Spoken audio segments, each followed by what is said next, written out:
not good enough for Collingwood. No, interesting. To start your own journey with somebody fresh. Who knows, Paul? Adam Kingsley certainly ticks that box.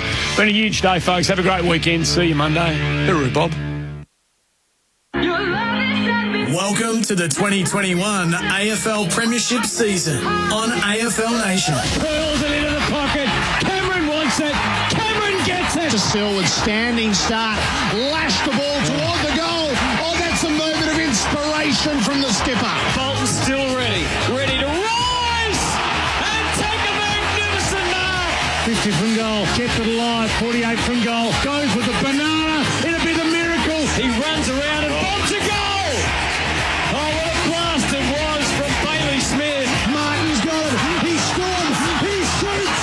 It's the stuff of legend. Dustin Martin confirms his status at the top of the game. Welcome to AFL Nation. And we've come to the realisation that this footy club needed some fresh air from 2022 onwards. Our club hasn't performed anywhere near to the level that we would have liked for a whole heap.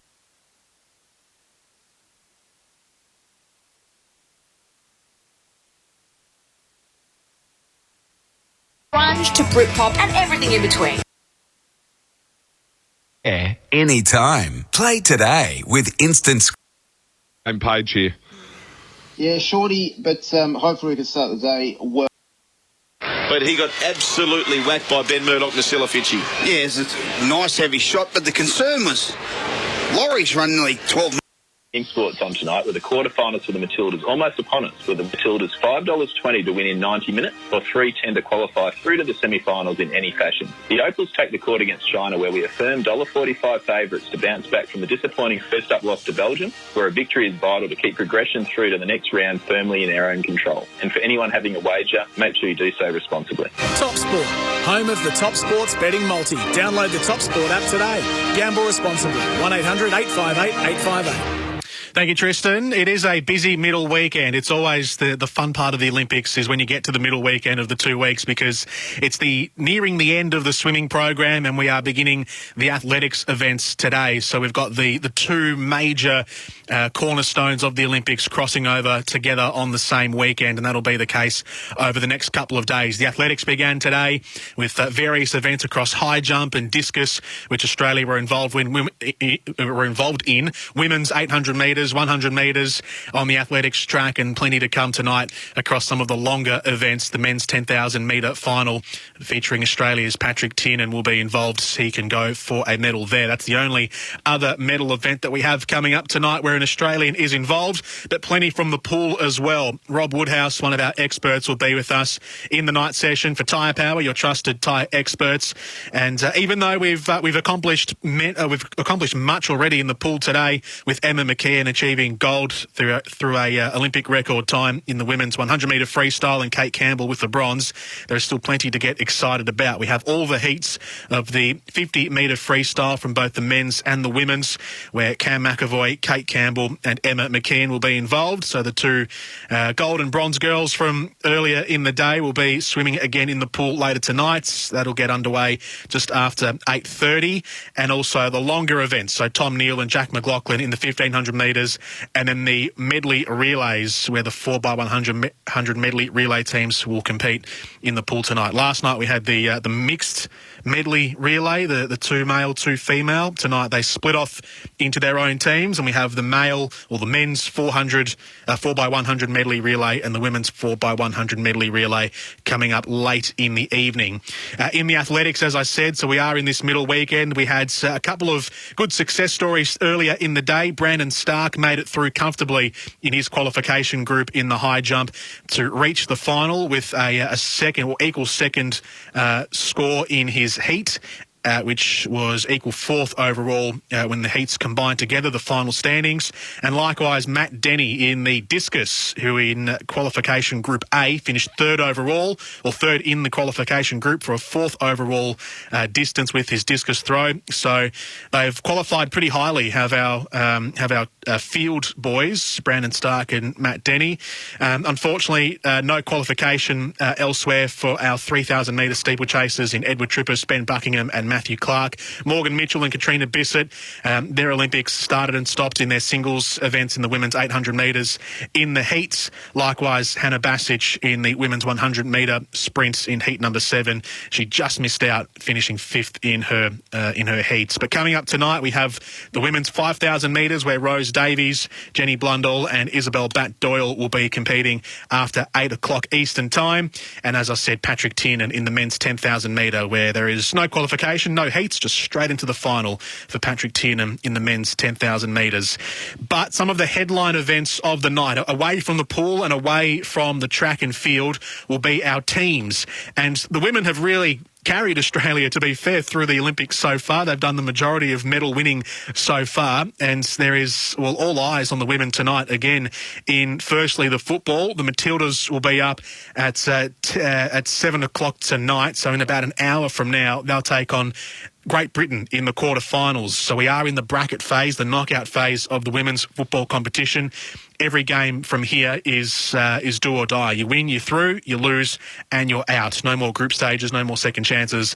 The Matildas, who have just been a little wobbly in the last couple of games, have to take on the might of Great Britain, who have increasingly over the last couple of years, through different tournaments, through World Cups and prior Olympic Games, have increased in their quality. So Australia have to be on their game against the UK later in about 55 minutes from now. The hockey is in action as well. That was early today, I beg your pardon, with the men's team losing in a heartbreaking fashion. Sorry, losing the lead in a heartbreaking fashion. It was a draw overall, 1-1 against Spain, but the men still stay on top of the group that they are in. And then it's the basketball. The basketball pretty much finished the night off in women's competition. Group C, Australia taking on China. Chris Anstey will be with us for that match to analyse what is happening with the Opals at the moment after a shock loss to Belgium earlier in the week, and they take on China tonight. So a win is much needed for the Opals in the women's basketball competition. There's water polo as well. The women's team, the Stingers, take on Spain. That is coming up just before 9 p.m. And also the rugby sevens at 7 p.m. Again, the women's team, Australia against Fiji. So it's all round women's team sport tonight. It's the Matildas, it's the rugby sevens side, it's the Stingers in the water polo, and it's the Opals in the basketball. Woven in between the athletics and the swimming right throughout the course of the evening. Our experts coming up tonight, Chloe Dalton will be with us to chat about the rugby sevens. So she won gold in Rio 2016. Since then, she's had a career change into footy. She's played for the Blues and for the Giants in AFLW, but she'll be with us chatting rugby sevens when that comes up in about an hour. Rob Woodhouse will be with us poolside when the swimming program properly kicks off at about 8:30-ish tonight, with the men's and women's 50-metre freestyle heats and then the medley relay heats later on. And as I said, Chris Anstey will be with us in the studio talking about and analysing our way through the Opals versus China match. So that's what's in store and what's on the agenda tonight for Olympics night session day number 7. A update in the medal tally for Rebel Sport. Sporting dreams start at rebelsport.com.au. So currently at the halfway-ish mark of day number 7, China are on top of the medal tally with 18 gold medals, 9 silver and 11 bronze. They have a total of 38. Japan, they were leading the host nation. They were leading the medal tally for a while, but China have just come back today, especially with a couple of gold medals in the diving. They won a couple. I think in the fencing they might have won a couple as well. So they've just overhauled Japan, but Japan is second with 15 gold medals, 4 silver and 7 bronze. The United States have 14 gold medals and sit in third. Russia, or the Russian Olympic Committee, have 10 gold medals and sit in fourth. And Australia have 9 gold medals to be fifth in the medal tally so far. So 9 gold medals, 2 silver and 11 bronze. And the medals won today by Australia were both in the same event, the women's 100-metre freestyle. Emma McKeon in an Olympic record time, taking the gold medal in the 100 free, with Kate Campbell on the podium as well, finishing with the bronze, and Siobhan Jorge from Hong Kong finishing between the two of them with the silver medal. So Emma McKeon is one of our highlights of the day, and this is how her 100-metre freestyle win sounded, courtesy of Channel 7. Away they go. Emma McKeon, as is typical, an excellent start from her into the water and stroking up into the lead very quickly. Kate Campbell right alongside her. Silver medal position at the moment. Abby Weitzel of the United States has started well. Alexiak just off the pace. Kate looks good. Maybe just in the lead here. Emma and Kate 1 and 2 very close together. Paulie up on the slide here. Emma McKeon turning first, which is where we want to see. Kate Campbell sitting back in third position. She's got a bit of work to do. I'm loving what Emma McKeon's doing here. She's going from strength to strength. Sjostrom just off the pace at the moment, the world record holder. It is the Australians right up on the pace and the world record line. Emma McKeon in front.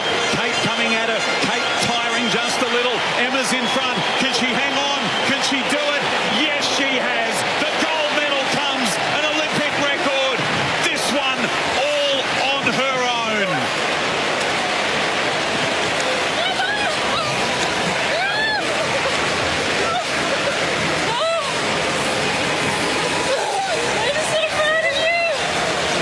Those were wonderful words in the pool. That was the voice of Kate Campbell right at the very end after the commentary from Basil Zemplis. I'm so proud of you, said Kate Campbell to Emma McKeon after she won gold with an Olympic record time. We know Kate Campbell, she wanted another medal in this event. She finished... to be fair, rather poorly in Rio 2016, where she finished sixth in the final and missed on a medal. Her sister Bronte outswam her for a fourth place finish. So this was the one that Kate wanted another medal in, and in what is probably her last Olympics. At touching 30 years old now. It's great for her, and she was the flag bearer for Australia, one of the two flag bearers in the opening ceremony. That she's been able to get an individual medal now in one of her final events in the Olympic program. There's still the 50-metre freestyle to go, and if she gets selected for a couple of the medley relays, so there's still medals on offer. But as far as individual goes for Kate Campbell, that might, hopefully it's not, but might be one of her last. But Emma McKeon now has a great Olympic haul. She's got 3 gold medals to her name, and what a phenomenal swimmer she is becoming, and she is already, and she still could be with her medal record. She's got 3 gold medals, 2 silvers and 3 bronze in her Olympic career, so 8 medals all told.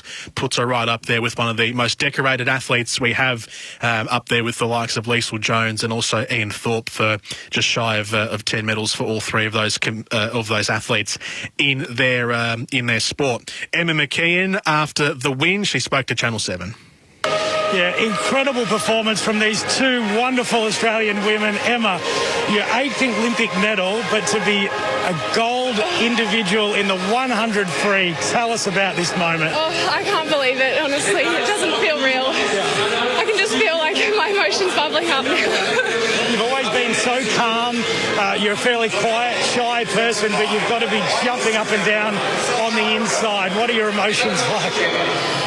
I feel like this week's been a bit of an emotional roller coaster, just getting up for your races and then trying to relax again. And so, honestly, my emotions are a bit all over the place right now. And I know all my family are back home watching, and I felt them with me in my race. I know all the support they've given me over all the years of me swimming, and they're part of it all. And mostly my coach, Ollie, he's just put so much hard work in, and I honestly wouldn't be here without him. And he's helped me so much through personal things, swimming and everything, so I wouldn't be here without him. For so long you've been an awesome swimmer, but we've mainly seen you with the other girls around you in the relay. You've done the fly, the 200. Tell us about the belief that it takes to stand up before 100 free and say, I am the fastest swimmer in the world and I'm going to win this gold medal. Because you've really grown and matured into that mindset, haven't you? Yeah, definitely. I think more so since that year off from COVID, but even the year leading in to 2020, a big change in my mindset. I made a big change and worked a lot with my psychologist, and honestly, my coach is the biggest thing, Bolly, because he's coached some incredible athletes, and for him to have the belief in me that he has, I'd be stupid to not have the same belief. I remember a moment in Rio when you missed a medal in the 100 fly and then you bounced back and won a bronze in the 200 free, and you said to us, I learned how to be tough. When you were younger, you're such a driven athlete, you're always looking at your times. That was a kind of a turning point for you, and you just kept growing and growing and growing right through your 20s. I do remember being me of it. And I think time and time again I've shown myself how tough I can be. And again, I wouldn't be that tough person or athlete without all the support that I've got behind me. Emma McKeon speaking with Nathan Templeton poolside after her gold medal victory in the women's 100-metre freestyle earlier today. The replays tonight brought to you by Lloyd's Auctions, Lloyd's Auction Replays. Lloyd's Auctions, Australia's greatest auction house. Bid now at lloydsauctions.com.au. On top of all of the sport that we have to come, we've also got live sport on at the moment. So we go around the grounds for Beaumont Tiles. Shop Beaumont Tiles, beaumonttile.com.au. Beaumont Tiles are keeping your Renault dreams alive. The mixed doubles semi-final has just commenced between Russia's Anastasia Pavlyuchenkova and Andrei Rublev, and Australia's Ash Barty and John Peers. So in the semi-final stage here of the mixed doubles in tennis, a win for Ash Barty and John Peers will get them through to the final, which obviously means they'll medal. A loss isn't the worst because it still means there's an opportunity for a bronze. So there's a solid shout here for a medal for Ash Barty and John Peers in their match against Pavlyuchenkova and Rublev. Now, if you know your tennis, you'd know that Anastasia Pavlyuchenkova and Andrei Rublev especially are two very highly rated singles players. That doesn't always mean it'll translate nicely into doubles, as was the case the other night when Barty and Peers defeated Stefanos Tsitsipas and Maria Sakkari, who are from Greece, who are both very accomplished singles players. But when they combined for the doubles, well, it wasn't an easy match. They had to go to 3 sets, but Barty and Peers got the job done. Barty and Peers are two doubles. Well, once upon a time, Ash Barty was a doubles specialist. John Peers is still currently, but of course, before Barty became the great singles player that she is, she was a pretty handy doubles player when she paired up with Sam Stosur for quite a long time. So they've got the experience in how to play the doubles match, and that match has just gotten underway with Barty and Peers winning the first game on serve in the first set. So it's just commenced. And we'll bring you those tennis updates as we go on throughout the night. So a place in the final is on the line. Also, in round 2 of the golf, the individual stroke play, Cameron Smith has had a pretty good day. He shot 4 under for the day for a total of 67 in the second round, which places him 4 under overall. His day had him sitting initially in the top 5, but after he shot those first 5 birdies, so he birdied on the 1st, 2nd, 5th, 11th and 13th, and then the 14th, and then he bogeyed the 15th, birdied the 16th, and then double bogeyed the 18th. So he could have been a lot higher. It could have been at least, if it wasn't for that last double bogey, he could have been around about 6 under for the day, which would have had him right up in the top 10 or so. So his last couple of blunders on the last 3 or 4 holes of the second round has just pushed him down to tied for 20th at the moment, with still a couple of golfers to finish off their rounds as we near the end of the day in round number 2 of the men's golf. But it's still a decent position, though. Having said that, to be 4 under, and in total, he is 6 shots off the current lead, with Xander Schauffele still to play 1 more hole, and Xander Schauffele from the United States is tied for first, so he could, if he birdies the last, which I'm not quite sure of where he is at the moment. I think he's going to at least... no, I'm not sure where he is at the moment. I'm just casting an eye to the screens. I don't think he's teed off yet on the 18th, so we'll find out. He could potentially go in the outright lead by the end of the day, Xander Schauffele. But Cam Smith is still in a good position. However, 6 shots off the lead and a big weekend ahead could be the tonic for Cam Smith. Mark Leishman shot 2 over for the day, unfortunately, which puts him 1 over for the tournament after 2 rounds. He's still got 2 more holes to play in the day, but he is tied for 51st, and he is plummeted 20 spots down the order from round 1 to round 2 so far, with 2 holes still to come. We keep an eye on the equestrian as well. The eventing competition has started. We had session 1 of day number 1 earlier in the day. Andrew Hoy, Kevin McNabb and Shane Rose are the 3 men competing for Australia in the eventing, in the equestrian, so the dressage component of the eventing. So the eventing, for those who don't know, is kind of like the decathlon of equestrian. The dressage is when the horses prance around, and they get style points for their routines in the sand pit, basically. But then they go through the jumping and the hurdles and all that, and that's all combined for the overall score in the eventing. So it's kind of like decathlon for horses. So the dressage is the first leg of this pentathlon / decathlon kind of esque event for the equestrian. So that's what's happened on day number 1. And Andrew Hoy, who is one of Australia's great veterans of the Olympic Games, along with Kevin McNabb and Shane Rose, are Australia's 3 competitors in the eventing. The sailing is also in contest. The 10th race of the men's laser has just come to an end. Matt Wern of Australia, who had been absolutely dominating through the second half of the races, so from race 4 onwards just about, he has been finishing top 10 pretty much all the way through. Race 10, which is the final race before the medal race in a couple of days, he's finished 8th.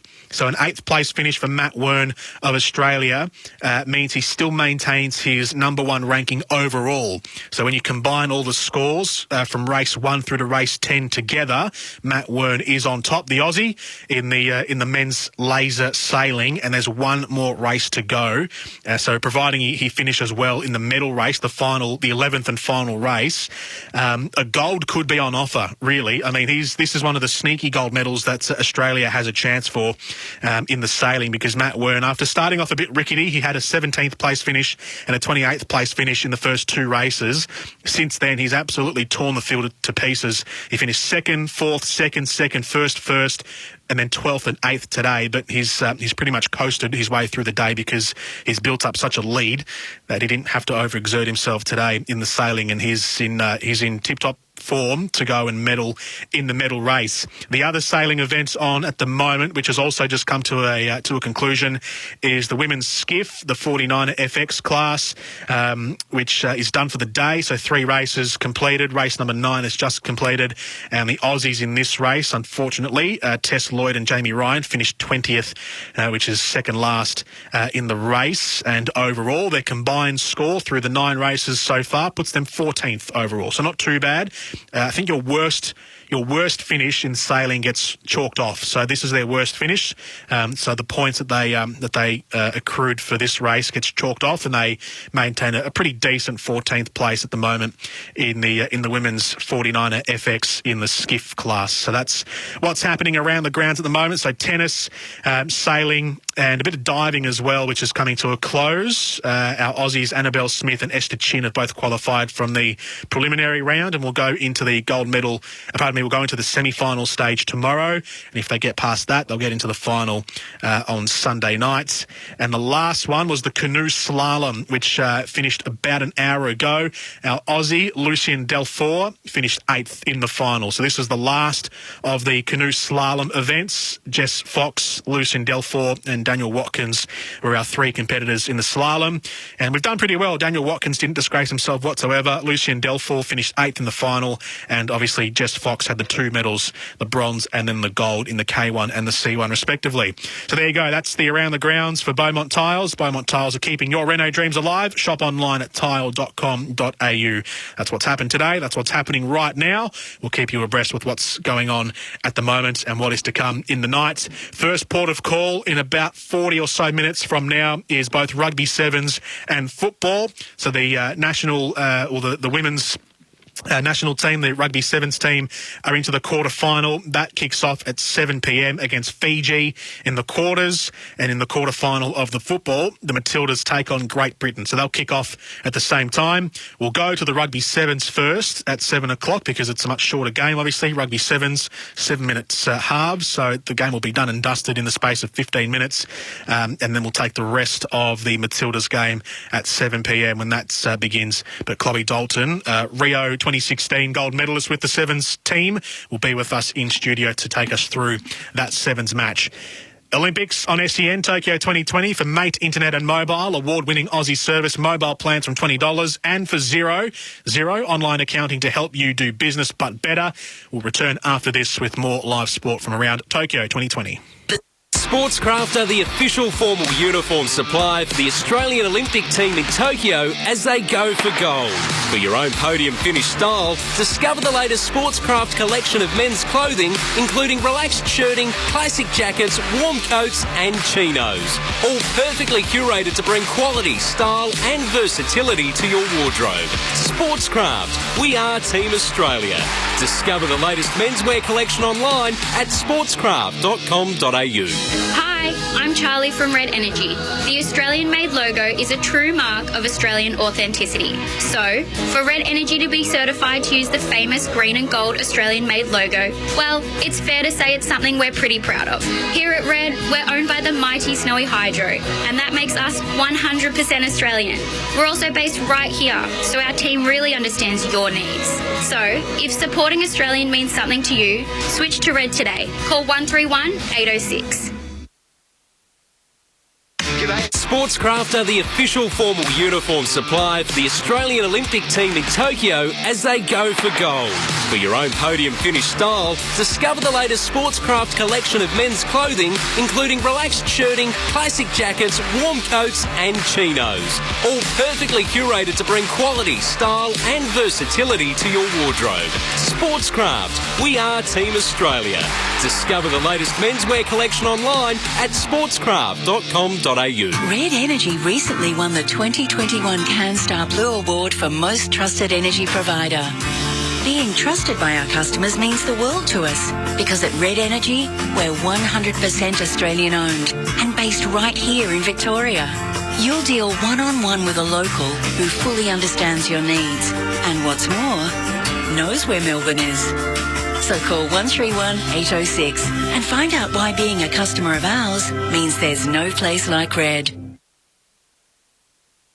As the Aussie athletes compete overseas for glory, they rely on our supports. It's the same for tyre safety here at home. We rely on the support of Tyre Power to steer us safely on the roads. If you haven't been to Tyre Power for your free 5-minute tyre safety check, then book in now and experience the CanStar Blue award-winning customer service. Get the power of Australia's biggest independent, Tyre Power. Aussie-owned and operated, keeping you safe on the roads. tyrepower.com.au. Sportscraft are the official formal uniform supply for the Australian Olympic team in Tokyo as they go for gold. For your own podium finish style, discover the latest Sportscraft collection of men's clothing, including relaxed shirting, classic jackets, warm coats and chinos. All perfectly curated to bring quality, style and versatility to your wardrobe. Sportscraft. We are Team Australia. Discover the latest menswear collection online at sportscraft.com.au. Red Energy is 100% owned by the mighty Snowy Hydro, and that makes us as Aussie as the gold rush. We're based right here in Victoria and have been providing electricity and gas to thousands of homes in Ballarat for years. So, if you want an energy company that's 100% Australian owned, supports Aussie jobs and is committed to supporting the economy, call our Victorian-based contact centre on 131 806 to make the switch today. A start. That's all it takes. It doesn't matter when, or where, or how. Just start. With the biggest range and the best brands, sporting dreams start at Rebel. Sport is calling. Invoices. Hooray. But sent instantly. Hooray. Keeping track of payments. What? But managing them online instead. What? With Xero, it's business but better. Start your free 30-day trial at xero.com.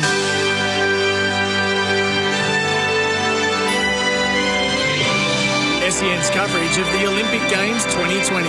For Xero. Invoicing but instantly. Receipts but organised. Cash flow but clearer. Try Xero free for 30 days. Search Xero. Xero.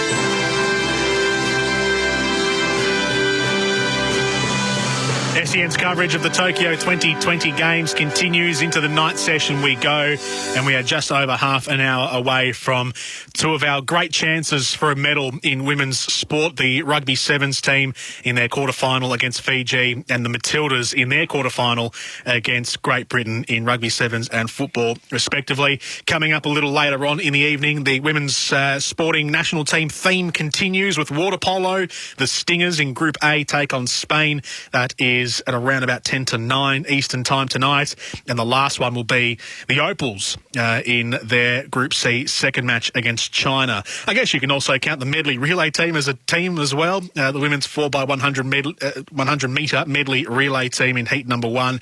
So 5 women's Australian national teams in action, plus the men's 4x100 metre medley relay team as well. So lots to get excited for right across the course of the evening. And as we go, obviously, as you go further and deeper into the event and the program, the games become more and more crucial. So especially for the sevens and the football teams, they are into the knockout phase of their competitions. So you win and you one step closer to a medal, almost guaranteed a medal once you make the semi-finals. Of course, you'd be right in the thick of it for a bronze. But if you're knocked out at this phase, quarterfinals can be heartbreaking.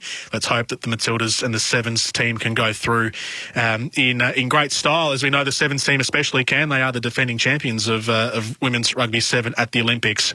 In the doubles, it's on serve in the first set. Ash Barty and John Peers for Australia against Anastasia Pavlyuchenkova and Andrei Rublev of Russia. And Barty and Peers are looking pretty good at the moment in their green and gold out on the court, so we might take a little bit of their match in a moment. And the other live events from around the grounds is the diving, which has just finished for the preliminary stage. So Esther Chin and Annabelle Smith are both through to the semi-finals tomorrow. And then, as I said, we await the start of the competitions in about half an hour. From earlier today, Emma McKeon, which we reflected on before, winning her 100-metre freestyle race with golds with Olympic record time. Kate Campbell as well, finishing on the podium. David McKeon joined Gerard Whateley earlier in the day, the brother of Emma, to I guess recap and go back and reminisce on Emma McKeon's journey from where she started to getting golds today. I guess, she was very good at a young age. 15 years old, she made her first Australian team. Youth Olympic Games, she was very successful. The first ever Youth Olympic Games in Singapore in 2010, she was very successful. She came back from that and she hated swimming. She didn't want to be a part of it anymore. She wanted to, do something else and enjoy her life, because swimming is very, pretty much takes up your entire life, as many people would know. And she quit, and then she came back, and then in 2012, I think, after watching me in Rio, she came back from that, and she pretty much started swimming again, at the end of 2012, and since then she's had, quite a lot of success in the Commonwealth Games and then the Olympics in 2016 and things like that. But the last year, when we came after the Olympics was cancelled last year, I remember the Olympics was cancelled. Well, the AOC decided not to go to the Olympic Games on Monday. I forget the date, on the Monday, and I remember going back home, because me and Emma used to live together in Queensland. We went back home and she said, I don't care if the AOC's not going, I'm still going to go. If it's still on, I don't care what they say. I'm ready to go, I'm ready to race. And at that point I was like, she's ready to do something special. And, she didn't care that it was cancelled last year, and, she's turned around. She's been training hard during the lockdown, and, but when we came back home to Wollongong, she put in, 10 weeks of training continually through that lockdown period, and she's just, that's shown today, and it's shown during the week, and she's been able to back up, and there's a little bit more to go now, and she'll refocus. But I don't think you can fault her now, for sure. David McKeon, the brother of Emma McKeon, and an Olympian himself, David McKeon, who competed as early as the 2012 Summer Games. He went to the Commonwealth Games as well not long afterwards. So he knows better than anyone what obviously her journey is like, but can also empathise with her journey being a swimmer himself. And that was a great retelling of her life so far, I guess, in a bite-sized audio grab, what she's had to go through and her training routines, and then getting to where she did earlier today, winning the 100-metre freestyle gold medal for Australia with Kate Campbell on the podium alongside her, winning bronze. The BMX riding today was it was a can of worms. BMX riding often can be like that. Anthony Dean earlier in the day and through yesterday as well failed to make it to the semi-final stage in the men's competition. He was knocked out yesterday in the heats, so we had no no representation on the men's side. For the women's, though, Saya Sakakibara and Lauren Reynolds were our two competitors, and both were posting pretty good times and pretty good finishes in their earlier quarterfinal runs through the BMX. Through the semi-final runs of the BMX. Saya Sakakibara finished 5th and 1st in the first two runs, while Lauren Reynolds finished 7th, and then 2nd and 3rd in runs 2 and runs 3 in the women's semi-final to qualify for the final. Unfortunately, though, for Saya Sakakibara, in run number 3 of the semi-final, there was a pretty, it looked at the time a pretty horrific crash. Now, luckily, she's up and she's walking and she's fine. She recovered pretty quickly, actually, afterwards, so she's A-OK. This was how it sounded, though, in run number 3 of the semi-finals for Saya Sakakibara.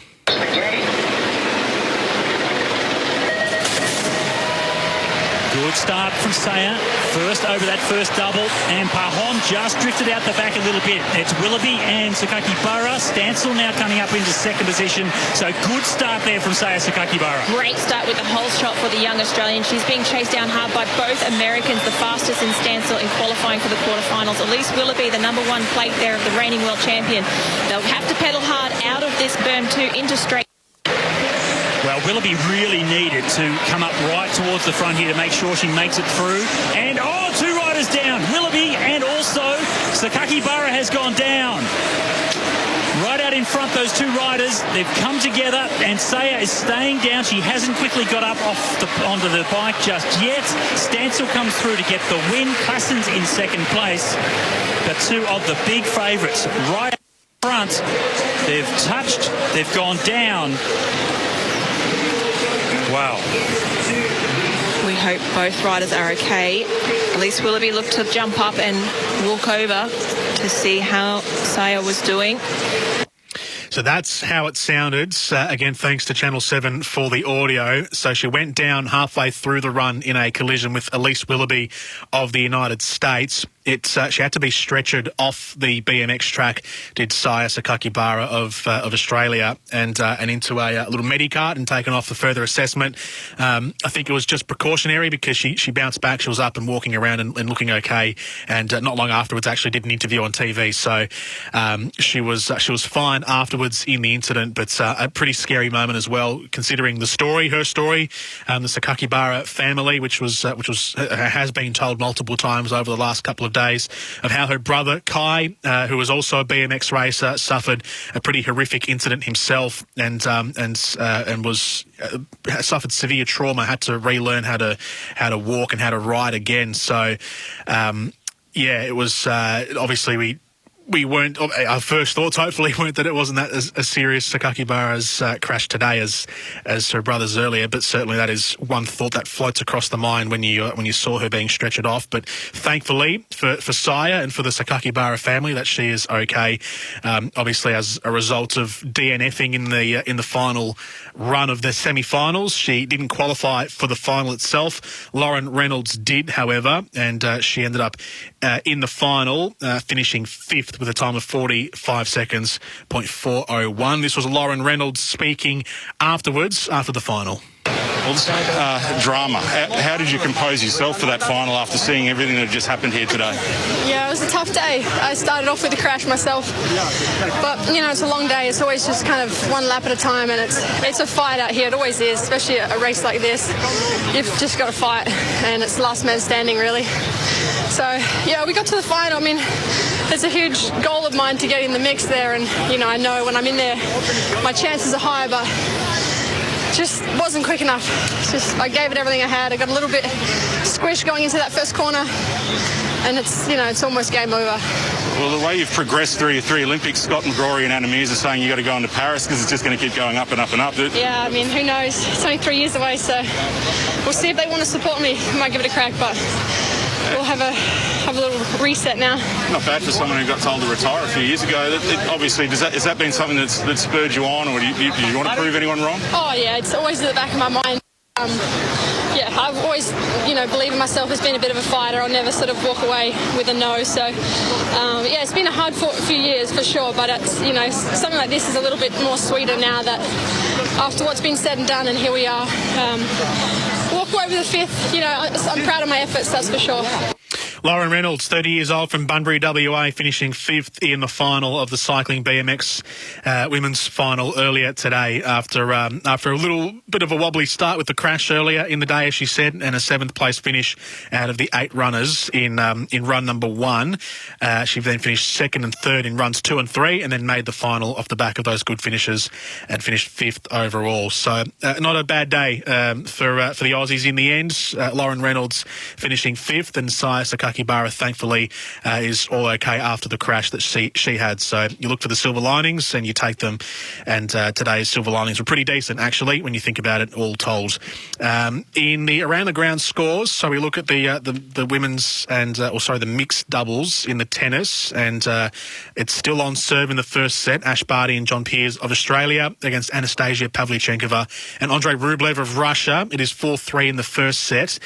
Looking elsewhere to the singles, however, in the tennis, so all of the Aussie competitors in the singles have been knocked out and were knocked out as of a couple of days ago, so it's pretty barren from an Australian perspective there. But we are reaching the pointy end of the singles competitions, and the men's are on at the moment. Earlier today, it was Karen Khachanov of Russia who beat Pablo Carreño Busta of Spain 6-3, 6-3. So Karen Khachanov is into the final, the number 12 seed, where he'll take on one of either Novak Djokovic or Alexander Zverev from the other side of the draw in the other semi-final.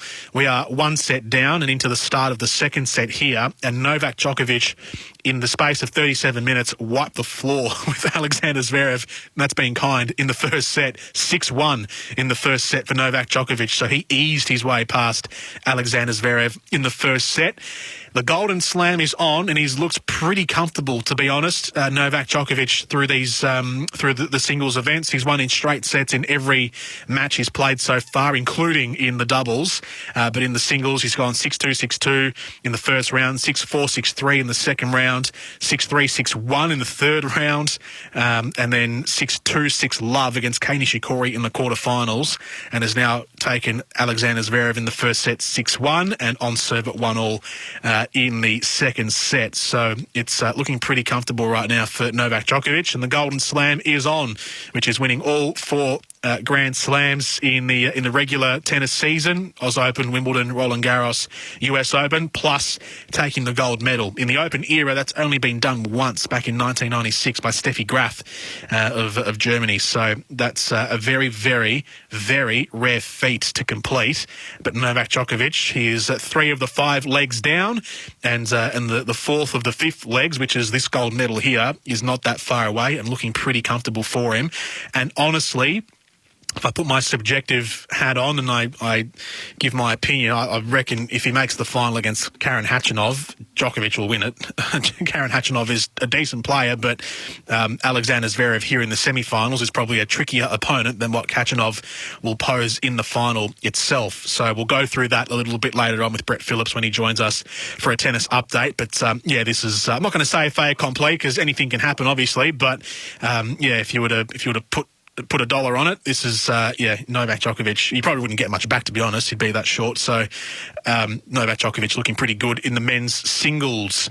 The women's rugby sevens, we're looking at the quarterfinals. Australia taking on Fiji in pretty quick time, but there is other quarterfinals on at the moment. New Zealand are playing Russia right now, and it's 22-0 in the second half, and New Zealand have just scored another try. So they are cruising their way through the stage here, clicking their way through the gears in the quarterfinals are the Kiwis against the Russians in the quarterfinals, and Australia and Fiji coming up shortly, and that try has just been converted as well. So it is now 26-0 for New Zealand against Russia with still 5 minutes to play in the second half. So there's still plenty of scoring, you reckon, to come for New Zealand here.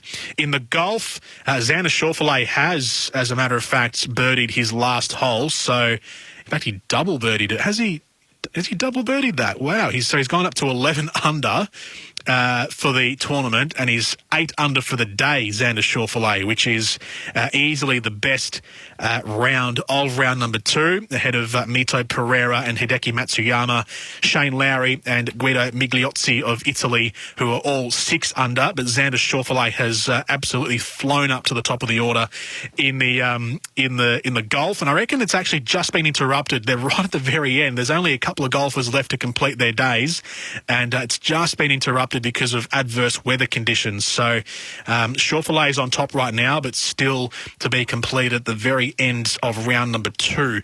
They've been struggling a little bit on the weather front in the golf. It was delayed and interrupted all day yesterday, and likewise today in the men's individual stroke play of the golf. Mark Leishman 2 over for the day with still 3 holes to complete, and 1 over for the tournaments. And Cam Smith had a pretty good day. He was 4 under for the day, but a couple of errors just at the end of the back 9 for him leaves him 4 under overall for the tournament as well. But he could have been as good as maybe 6 under and just nudging the top 10 had he not double bogeyed the last for Cam Smith in his second round.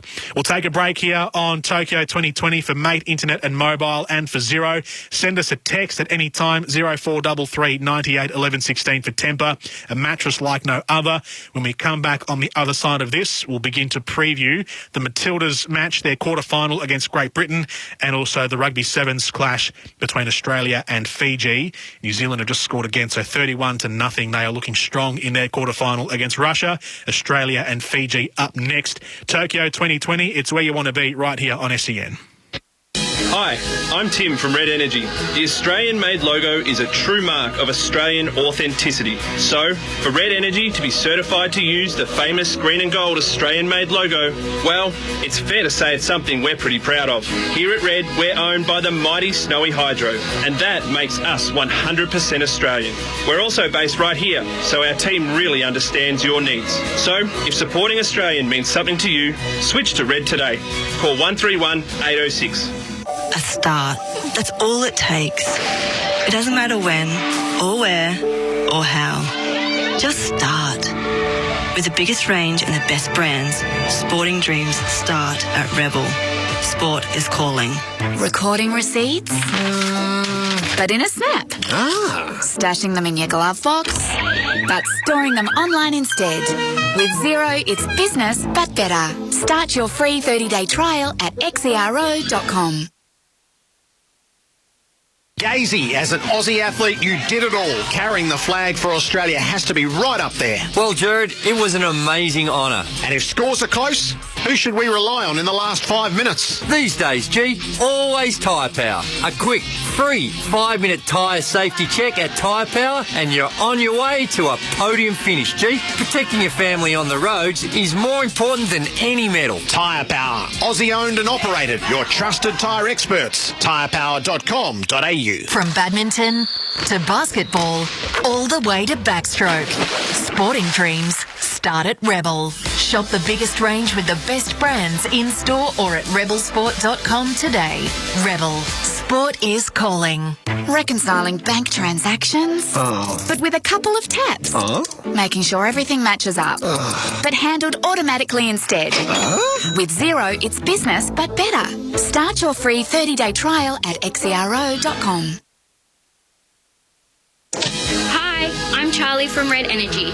The Australian-made logo is a true mark of Australian authenticity. So, for Red Energy to be certified to use the famous green and gold Australian-made logo, well, it's fair to say it's something we're pretty proud of. Here at Red, we're owned by the mighty Snowy Hydro, and that makes us 100% Australian. We're also based right here, so our team really understands your needs. So, if supporting Australian means something to you, switch to Red today. Call 131 806. Oh, we've been there for every game, the 4 and 20 pie. Purchase any 4 and 20 product from anywhere 4 and 20 is sold for an opportunity to win 4 PS5s. One for you and your 3 best mates. Together you'll go head-to-head in a game of Fortnite with your AFL Dream Team. Plus a 4 and 20 branded Sharon Footy to be won daily. T&Cs apply. See fntaflgameon.com.au. It's 31/8/21. Retain receipts or wrappers. And get them all they're hot. Oh, what a lovely party, mates, a 4 and 20 pie. From tennis to the running track, sporting dreams start at Rebel. Shop the biggest range with the best brands in-store or at rebelsport.com today and kickstart your sporting dreams. Rebel, sport is calling. Calculating GST. Help. But automatically. Thank you. Preparing your BAS. Oh, yeah. But in a few clicks instead. Oh, yeah. With Xero, it's business but better. Start your free 30-day trial at xero.com. Red Energy recently won the 2021 CanStar Blue Award for Most Trusted Energy Provider. Being trusted by our customers means the world to us because at Red Energy, we're 100% Australian owned and based right here in Victoria.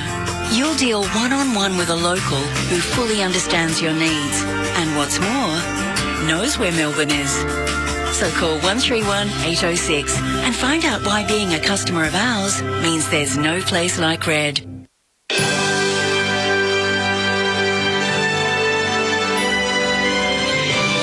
SEN's coverage of the Olympic Games 2020. For Xero. Invoicing but instantly. Receipts but organised. Cash flow but clearer. Try Xero free for 30 days. Search Xero. Xero.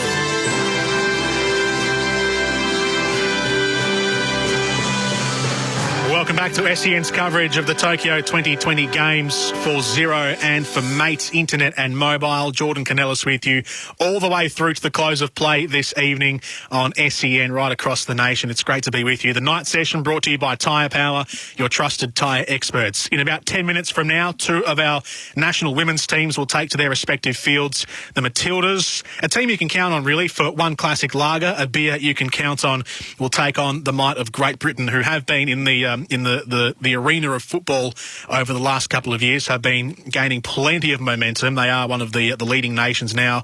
Everyone wants to go over and play for Arsenal and Chelsea now because of how quickly the game has grown in the UK, and the national team has grown with it as well. So Australia and Great Britain is it's always nice seeing an Ashes rivalry at the Olympics. So they'll renew that, Australia and the UK, in about 10 minutes from now. And the Australian Rugby Sevens team, a team you can count on as well. We could count on them back in 2016 to win the gold medal. We're hoping for the same in 2020 or 2021 this year, the Tokyo Games, for one classic lager, one standard drink, a big 500ml can available at Dan Murphy's and BWS. Part of that team back in 2016 was Chloe Dalton, who has been right around the sporting world. She's back with us on SEN on this Friday night. Chloe, welcome. Lovely to be here.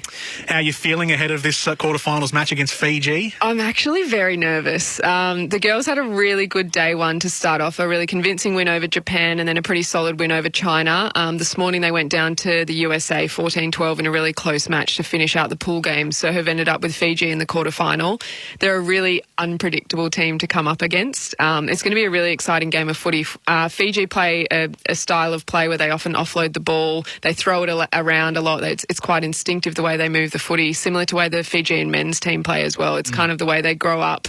You just see them whenever you go over to Fiji, you actually see them just out there at lunchtime, just like they just throw the footy over one shoulder and hope someone gets there. So it's awesome footy to watch, but very difficult to defend, and you don't get much of a chance to catch your breath. What did you make of their game against the States today? Because they were leading for most of it, then conceded very late the lead, and the States ended up winning, and they topped the group as well. What was your assessment of how Australia played that game today? Yeah, I think we did have a really strong start, up 12-0, and it was the last few minutes of the game that we just got ourselves into a little bit of trouble. We're inside our own 22. The pressure was on from USA. We know, looking at their team, they've got some size on us. They've got some pretty solid girls who like to carry the ball really solid and direct. They get the fend out. They're pretty difficult to tackle, and there are a few missed tackles in some key moments from the Australian girls, and we turned the ball over within our own 22 when the pressure was building against USA. They managed to grab the footy and offload to score under the post. What also hurt us was that both of those late tries from the USA were underneath the post, which meant easy conversion, and they won by 2. So that bit really hurt us as well. In the game, especially when it's a close game, and this goes for really any form of rugby, conversions and missing conversions can hurt you because it is that difference of 2 points or whatever it might be, 3 points, whatever the final margin is, that if you miss your conversions, that's the difference. Yeah, it's really tricky, and I'm usually the kicker as well, so there's a fair bit of pressure on it. But I've Chucky Stannard, who played many games for the Australian men's rugby sevens team and is an assistant coach for us. He always says they can win you a game, but they should never lose you a game. His argument is that it should always be that you should score enough tries to win the game regardless, but it is pretty tricky. There's often a lot of pressure on you as a kicker to nail that one. Just seeing at the moment from the Tokyo Stadium that competition might be delayed by a few minutes just because of the weather. It's been a little choppy today around Tokyo. So how does, if weather is to play an impact, and let's say it's a little slick or whatever it might be, does that favour or hinder one team or another? I don't know whether there's a particular team that favours too strongly. I think the biggest thing for us, if it is wet weather footy, we often try and get teams to change direction a lot, because if you've got the ball in your hands and you can dictate the play, you often try and run across the field, switch, bring the ball back, forcing defenders to try and change direction in the wet, which is often a lot trickier. Another tactic we would sometimes use is kicking the ball, sending it long so that teams have to turn and run, and turns into a little bit more of a territory game where you try and get them on the back foot and try and close them down, put their skills under pressure and hope that in the wet they drop the footy. How big is the kicking game in sevens? Because the field is a lot more open. There's a lot less defenders behind the advantage line than there is obviously in 15. So is kicking, is that a tactic that you'll see teams using more often in sevens? Yeah, it's a tricky one in sevens. I think coming across from AFL, I love being able to use my kick now that I'm back at sevens. I think it can definitely be a bit of a weapon and a point of difference. I guess the counter argument is that because the games are so short and because possession is so vital in a game of sevens, if you don't nail it, then it's considered a turnover. The way that we usually look at it is, if you look at a game of 15s, like you said, you'll usually have a fullback there, but often the halfback will be behind the line. You have a few other defenders, whether it's the winger from the other side of the field dropping back too. So in 15s, there'll often be a lot of people behind that defensive line. But in sevens, they traditionally have just the one sweeper, and sometimes teams won't have a sweeper at all. They'll play with 7 defenders in the line, and for us, that's when we'd look for the opportunity to put it in behind, just attack really hard, kick maybe a little grubber through or little dribble kick, as the footy players would call it. What do you remember from this stage when you were playing back in 2016? The quarterfinal opponent was Spain. You did it pretty easily, but what was the I guess the plan and just the mentality and the team chemistry heading into that match?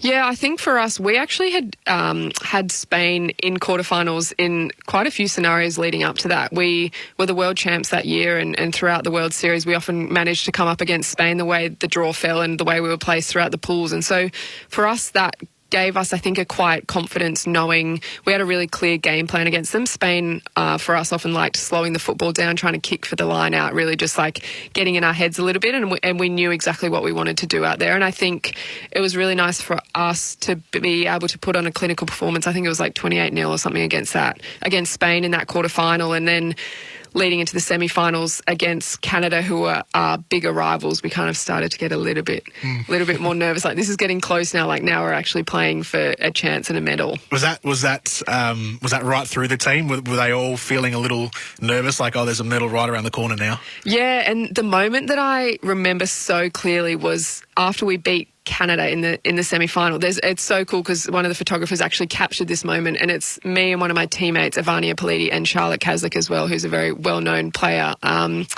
We all are kind of just looking at each other with these faces, because I remember I said to them, we now get a medal regardless. Like, it doesn't matter what happens after that, because we're into the final against New Zealand, and we were like, this is it. Like, we've won an Olympic medal no matter what. And It was a very cool moment just to have that security, to know that we'd at least got a medal of some colour. What do you remember from the final? Not a huge amount. There was a lot of adrenaline leading into that game. There were a few delays on from the game before as well, so it meant our warm-up was extended, and we spent a lot of time in the change room before. We had a few specific songs that we'd kind of play, and everyone was very up and about in terms of their energy. I just remember putting a specific song on, and everyone was kind of banging on the lockers and singing, and like everyone just had heaps of energy and was so pumped to finally get the chance to go out there and play for the gold medal. Just an update on the conditions at the moment in Tokyo. So there is the next decision they'll make will be at 7 p.m. Eastern time. So they're just halting at the moment. They haven't brought the teams out because they're just waiting on the weather. It's very overcast. A couple of grey clouds are hovering over over the Tokyo Stadium. There's a rainbow in the background, actually, which suggests there's a bit of maybe rain around in the distance, so they're just waiting for it. But there is some sunshine as well, given obviously the rainbow, so there's a bit of sunshine on the stadium itself, so hopefully this little weather cell, whatever it may be, can pass over and we can get the game underway. But next decision is expected to be made in about 2 minutes from now in this Rugby Sevens clash. Australia and Fiji. How much has Sevens actually grown the sport of Sevens itself, but also rugby union right across the world, given it's a bit more maybe accessible? Yeah, I think that's been the coolest thing about it becoming an Olympic sport. And if you think about the time that our game was on back in 2016, I think it was 8:30, 9 a.m. in the morning. And I remember getting so many messages from teachers or parents who had kids who were going to school, and they're like, I had held my kid back from school, like they got in a bit of trouble. We just had to watch the game. And I think from that perspective, Sevens is such an entertaining game. Even if you don't have a great understanding of rugby, it's so quick. You got to have a really short attention span to watch it. It's so entertaining because it can change so quickly. So even if a team's up by 4 tries, it just if a team gets momentum and can hang on to the ball, they can kind of get themselves back in the game really quickly. And I think one of my favourite things in coming back from Rio over the past 5 years has been seeing the amount of young girls that now play rugby. It's really cool, and a lot of them actually say to us, like, I watched your game in Rio, and after that decided I wanted to play rugby. And I think visibility is such a huge part of that. For traditionally, if you look at rugby, obviously a very male-dominated sport, but for girls to be able to see professional athletes doing it and winning a gold medal, it's like, oh, like I could do that too. And if you so choose, I mean, if you want to stay with Rugby Sevens, and that's perfectly fine, but if you choose to go into 15s, Sevens is a good way to enter, because a lot of the fundamentals of the 15s game is there in Rugby Sevens. There's less players, obviously, and less maybe I might be speaking a little bit of out of school here as a layperson to the game, but less forward play, it seems. It's more probably more inspiration from the halves, and the backs are in the match, and there's less forwards on the ground, so it's a bit more of that sort of flair style that you get from the backs. Yeah. But it's a good entrance into 15s if you want to go down that path too. Yeah, and I think that's what a lot of young people are doing at this point in time is they're starting out in sevens, and I think sevens is a pretty demanding game where you almost have to be pretty fit and agile and fast. You've got to do both. You've got to be a forward and a back. Yeah, you do. You've got to be able to have, I guess, a real range of skills. And I think the beautiful thing about 15-a-side rugby is that it caters for all shapes and all sizes. You can be a forward if you're bigger and not as fast, and if you're small and agile, then you can be out in the back line. I think that's the really great thing about 15s, but I think sevens is a really nice way for people to be introduced to the game. How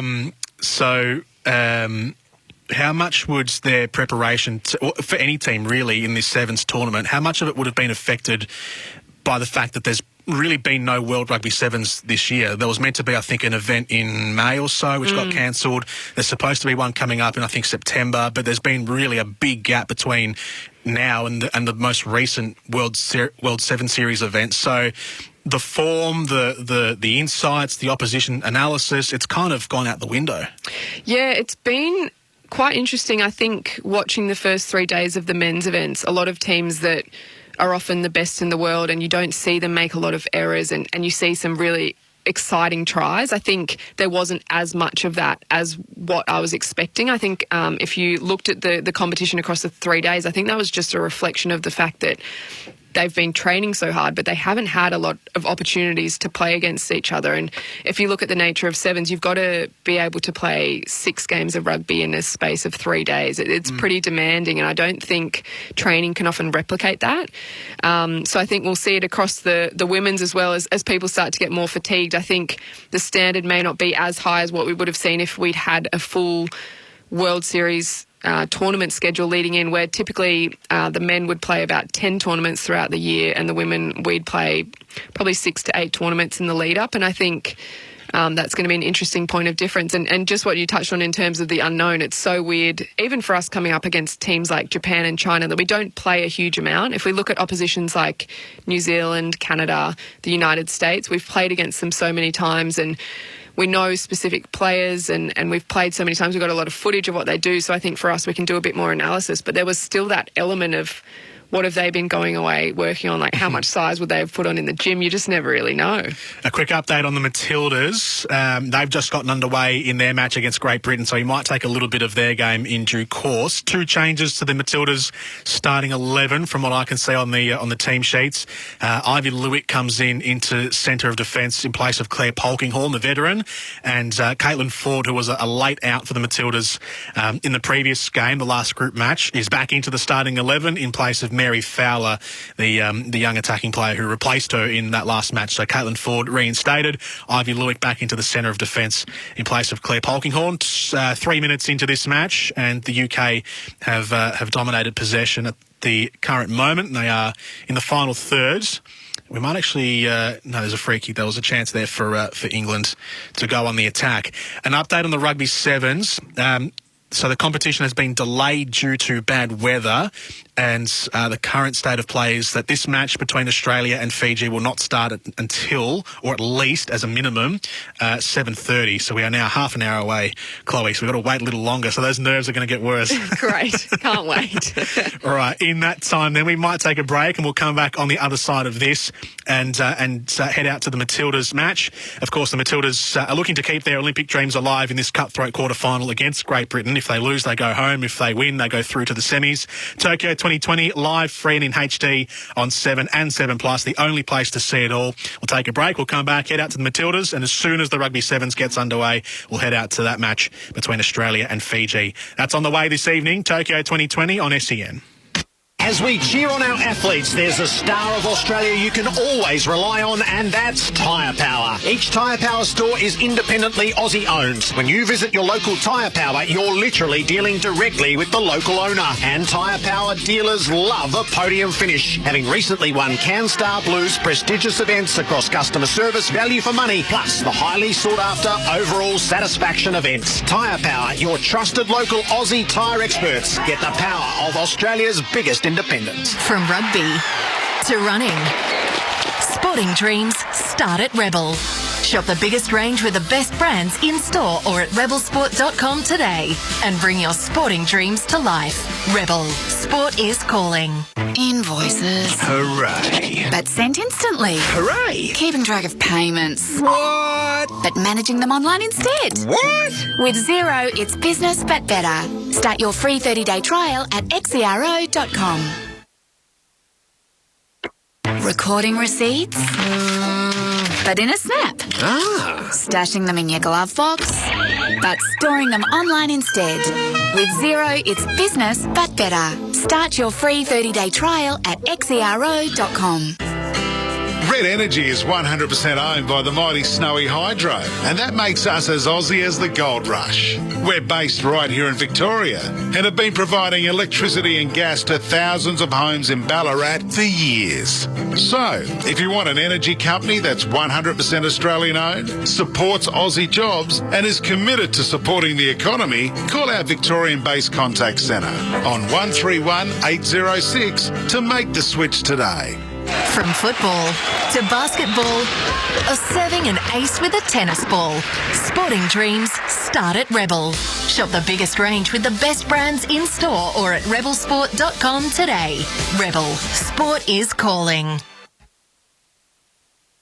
Hello, it's Gazy here. I'm forever grateful I got to carry the flag for Australia and proudly represent the Boomers at 5 different games. My secret? I had the best grip on my shoes to avoid slip-ups. And here's an extra tip. The grip on your tyres needs to be better. If you haven't been to Tyre Power for your free 5-minute tyre safety check, then book in now and get a grip on tyre safety. Tyre Power, Aussie owned and operated, keeping you safe on the roads. tyrepower.com.au.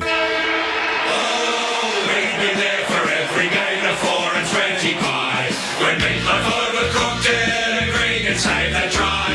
When Brownie takes one for the team and Bradbury skated by. This golden crusty pastry watched as Taylor kicked the sky. When Dan Simmons makes a 3, we give a big high five. What future sport looks like just won't be right without a pie. Oh, what a lovely pie, he makes a 4 and 20 pie. Oh! Attention Age in Melbourne. Lloyd's Auctions are holding a massive classic car auction online in Melbourne this weekend, including Australian, American and European classics, featuring Glenn Seaton's championship-winning Ford Falcon EL, Russell Ingall's Castrol V8 supercar, low-kilometre HSV GTSR and more, all starting at $1 at Melbourne's greatest auction house. Bid now. Also on offer, Ford Mustang Mach-1, Valiant Pacer, Shelby Fairmont, XP Falcon X Police, VL Walkinshaw Group A, Monaros, Jaguars, Porsche and Ferraris. Bid now or call now to put your classic car into our next record-breaking auction. Hi, I'm Tim from Red Energy. The Australian-made logo is a true mark of Australian authenticity. So, for Red Energy to be certified to use the famous green and gold Australian-made logo, well, it's fair to say it's something we're pretty proud of. Here at Red, we're owned by the mighty Snowy Hydro, and that makes us 100% Australian. We're also based right here, so our team really understands your needs. So, if supporting Australian means something to you, switch to Red today. Call 131 806.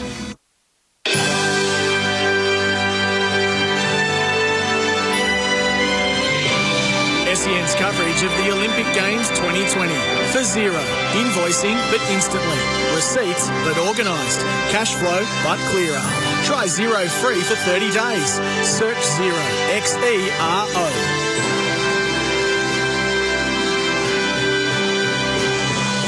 Welcome back to SEN's coverage of the Tokyo 2020 Games. The Rugby Sevens quarter-final has been just halted for a moment due to bad weather. They are waiting for, I think, a bit of ordinary weather to pass over. As a matter of fact, I looked at my monitor and it's just gotten a little darker at Tokyo Stadium, so hopefully it's not going to continue on this trend for too much longer and we get play between Australia and Fiji in the quarters. But there is another quarterfinal on at the moment, and it is the Matildas in their match against Great Britain.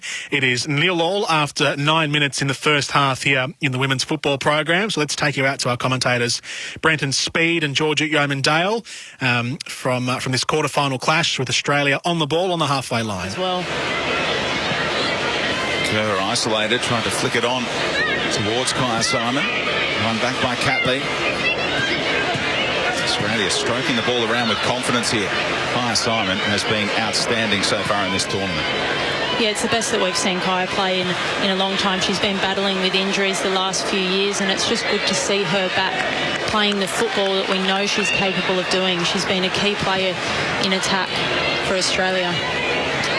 Kaya Simon was worried about staying on side on that occasion, but Sam Kerr is winning her early aerial duels, which is another great sign. Yeah, it's a key aspect for Australia here is making sure that Sammy's able to get on the ball. Steph Horton's very good in the air. Classy layoff, but Daly couldn't do much with it. Kim Little's best touch of the game so far. And she collected the long ball.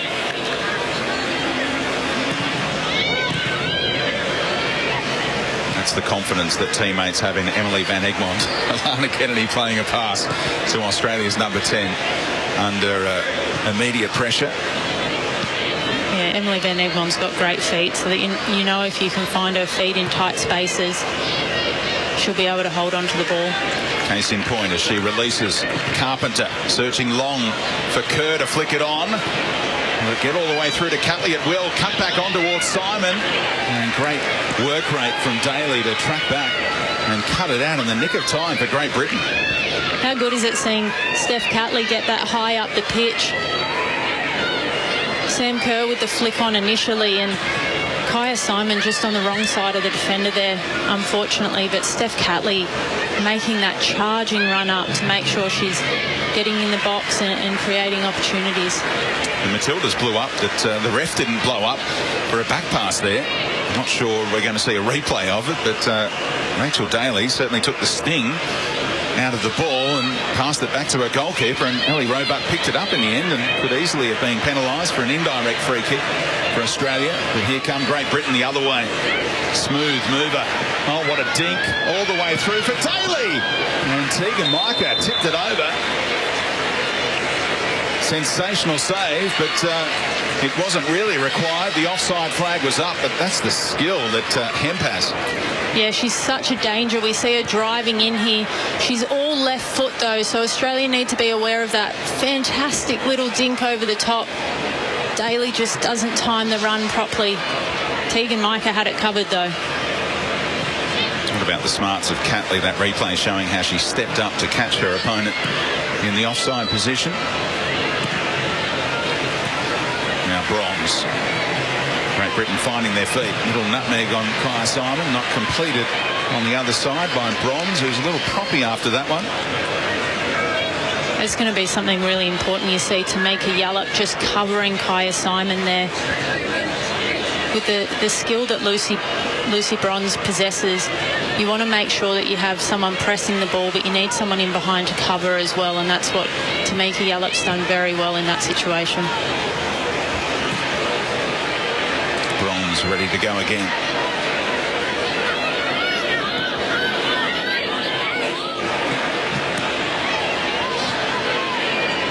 Best spell of possession for Great Britain in the attacking half since the game began.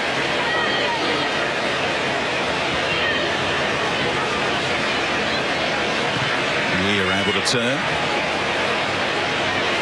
Just drifting between the lines. She's looking like one of the most dangerous players on the pitch. 20 years of age, already won the Young Player of the Year award in England 3 times. Very impressive. She's been one of my favourites to watch this tournament so far. Electric pace and just plays with such freedom. Gets a little dink from Little. Australia thought they might have caught her offside. Chance! Oh, tipped over again by Tegan Micah. And indeed, the flag does go up in the end. Don't waste them all, Tegan. Keep them up your sleeve. It's a massive save there from Tegan. Although offside, that'll give her so much confidence. We see that initial ball in. I don't really see the offside in that one, but... It was earlier in the build-up. Out on that far side. And now the long-range effort. Kennedy in the road. Australia absorbing some pressure here. But right throughout the tournament, after that transition camp in Sweden and then coming to Japan, you can see the work that Tony Gustafsson has done on getting this team in sync as a unit. And you've witnessed it firsthand, how he pays attention to the finer details. Yeah, definitely. He's got a playbook for every situation on the field. Under pressure again here. Kira Walsh lets fly and back off the post. Tegan Micah was beaten that time. Great Britain finding their groove 15 minutes in. Yeah, this just shows how dangerous Great Britain can be. So many players across the field who can score goals. We see their defensive midfielder there in Kira Walsh taking a shot and only denied by the post there. We've seen the woodwork struck throughout this tournament so far. Mary Fowler against the US the other day with a header. Happened a lot in the Ollie Roos games as well. Unfortunately, they've headed away from Japan, some back to Australia, starting their quarantine period. A step over there from Little. And her teammate to run onto it. Bronze and Catley go at it. Kerr again isolated. And strikes her hand. And she was piggy in the middle. Yeah, unfortunate there for Sam Kerr. Not much you can do when the ball's kicked into your hand. She did well to get pressure on the ball. Australia just looking a little bit under the pump here. It's all about riding through these waves of defensive efforts.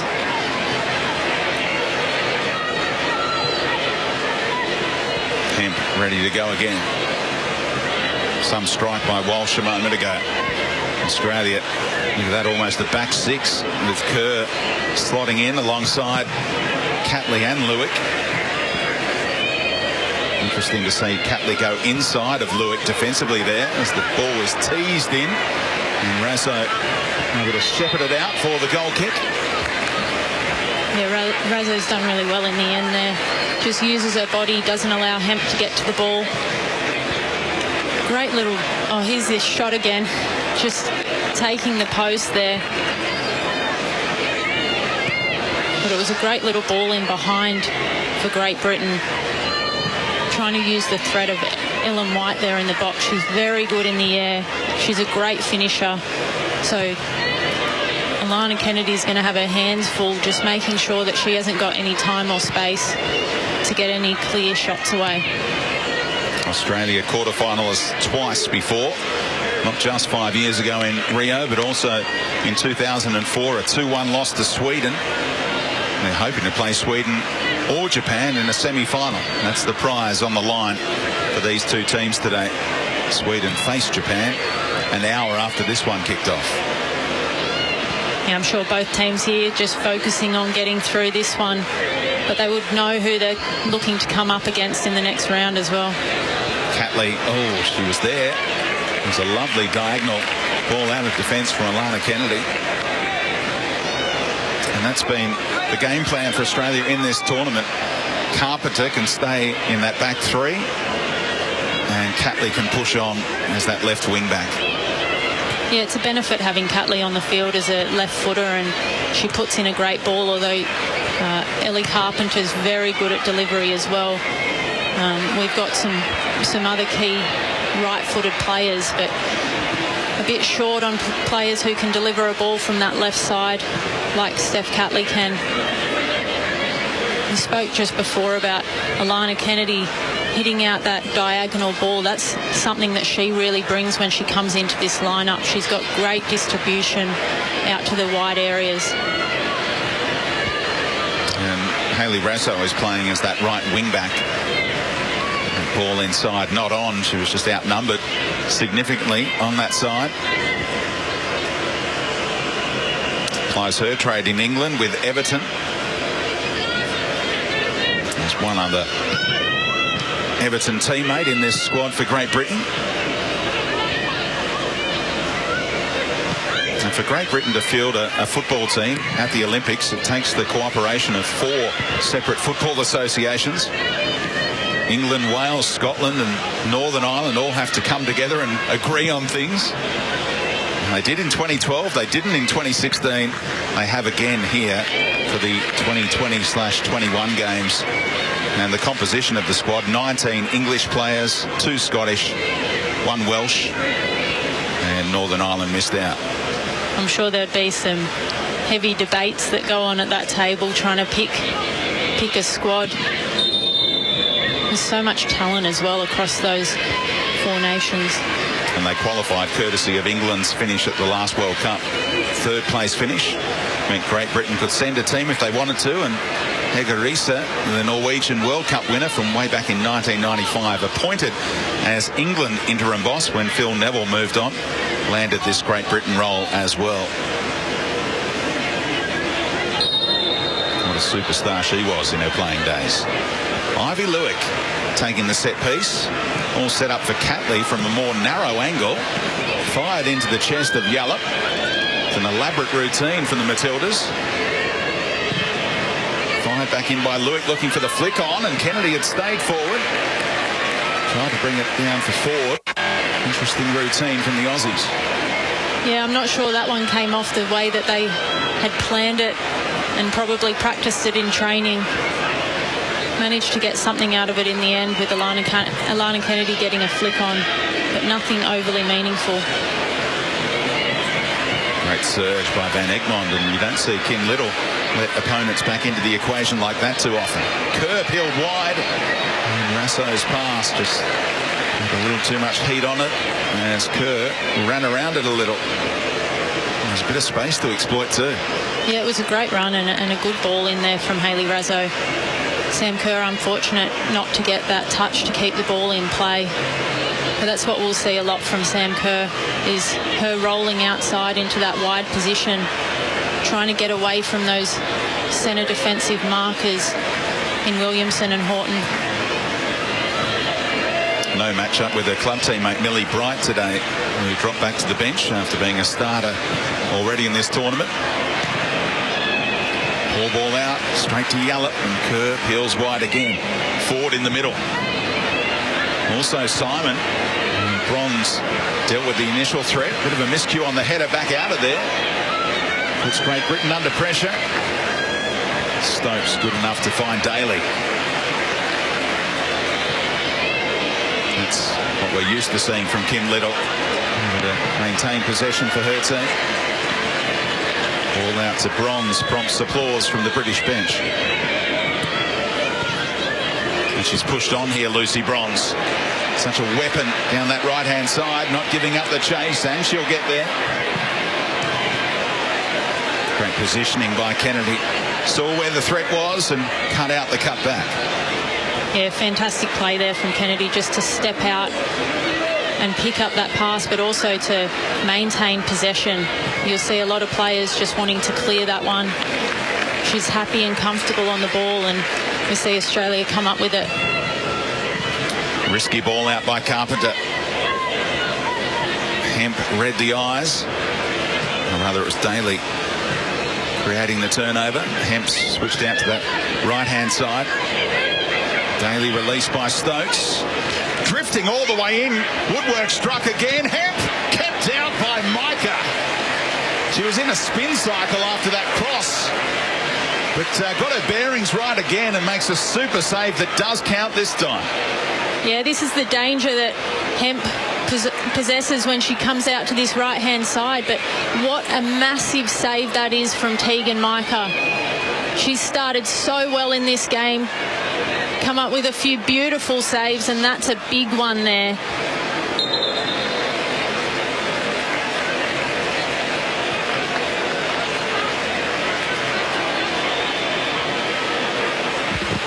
So the woodwork has already been struck 3 times, twice in that little sequence.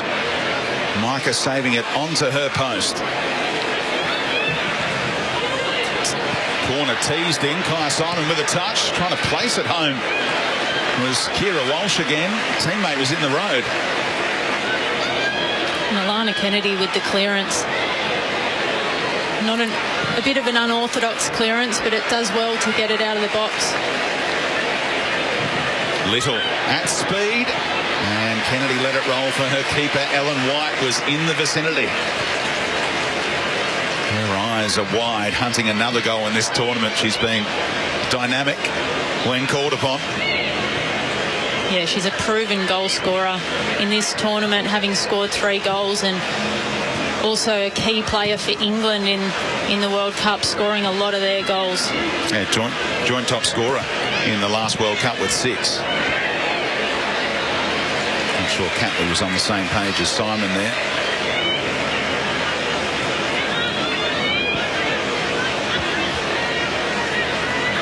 Horton scored all the goals in the 2012 Olympics.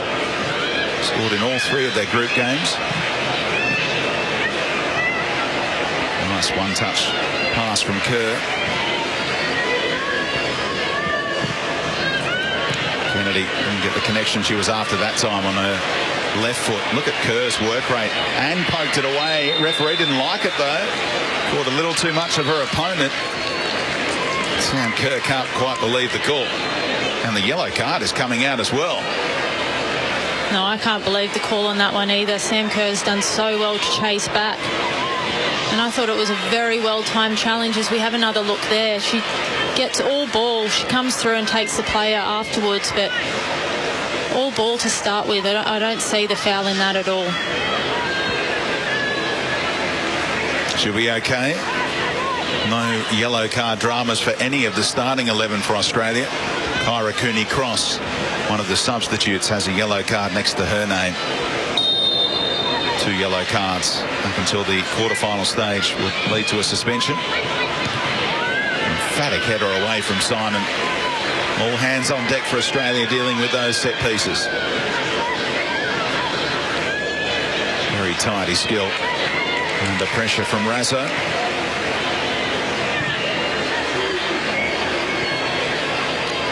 Weir and Walsh, such a rock-solid defensive midfield combination for Great Britain. Manchester City pair.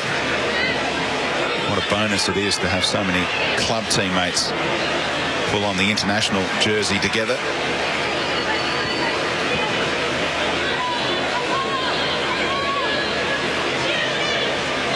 Three of the back 4 and the goalkeeper also from that club.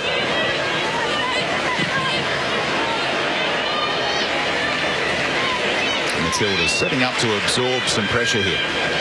Yeah, they're setting up with a lot of players in that back line. You saw Emily Van Egmond pulling out wide. I think at one point they had 6 players across the back line there.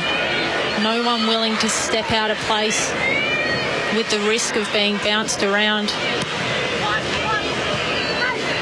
Very disciplined in defence, this Australian team. And working the angles out nicely to Catley.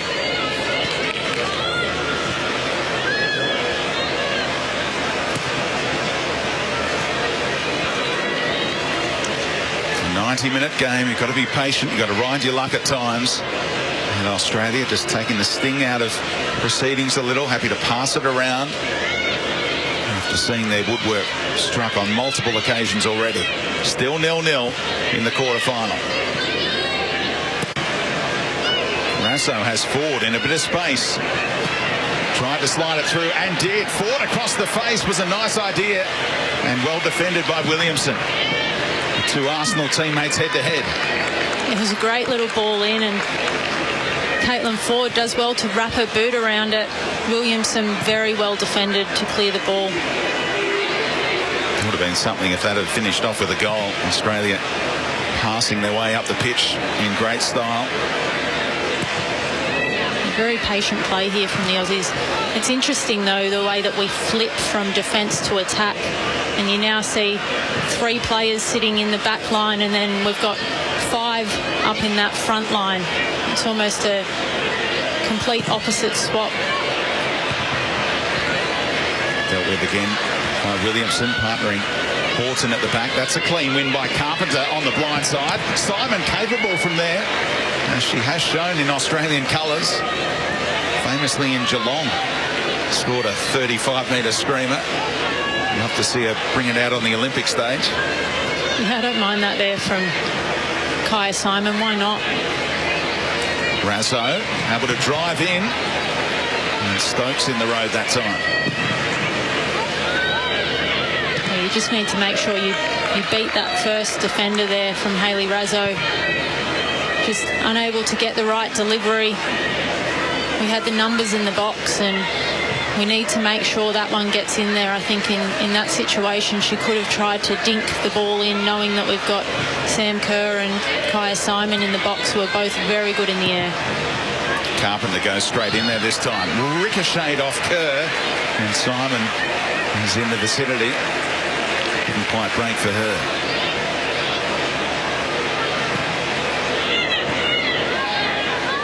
Rasso left out of the United States game with a slight niggle, and back-to-back efforts down that far side. She was stretching it out in back play a moment ago. It'll be fascinating to see how Tony Gustafson uses the substitutes, or what he calls game changers, in the second half. We've already seen Fowler and Kyra Cooney-Cross, the 2 teenagers, make their impact in this tournament, and Hegarisa will be plotting a change or two as well come the second. Half an hour gone in the Great Britain versus Matildas quarter-final match. No score yet. The UK have had the best of the opportunities, hitting the post about 10 minutes ago with a firing shot from outside the box, but no scores yet.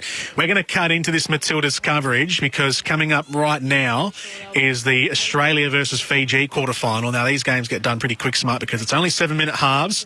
So in 60 seconds, we'll take a break. We'll come back and we'll have kick-off between Australia and Fiji in the women's rugby sevens.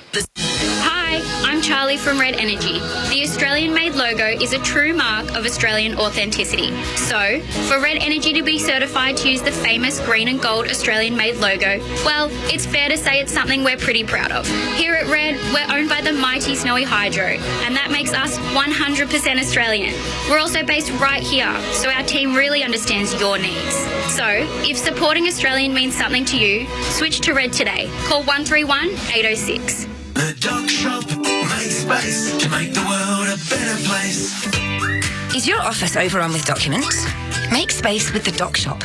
We'll store your documents and data, protecting them from the elements.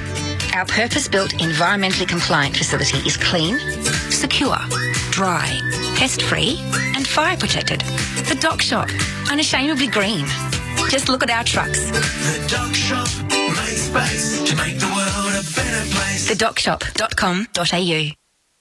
Welcome back to SEN's coverage of Tokyo 2020. Australia and Fiji has just gotten underway in the quarterfinals in the women's rugby sevens. It's got better and better as this tournament has gone on. Here's an opportunity for them to really stretch Australia from the off.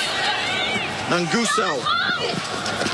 Moving it wide. Now coming up against the traffic is Donu. Solikoviti clears it away. Rewhite moving it on. Nothing on that way. So they'll come back towards the left-hand touch. Australia having to make tackles early. Fiji recycling nicely. Still inside their own half.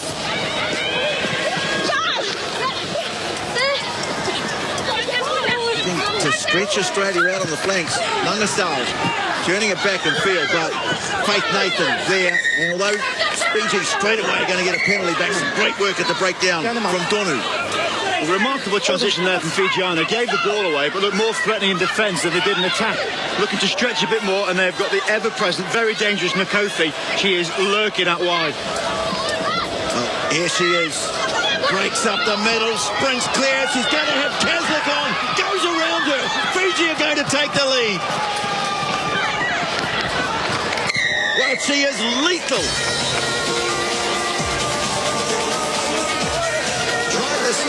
Flying winger from Suva puts Fiji in front. What a brilliant try. Fiji get the first try. Chloe Dalton, gold medalist from Rio 2016 in the Rugby Sevens, is with us in the studio. Chloe, what are you thinking after that first try? Fiji, really good first couple of phases. Yeah, really well done there from Fiji. Managed to spread Australia by getting the penalty tap. A little bit of miscommunication, which we saw by the Aussie girls in the game last night against China as well, when we're defending in that connected line, trying to, I guess, maintain a bit of shape, but just allow the Fijian winger to run straight through the gap. Charlotte Kaslik at sweeper came across to try and get a bit of an ankle tap on as a last-ditch effort, and Ivania Politi, really good effort to try and tackle before the Fijian player scored under the post, but it was a little bit too late. What's the biggest thing Australia has to look out for from the Fiji team? I think defensively, Fijians love to fly up in defence and make some really big hits. They're really physical, so I'd like to see the Australian girls maintaining their depth in attack and just their composure as well. Fiji 7, Australia 0 as we resume play after the first try. They get beaten at the breakdown. They're going to be in trouble. Well, I think they thought that was a penalty. Just a free kick, but again, aggressive play at the breakdown. There's the rather banged-up looking Vani Politi, who got one in the back of the head, opened it up earlier on in the day's play. Pass to Politi, she gave good chase. The initial score from Marmasi. And now chance for Fijiana, split field attack. They've got threats either side of this scrum with a free kick given, but not from the mark. Has to be good from behind the scrum. Yeah, I see. No, coming up to the midway point in the first half. The danger lurks out on the fence, and they're going to go in again. Oh boy, Fiji, a brilliant start, and this time it's Anna Maria Naimasi, who has been a try-scoring machine for them in this tournament. Well, she was one that was celebrating the first score from Nakothi, but this time it is early, flying 11.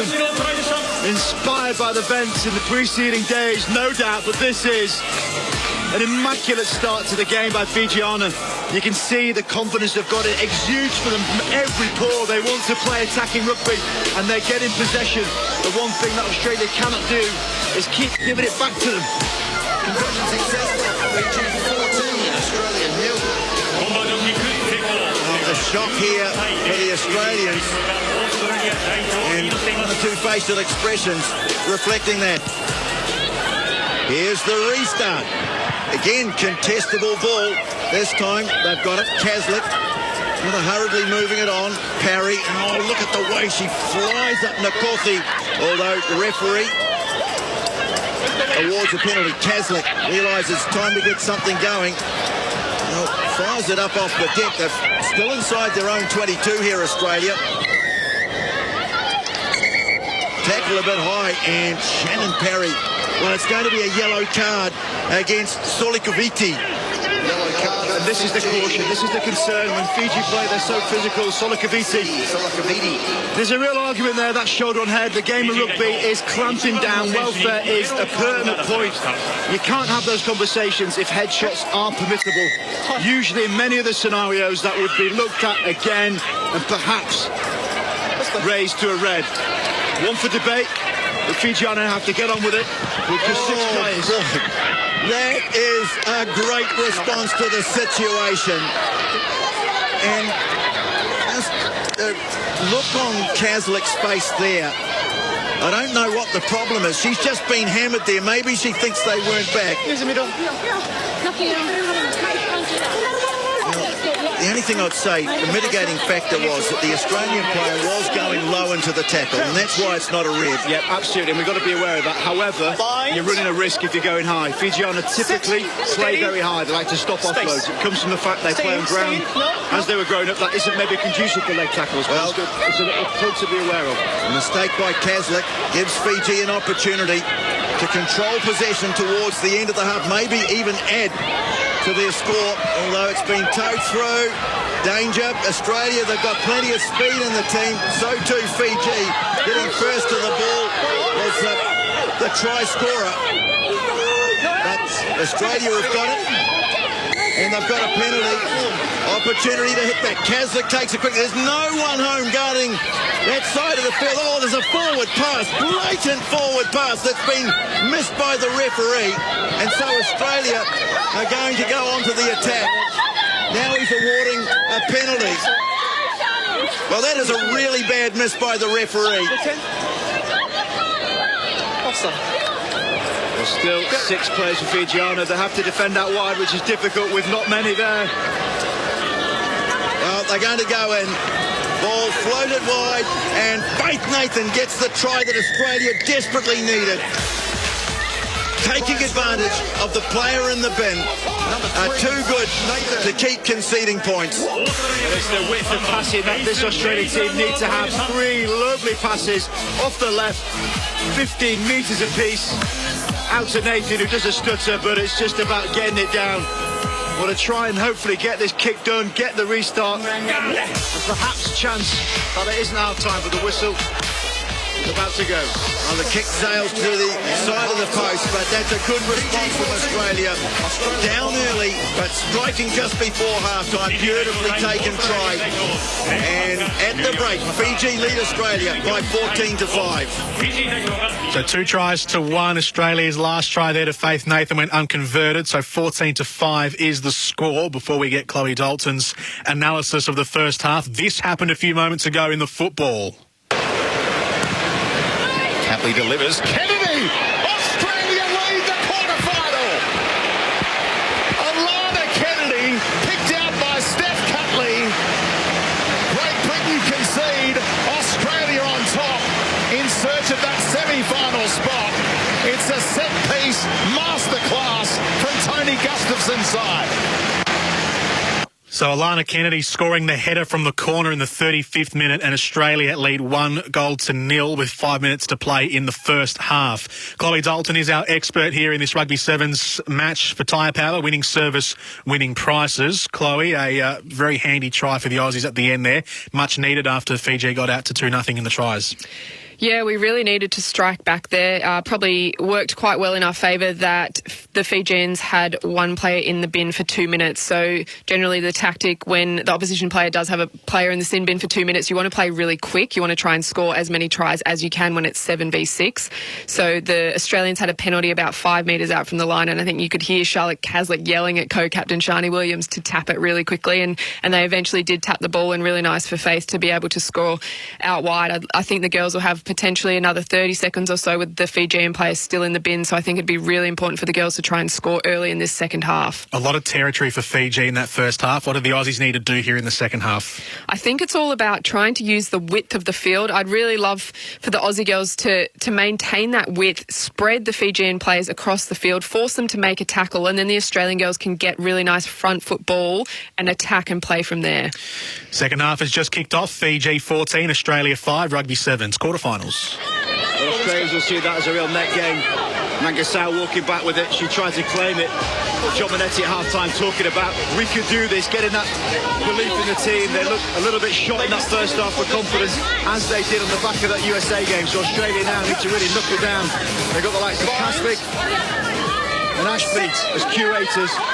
Faith Nathan out wide needs to try and bring some magic. Well, just need a bit of time and possession, and you know that the tries will come. And here's one of their speedsters, Faith Nathan, chopping back in field. It's a real clash on that wing. Fiji trying to get numbers over the ball, but the penalties are coming for Australia. Now a chance to cash in. They're lined up beautifully away to the right. Kaslik just commits a couple of defenders and then floats it wide. Demi Hayes put on the ground. Fiji getting hands to the ball though, and they get the penalty. Good defence, and they don't waste any time tapping the ball and getting it going again. Little double around, but excellent defence from Vani Pelite. And a penalty. Well, that's what Australia need. Now the opportunity. Double play from Pelite. Passed up, as you say, but that's not deterring her. The tough Aussie. And that's more like it. In the middle, Ashby, Kaslik, pulling the strings. Yep. And they got some power runners in the middle. So it's Nathan who takes the tap. Kaslik. Australia look to press up. Ashby. Tony Gatu is on. She's tackled but not put on the ground. Williams now delayed the pass.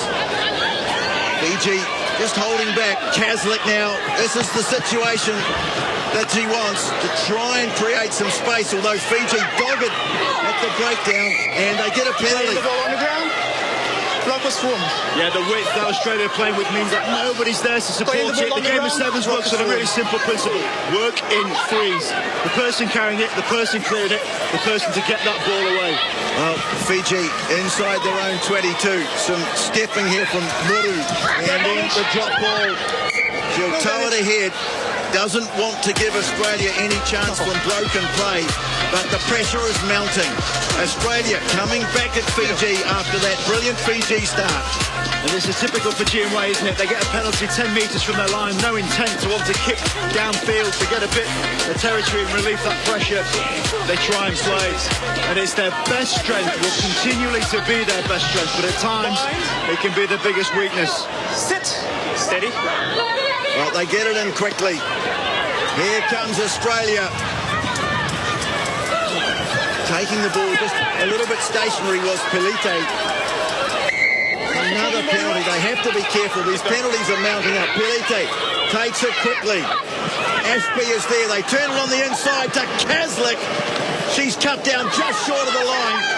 Fiji, they've been so good in these defensive situations. And now off they go. Streaking away downfield. Support maybe needed all. She's going to go all the way.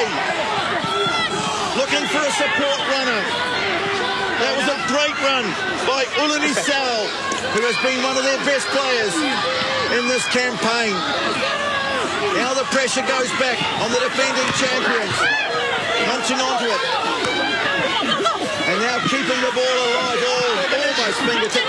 Ball's been picked up by Shani Williams. Fends off one.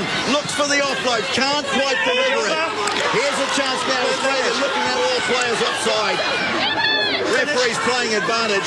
Fiji players getting back in an offside position. They've got to be careful. Yeah, I'd have said that was yellow card territory. Never onside. Whenever you look at something that's a professional foul, intentional, the tackle way behind the tackle line, you don't know what's going to come from it, but it's an absolute momentum killer. And that sometimes it's a ploy. Some teams want to try and give away that penalty because they're exhausted, it's frantic, and they're broken. Completely agree. Player coming back in an offside position to make a tackle when a team has momentum. Fiji lucky here that they still have the full complement of 7 on the field. They're making subs. 10. 2.5 to play. That's still plenty of time.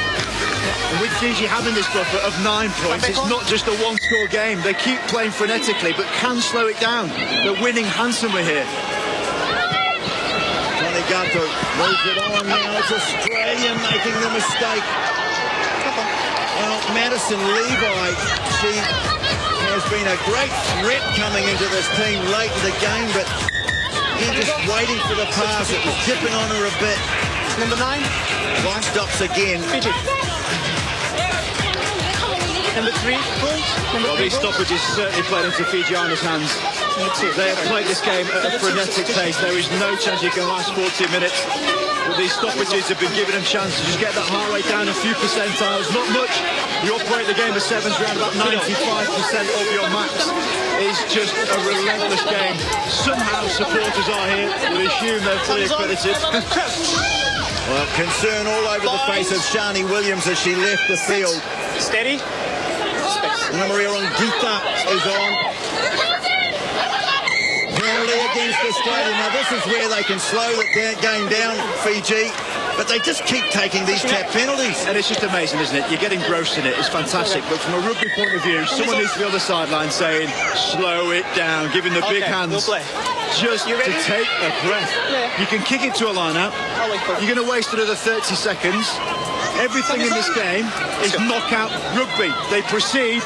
It is a colossal shock. We're talking about the reigning Olympic gold medalist. It's a shank of a kick, but it does not matter. It's out. That clock in the top left is still rolling. Australia need more than one score. Otherwise, they are out of the Olympic Games as reigning gold medalists. Well, one of the Fiji flag bearers, Lucila Nangasal, will throw to the line out. Or maybe she won't. No, she's been subbed. Again, just trying to get these substitutes in. You get 5 in the game of sevens. At this point, I'd be asking the referee about the weather. Just try and slow it down. Constant questions. This is hugely important 90 seconds for Fiji rugby. Well, Australia will look for the steal, but Fiji have got it. Possession, everything now. Straightening. He's going anyway, you're winning. And now she heads off down the right-hand flank. Sets the ball nicely behind it. Penalty, though. It's still alive for Australia. Conversely now, it's not just a one score. You've got to get close, get the points and go again. No, loose pass. But Australia move it wide. Now, here's one of the players with the potential to break them open, Tony Gato. They fling it wide, having to come back against the grain to take it was Ashby. Now the break from Caslick. She's away. She'll score between the posts, and it's all on. Well, you wonder why she's the golden girl. A time that could not be more needed. Don't have to rush at this point. Just make sure you're focused. It's a break from Caslick. There's the inside line. Tracks it all the way and off she goes. We're talking about the final stages of this game. She's played every second of it. The pain on her face. She knows the significance of this moment. If she wants the headlines, this is how you get them. Now the kickoff, all important. They've kicked it away down the field. There's 10 seconds left. Fiji just need to hang on to it. Time almost up. Australia pressing hard. Loose ball or penalty. That's it.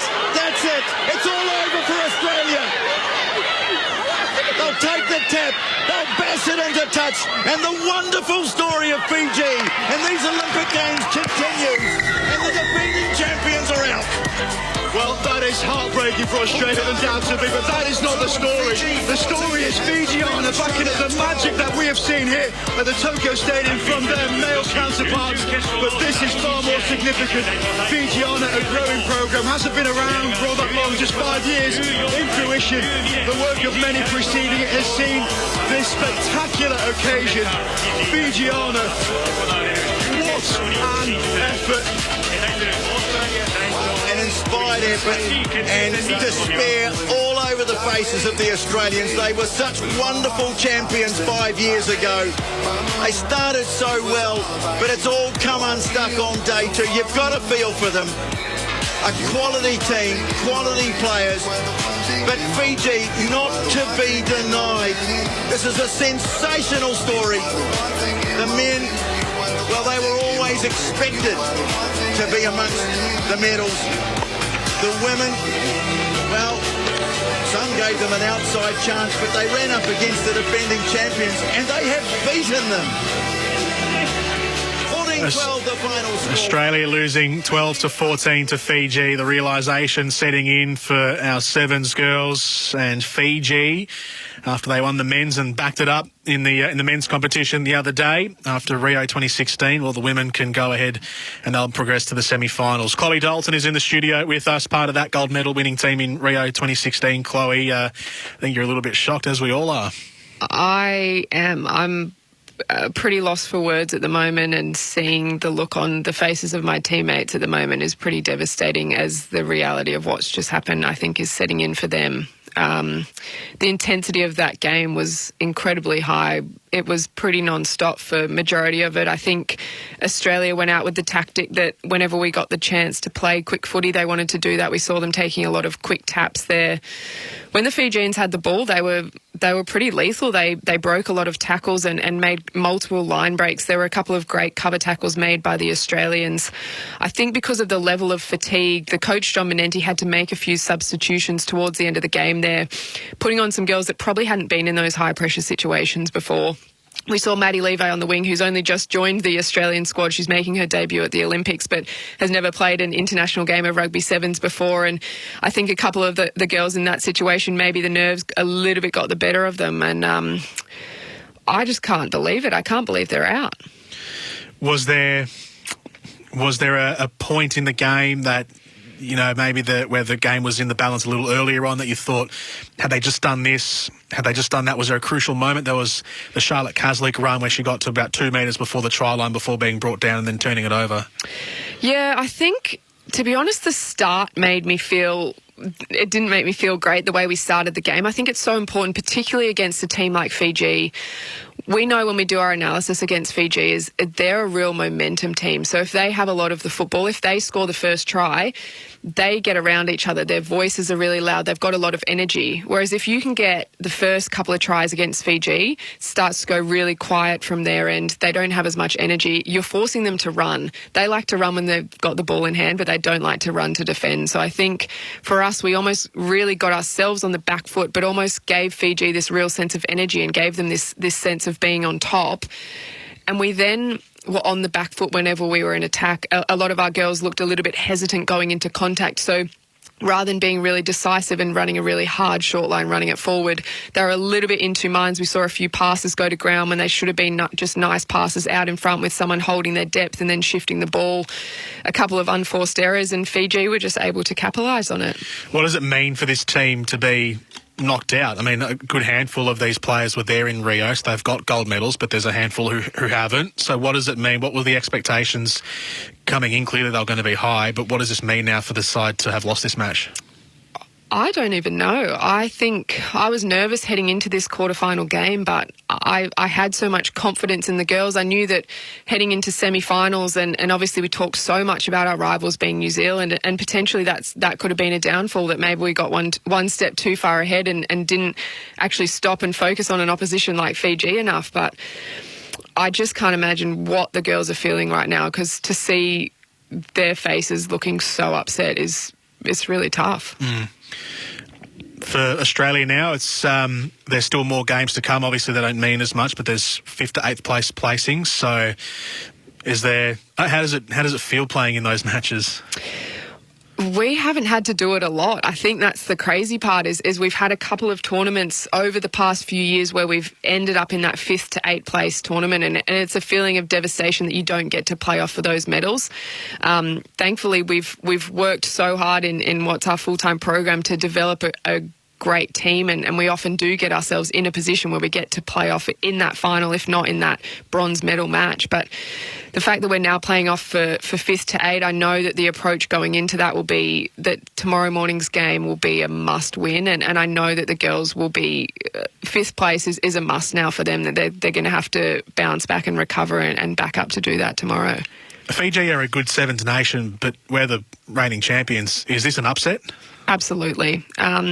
We know the Fijian men's side have been incredible and took out that gold medal, which was beautiful to watch. And the women in Fiji are an exceptional team as well. And I think a lot of their style of play replicates what the men have been able to do. But if you look at the amount of times we've come up against Fiji in the World Series, they're a really unpredictable team. They play a great style of footy, but I really think we should have been able to put them away there. Chloe, it's a tough night. It's a lot to absorb. The reigning gold medalists have been knocked out by Fiji 14-12. The same scoreline as earlier today against the USA as well. If I don't know, is that an omen maybe into the style of games, sort of low scoring but one conversion the difference? Yeah, and I think if you look at it across the board, we're traditionally known as quite a high point scoring team. We often score a lot of tries. We're really good with ball in hand. We've got a great attacking style, the way that players like Charlotte Caslick, some of the younger girls like Madison Ashby can bring that ball forward and create so much in attack. I just don't think we gave ourselves the opportunity to do that. There was one point in the game where we looked at the Australian players. There were 7 players within the 15-metre channel with the ball in attack. So if you look at it with the ball, like you should usually have two players in the ruck, a player at halfback, and the rest of the players should be spread across almost the 60 metres. So the fact that we had all 7 players within that channel, I think, showed to me how fatigued we were in that game, but that we just didn't work to our strengths. Chloe, thank you very much for being part of the company tonight. Unfortunately, didn't go the way that we wanted to, but you've done magnificently well in the conditions, I suppose. Thank you. I'm still a little bit in shock. It's going to take a while to process that one, but thanks for having me on. Chloe Dalton, part of the Rio 2016 gold medal winning team, but unfortunately this time in Tokyo 2020, our Rugby Sevens women's team has been knocked out in the quarterfinals against Fiji 14-12. Chloe with us for Tyre Power. Get a grip on tyre safety. Book your 5-minute tyre safety check at Tyre Power now. We'll take a quick break. We'll come back on the other side of this, and there's a lot brewing around Tokyo in the tennis world. We'll bring you the big story right after this on SEN. When playing for the Boomers, we loved Aussie sports fans cheering us on. Well, let me tell you this. Go get a free 5-minute tyre safety check from Tyre Power and we'll all cheer you on because it means you're tyre safe. Each Tyre Power store is independently Aussie owned, so when you visit your local Tyre Power, you're literally dealing directly with the local owner. So be tyre safe and be Aussie proud. Get the power of Australia's biggest independent. Tyre Power, your trusted local Aussie tyre expert. Werribee Kia is Australia's #1 selling Kia dealership. They make buying cars easy. Get the My22 Cerato hatch or sedan from $25,990 drive away, or the all-new Kia Niro hybrid and electric from $41,990 drive away. There's also over 200 used cars and utes in stock with their biggest clearance sale ever on all makes and models. Plus, they pay top dollar for trade-ins, any make and model. Werribee Kia, Old Geelong Road, Hoppers Crossing, or werribeekia.com.au. LMCT 114. Red Energy recently won the 2021 CanStar Blue Award for Most Trusted Energy Provider. Being trusted by our customers means the world to us because at Red Energy, we're 100% Australian owned and based right here in Victoria. You'll deal one-on-one with a local who fully understands your needs and what's more, knows where Melbourne is. So call 131 806 and find out why being a customer of ours means there's no place like Red. The Doc Shop makes space to make the world a better place. The Doc Shop is the future of document and data destruction. Where we can, we recycle. At our own secure facility, we destroy the page but save the paper, protecting your data from falling into the wrong hands and our environment from unnecessary waste. The Doc Shop, unashamedly green. Just look at our trucks. The Doc Shop makes space to make the world a better place. TheDocShop.com.au. As the Aussie athletes compete overseas for glory, they rely on our supports. It's the same for tyre safety here at home. We rely on the support of Tyre Power to steer us safely on the roads. If you haven't been to Tyre Power for your free 5-minute tyre safety check, then book in now and experience the CanStar Blue award-winning customer service. Get the power of Australia's biggest independent, Tyre Power. Aussie owned and operated, keeping you safe on the roads. tyrepower.com.au. Attention! Lloyd's Auctions are holding a massive classic car online auction this weekend, including Australian, American and European classics, featuring Glenn Seaton's championship-winning Ford Falcon EL, Russell Ingall's Castrol V8 supercar, low-kilometre HSV GTSR and more, all starting at $1 at Australia's greatest auction house. Bid now. Also on offer, Ford Mustang Mach-1, Valiant Pacer, Shelby Fairmont, XP Falcon X Police, VL Walkinshaw Group A, Monaros, Jaguars, Porsche and Ferraris. Bid now or call now to put your classic car into our next record-breaking auction. Red Energy is 100% owned by the mighty Snowy Hydro, and that makes us as Aussie as the Gold Rush. We're based right here in Victoria and have been providing electricity and gas to thousands of homes in Ballarat for years. So, if you want an energy company that's 100% Australian owned, supports Aussie jobs and is committed to supporting the economy, call our Victorian-based contact centre on 131 806 to make the switch today. Oh, we've been there for every game to 4 and 20 pies. Purchase any 4 and 20 product from anywhere 4 and 20 is sold for an opportunity to win 4 PS5s. One for you and your 3 best mates. Together you'll go head-to-head in a game of Fortnite with your AFL Dream Team. Plus a 4 and 20 branded Sharon Footy to be won daily. T&Cs apply. See fntaflgameon.com.au. It's 31/8/21. Retain receipts or wrappers. And get them all there hot. Oh, what a lovely party makes a 4 and 20 pie.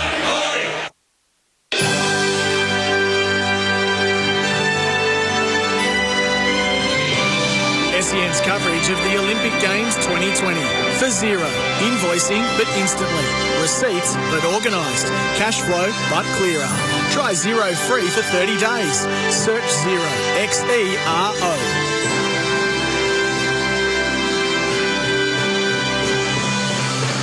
Welcome back to SEN's coverage of the Tokyo 2020 Games. Jordan Canellis with you here through this evening of day number 7 for Mate Internet and Mobile, and for Zero. You can send us a text on 0433 98 11 16 for Temper. A mattress like no other. So Australia, unfortunately, knocked out at the quarterfinal stage of the Rugby Sevens women's tournament, 14-12 against Fiji. So we will be unable to defend our gold medal from Rio 2016.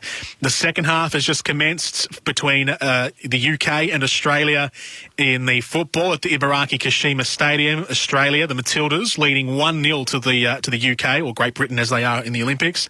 1-0 thanks to Alana Kennedy's header from a corner in the 35th minute. Great Britain, which is a majority made up of English players, so England made the recent FIFA World Cup semi-final, the Women's World Cup semi-final. So they are, well, according to the last World Cup, in the around about top 4 teams in the world, FIFA rankings here or there. So Australia to be leading the team who made the semi-finals of the last World Cup at half-time, with the second half getting underway, is a pretty big moment for Australia. In the tennis, now there's 2 big scores to bring you up to speed with. Firstly, the mixed doubles. Ash Barty and John Peers in their semi-final match against Anastasia Pavlyuchenkova and Andrei Rublev. Barty and Peers won the first set 7-5. They lost the second set 6-4, so a deciding third set was needed. It went all the way down to 13-11 in favour of the Russians, unfortunately. So Ash Barty and John Peers have been knocked out in the semi-finals. I presume there is a third place. Yes, there is. There's a bronze medal match. So there is going to be still a chance for Barty and Peers to medal in the bronze medal match, and they'll take on one of either Elena Vesnina / Aslan Karatsev from Russia, or Djokovic and Stojanovic from Serbia, who will contest the other semi-final later this evening. So a bronze is still there for Barty and Peers, but they've been knocked out and won't get the chance to compete for the gold medal in the final. I mentioned Novak Djokovic. I've spoken about him tonight, wanting to complete the Golden Slam. His semi-final match in the men's singles tournament, I said he wiped the floor with Alexander Zverev in the first set, which he did, 6-1. And I said, but anything can still happen. Well, anything just did happen. Alexander Zverev won the second and third sets, 6-3, 6-1, which means Novak Djokovic has been knocked out of the men's singles tournament at Tokyo 2020. The Golden Slam will not happen for Novak Djokovic. The Golden Slam is off. He won't get the Golden Slam. He can still win the Grand Slam if he wins the US Open later on this year, but the Golden Slam, which has only been completed once in the Open era, which was by Steffi Graf back in the mid-90s, of winning all 4 tennis majors plus the Olympic gold medal in the singles events, it won't happen for Novak Djokovic. It's what he's been gunning for, but he wasn't good enough when it mattered most in the second and third sets against Alexander Zverev from Germany. So Zverev gets through to the final, where he'll play play Karen Khachanov of Russia. So the gold medal is going to either Russia or Germany, and Novak Djokovic will have to settle for a bronze medal if he wins his bronze medal match against Pablo Carreño Busta from Spain. But the big news from Tokyo in the tennis world is that the Golden Slam for Novak Djokovic is off. He won't be winning all the major singles events and titles in 2021. Djokovic out 1-6, 6-3, 6-1 to Alexander Zverev.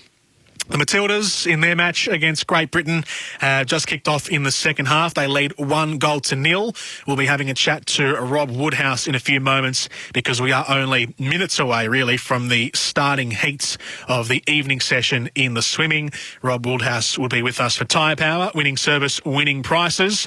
We'll do that next here on SEN, and we'll bring you back into the Kashima Stadium in the match between the Matildas and Great Britain, where the Aussies lead 1-0 thanks to Alana Kennedy's header in the first half. That's next. Plenty more to come on Tokyo 2020 SEN.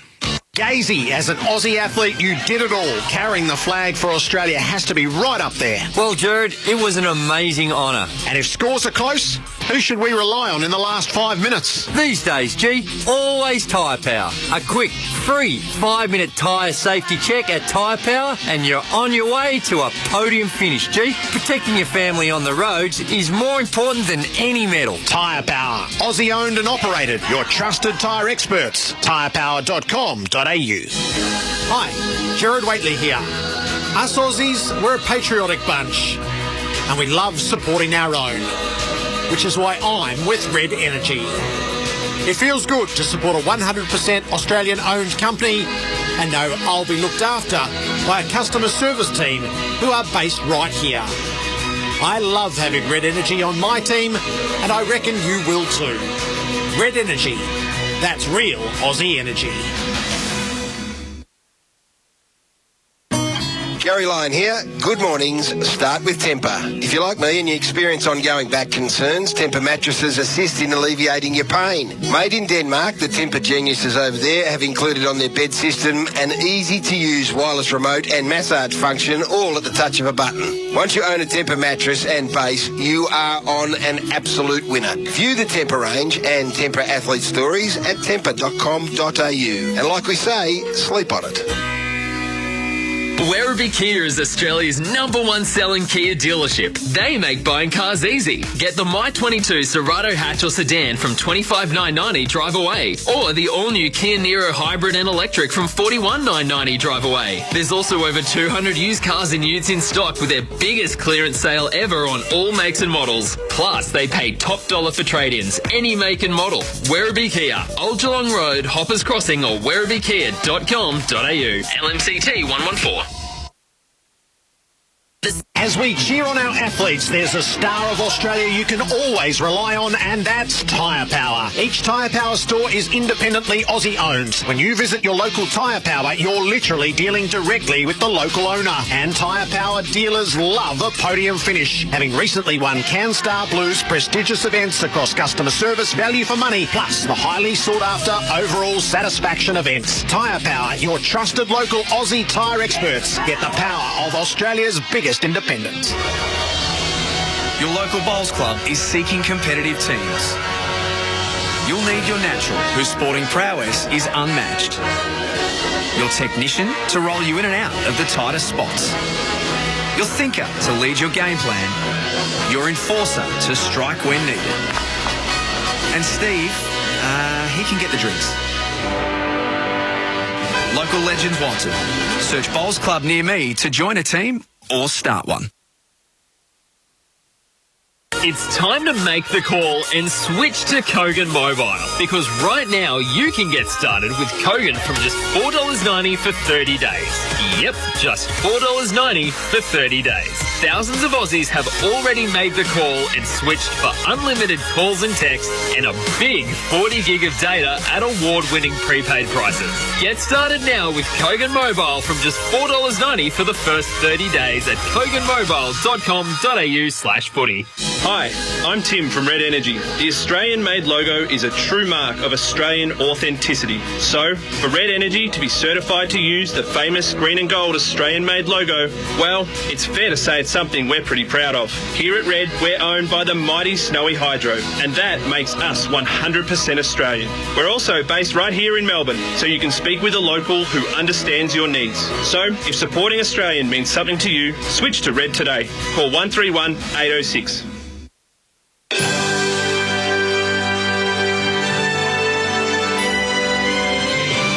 SEN's coverage of the Olympic Games 2020. For zero. Invoicing but instantly. Receipts but organised. Cash flow but clearer. Try Zero free for 30 days. Search Xero. Xero.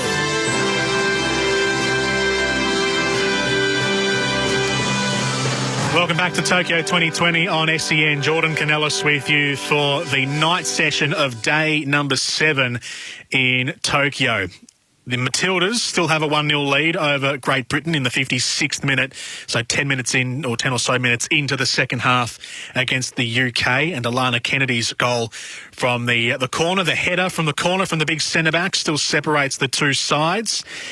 In the golf, we are done for the day, so there was some adverse weather around. They'll resume round number 2 early tomorrow morning at 8:45. There's only a couple of holes from a couple of golfers still to play, so there's only just the last sort of straggling bits of round number 2, and then they'll go through round number 3 all through the day tomorrow. In the golf, in the tennis, Ash Barty and John Pearce have lost their mixed doubles semi-finals to Anastasia Pavlyuchenkova and Andrei Rublev.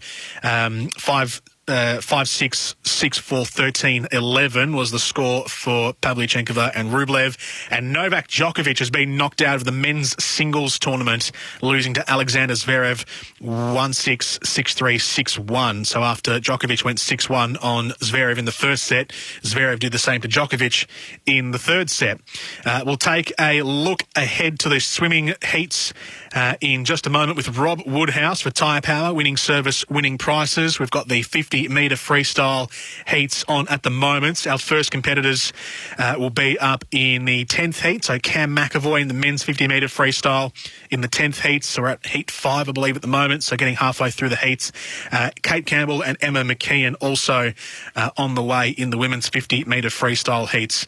Rob will be with us for Tyre Power. Get a grip on tyre safety. Book your 5-minute tyre safety check at Tyre Power now. Let's see if we can actually cross into Rob if he's there. Tokyo, poolside. Rob, can you hear us? Come in. I certainly can. Good evening, Jordan. Evening. So what do we? What's the evening look like ahead for Australia from these heats tonight? Well, it's we've got, as you said, the men's 50-metre freestyle heats at the moment. Heat 7 is now in the water, and as you said, Cameron McAvoy goes off in heat 10, which is the final heat. The last 3 heats, 8, 9 and 10, are the 3 seeded heats. So Cam is in lane 1 of heat 10. He's going to have to go, very fast, obviously, in a 50 to get into the semi-finals, tomorrow morning semi-finals. So heat 7's just been run. Something under 22 seconds might be good enough. We've had only one competitor go under 22 seconds. That's the Ukrainian Bukov. The next event is the women's 50 freestyle, where we have the new Olympic champion Emma McKeon and the 100-metre bronze medalist Kate Campbell going in that event. And then we have the men's 1,500 metres, and there's so much history around the men's 1,500 for Australia over the years. This time we have Tommy Neal and Jack McLaughlin competing, and we'll be finishing with the medley relay heats for both men and women. So I'll be able to bring you those teams a little later on as well. In the 50-metre freestyle, is it is the selection, I guess, or the option, I guess, for the swimmers to qualify, firstly to choose to compete, then to qualify for these? Are we seeing a lot of the heavyweight swimmers compete, those who have won and placed in 100 metres, 200 metres? Are they there in the 50 metres as well? There's a few, Jordan. Yes, like Caleb Dressel, for example, who won the 100. He's the fastest seed in the last heat in lane 4, the American. So he's probably the one to beat. Whereas Kyle Chalmers, who finished second in the 100, is not there. So Dressel's the one. And in the women, as we said, both Kate Campbell and Emma McKeon swimming in that, and they did so well in the 100 metres. But there's a few others from that 100 metre final in the women that are competing in the 50 as well. It really is a splash and dash. It's all over over for the men in 21 seconds and for the women in just under 24 seconds. So it's always very tight and very frantic and lots of splash and very hard to pick a winner. But, we hope that our Australians can get through to the semi-finals tomorrow. Does Caleb Dressel and Emma McKeon go in as the number one seeds in men's and women's respectively? Dressel does. Emma, not so. I think she's ranked number one in the world this year, but in terms of the seedings, the seedings are done based on the last sort of since 2019, I think. So Shara Shostrom, the Swede, who's the world record holder in this event, she goes in as the world number one. So Emma, I think, is seeded number 2 behind that. But again, it's who knows what will happen. We've got to get through the rounds first, the heats, and of course the semis before we even start talking about who are the medal prospects. But those athletes that have done multi events this week, it gets really, really tough by the time they get to the very last morning of finals. So we'll see what she's got left in the tank if indeed she even gets to the final. What's the come down been like from earlier today? Emma McKeon's gold medal in the women's 100-metre freestyle. Obviously, you're very closely related to her, literally. How has it been in the hours since? It's probably been a lot easier for me than it has been for her. I've had a couple of beers and nice relax. But Emma is she's very professional, as is Kate, and they would have done a really good swim down. And the recovery process is such an important part of the whole week, really, and the ability to recover between sessions and between swims and so forth. And the team around these athletes is really, really important. They do a fantastic job, very, very professional. So both Emma and Kate, having swum this morning in that fantastic final, they would have just gone back after their massage and their swim down and probably had a nap this afternoon and come back firing for tonight. And a quick recap on the other medals won today. So Tatiana Schoenmaker took her 200-metre breaststroke with a world record time, and Evgeny Rylov with an Olympic record time in the 200-metre backstroke, while Wang Shun in the men's 200 IM with an Asian record there today. The other gold medal winners. Of the others outside of Emma, which was the win that you were most impressed with? Probably Schoenmaker. I mean, it's the first individual world record of the week, the South African, and beating one of the legends of breaststroke swimming in Lily King, the American, as well. So Schoenmaker was unlucky not to win the 100 metres earlier in the week. So a great win for her and for South Africa in that 200 breaststroke, and a world record to boot. It's just a fantastic swim for her. So that's probably the highlight. So we're coming up to we've got a couple of heats to go here now, Jordan, and we've just had the first of the seeded heats. So we're starting to get pretty fast now. To give you an idea, 21.66 seconds for 50 metres. That is really moving. I'm not sure Cam McEvoy will be able to match that, but that's the fastest qualifier so far into the semi-finals. All right, Rob, hold tight because heat number 10 is about to fly. Cam McEvoy in lane number 1 is competing for Australia. Before we get there, a quick score update from the Matildas. Great Britain have just equalised, so it's 1-1 between Great Britain and Australia as we keep an eye on that one. Heat number 10, Cam McEvoy. Let's head out to the pool now. Basil Zemplis with the call on Channel 7. Rob Woodhouse with us for Tyre Power. Winning service, winning prices. Heat number 10, Cam McEvoy. Cameron McEvoy, 27-year-old, his final individual event at these games, swam in the heat of the 100 freestyle, wasn't able to make it through into the semis. No, he didn't. And I think for Cam McEvoy out in lane 1 in this, it may actually suit him, because if he's in the mix with some of the guys that are in the middle and he's slightly behind, he's going to cop all of the wash. And Sam, compared to a Caleb Dressel, for example, or Florent Manadou for that matter, is quite petite. And it means that the water that they create and that wave that I was talking about from the previous heats, the way that it moves, that all of that water is around you and it hits you at the end of the race. Florent Manadou, lane 3, gold medalist in London, silver medalist 2016. Caleb Dressel, the 100 free champion in lane 4, 4x100, Olympic record in the semi of the 100 fly, huge program. And Ben Proud alongside him, lane 5, third fastest this year, the swimmer from Great Britain. Dressel already ahead. His starts have been something else at this Olympic meet. Bradley Tandy of South Africa in lane 8 also got away well. McEvoy off the lead group at the moment. Dressel's going to win it. Send a bit of a message. Cam just struggling ever so slightly, lane 1.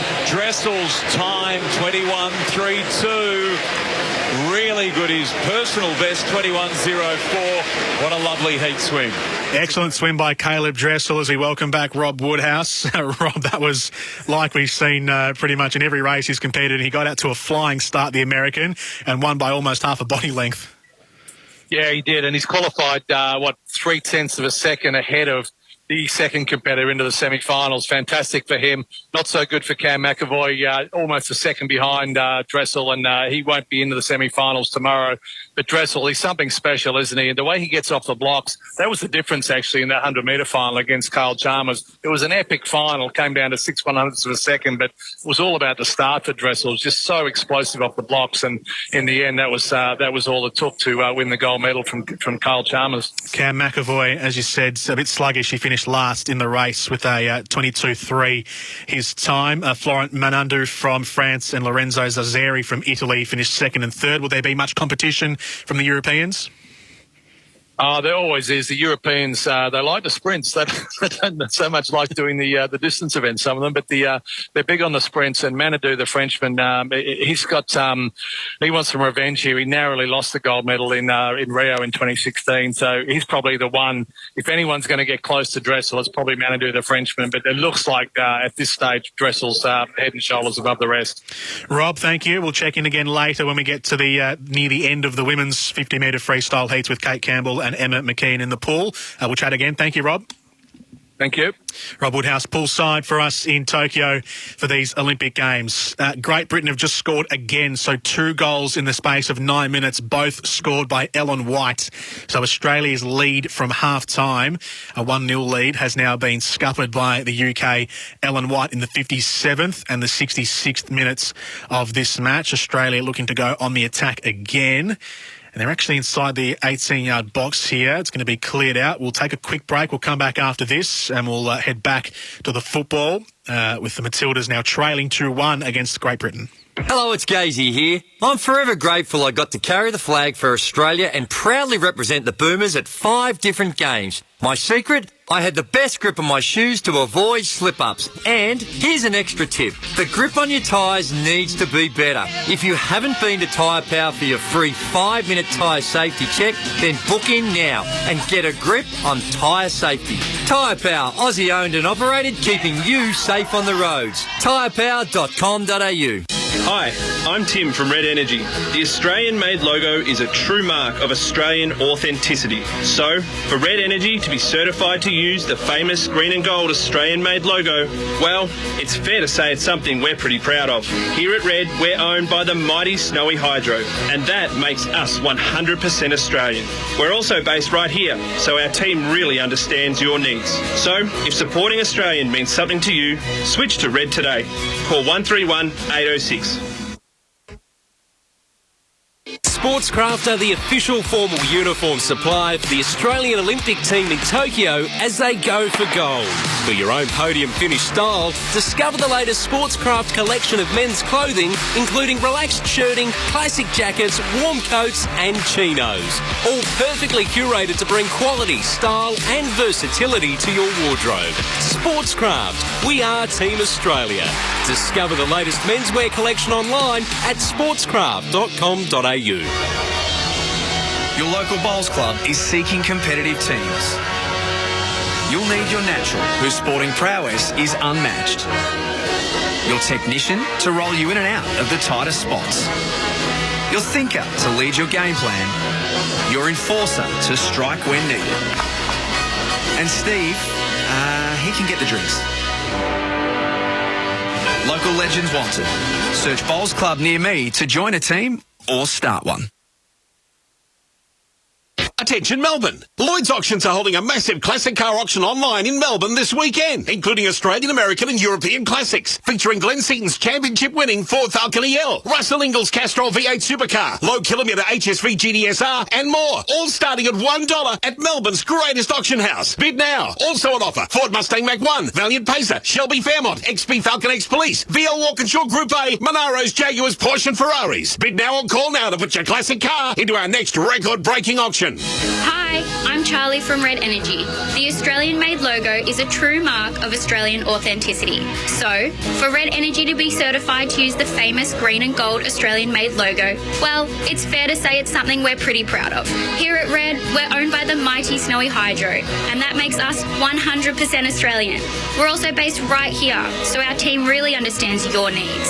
So, if supporting Australian means something to you, switch to Red today. Call 131 806. Your local bowls club is seeking competitive teams. You'll need your natural, whose sporting prowess is unmatched. Your technician to roll you in and out of the tightest spots. Your thinker to lead your game plan. Your enforcer to strike when needed. And Steve, he can get the drinks. Local legends wanted. Search Bowls Club near me to join a team or start one. Red Energy recently won the 2021 CanStar Blue Award for Most Trusted Energy Provider. Being trusted by our customers means the world to us, because at Red Energy, we're 100% Australian owned and based right here in Victoria. You'll deal one-on-one with a local who fully understands your needs and, what's more, knows where Melbourne is. So call 131 806 and find out why being a customer of ours means there's no place like Red.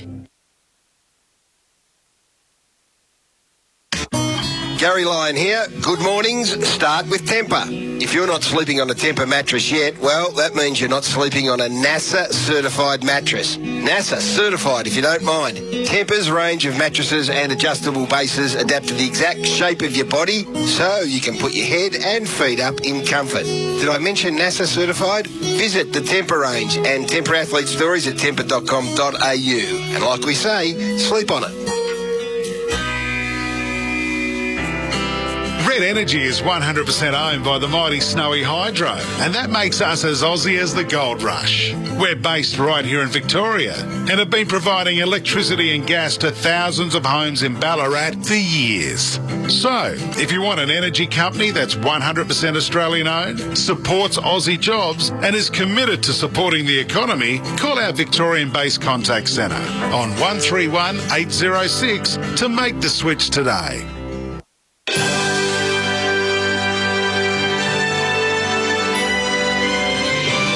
SEN's coverage of the Olympic Games 2020.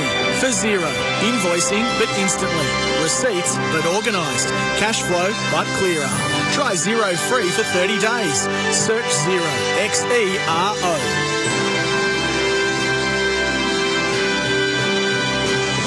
SEN's coverage of the Tokyo 2020 Games. Jordan Canellis with you from now right through to midnight, taking you through what is happening around Tokyo. The men's 50-metre freestyle heats in the swimming have been completed. So Caleb Dressel with the fastest time of 21.32 was 0.3 of a second faster than the next best group, which was Florent Manodou from France and Christian Golomayev from Greece, plus Bruno Fratas from Brazil and Vladislav Bukov from Ukraine. Cam McAvoy overall finished with the 29th fastest time. You needed to be in the top 16 to qualify for the semi-finals, so he was a bit outside the pace. Cam McAvoy at the end of it all.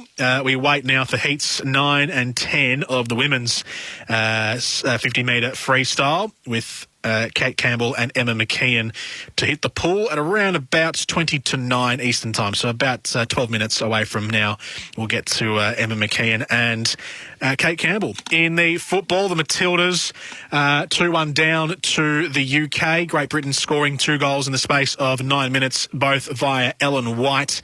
57th minute and 66th minute for Ellen White after Alana Kennedy put the Aussies in front in the 35th minute in the first half.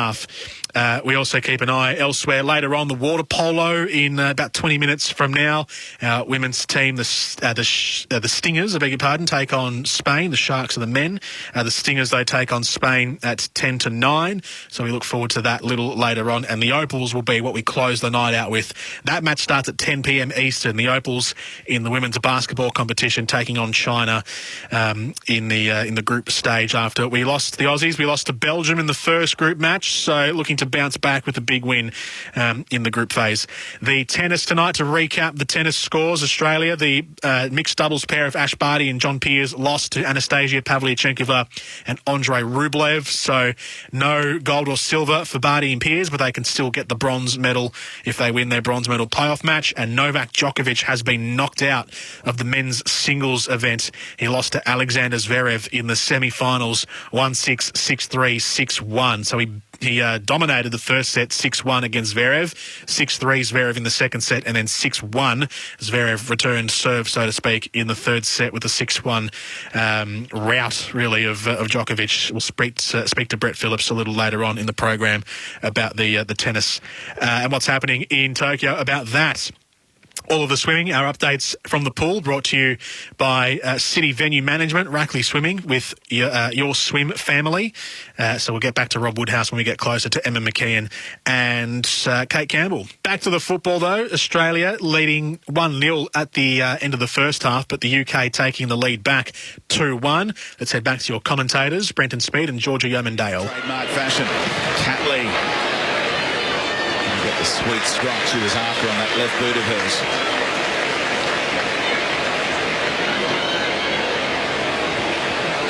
Triple change brewing. He calls them game changers. And Australian fans hope that's exactly the case. Well, that's what we need here. We need fresh legs to come on, to inject a bit of flair and to mix up this defensive block for Great Britain.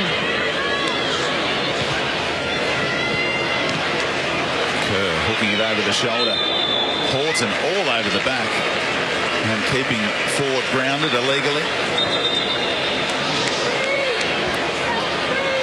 Yeah, Caitlin Ford does really well just to back into Steph Horton there as well. It's her final contribution. Seeing that her number is up, but it was a false alarm. And keep the attacking threats on there. We wait to see who does make way for two teenagers and a veteran. We might wait until after the set piece. Yeah, I dare say they're just waiting for this set piece to play out. It's not a time that you really want to make your changes is on a set piece.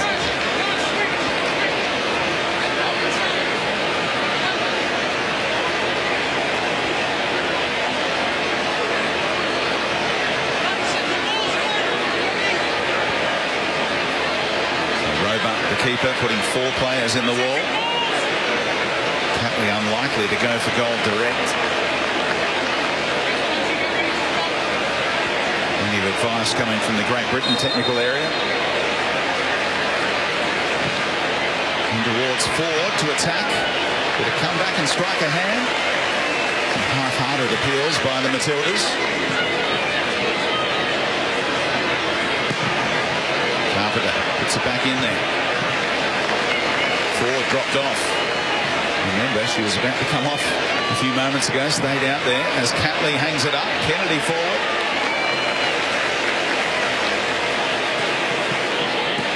Rasso. In the end, she might have upended Hemp. Free kick does go the way of who? Might be Australia's way, can you believe it? It's an interesting adjudication. Another set piece for the Matildas, and I'm with Lauren Hemp this time. Yeah, definitely with Lauren Hemp on this one. I think she was the one fouled. The Aussies lucky to pick up a free kick and in a very dangerous position as well. You saw the look on Hanley Rasso's face. She thought the free kick was going against her when she heard the whistle. What a spot for a bonus free kick here for Australia. Catley, and she drop it in the right spot again. Kennedy has a different opponent now. Driven in low and flipped on. May well have been goal bound. How was that kept out?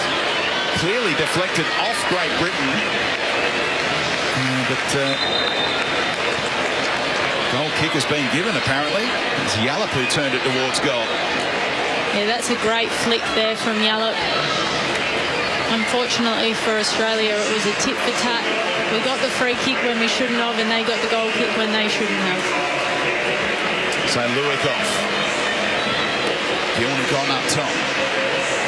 Interesting to see the way she teams up with Kerr in that attacking third. Fowler. And Kyra Cooney-Cross, the grand final hero with the Melbourne victory. What a big moment for these young players to come on in such an important game, important moment in such a big game. What about the experience coming on here? 151 caps for England for Jill Scott. You won't miss her either. She's nicknamed Crouchy after former England international Peter Crouch. 1 metre 81 tall. 34 years of age and on loan at Everton alongside Hayley Raso.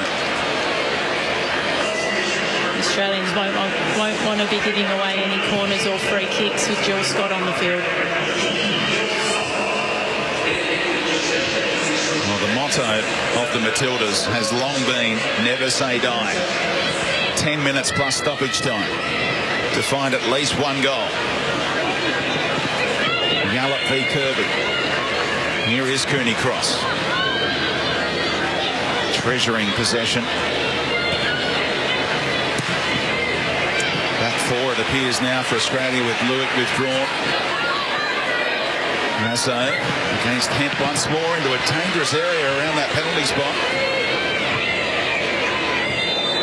And that time a soft one against Raso. Yeah, Hayley Raso doesn't mind getting her body involved. Good little battle there with Hayley Raso and Hemp. Unfortunately, Hayley Raso just putting the arm on the back of Ellen White, and as soon as Ellen White feels it, she bends forward. There wasn't much contact in it, but it's just smart play by an experienced player. Played for all of the big clubs pretty much in England. Arsenal, Chelsea and now Manchester City. All capitalising on her predatory instincts inside that penalty area that has been on display in this second half. Ellen White, Great Britain's number 9. Oh, that's classy.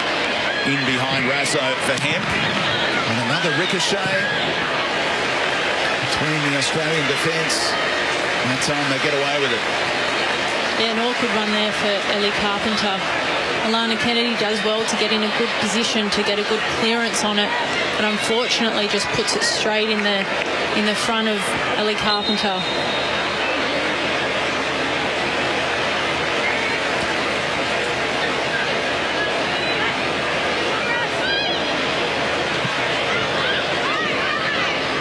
Flicked over the top into the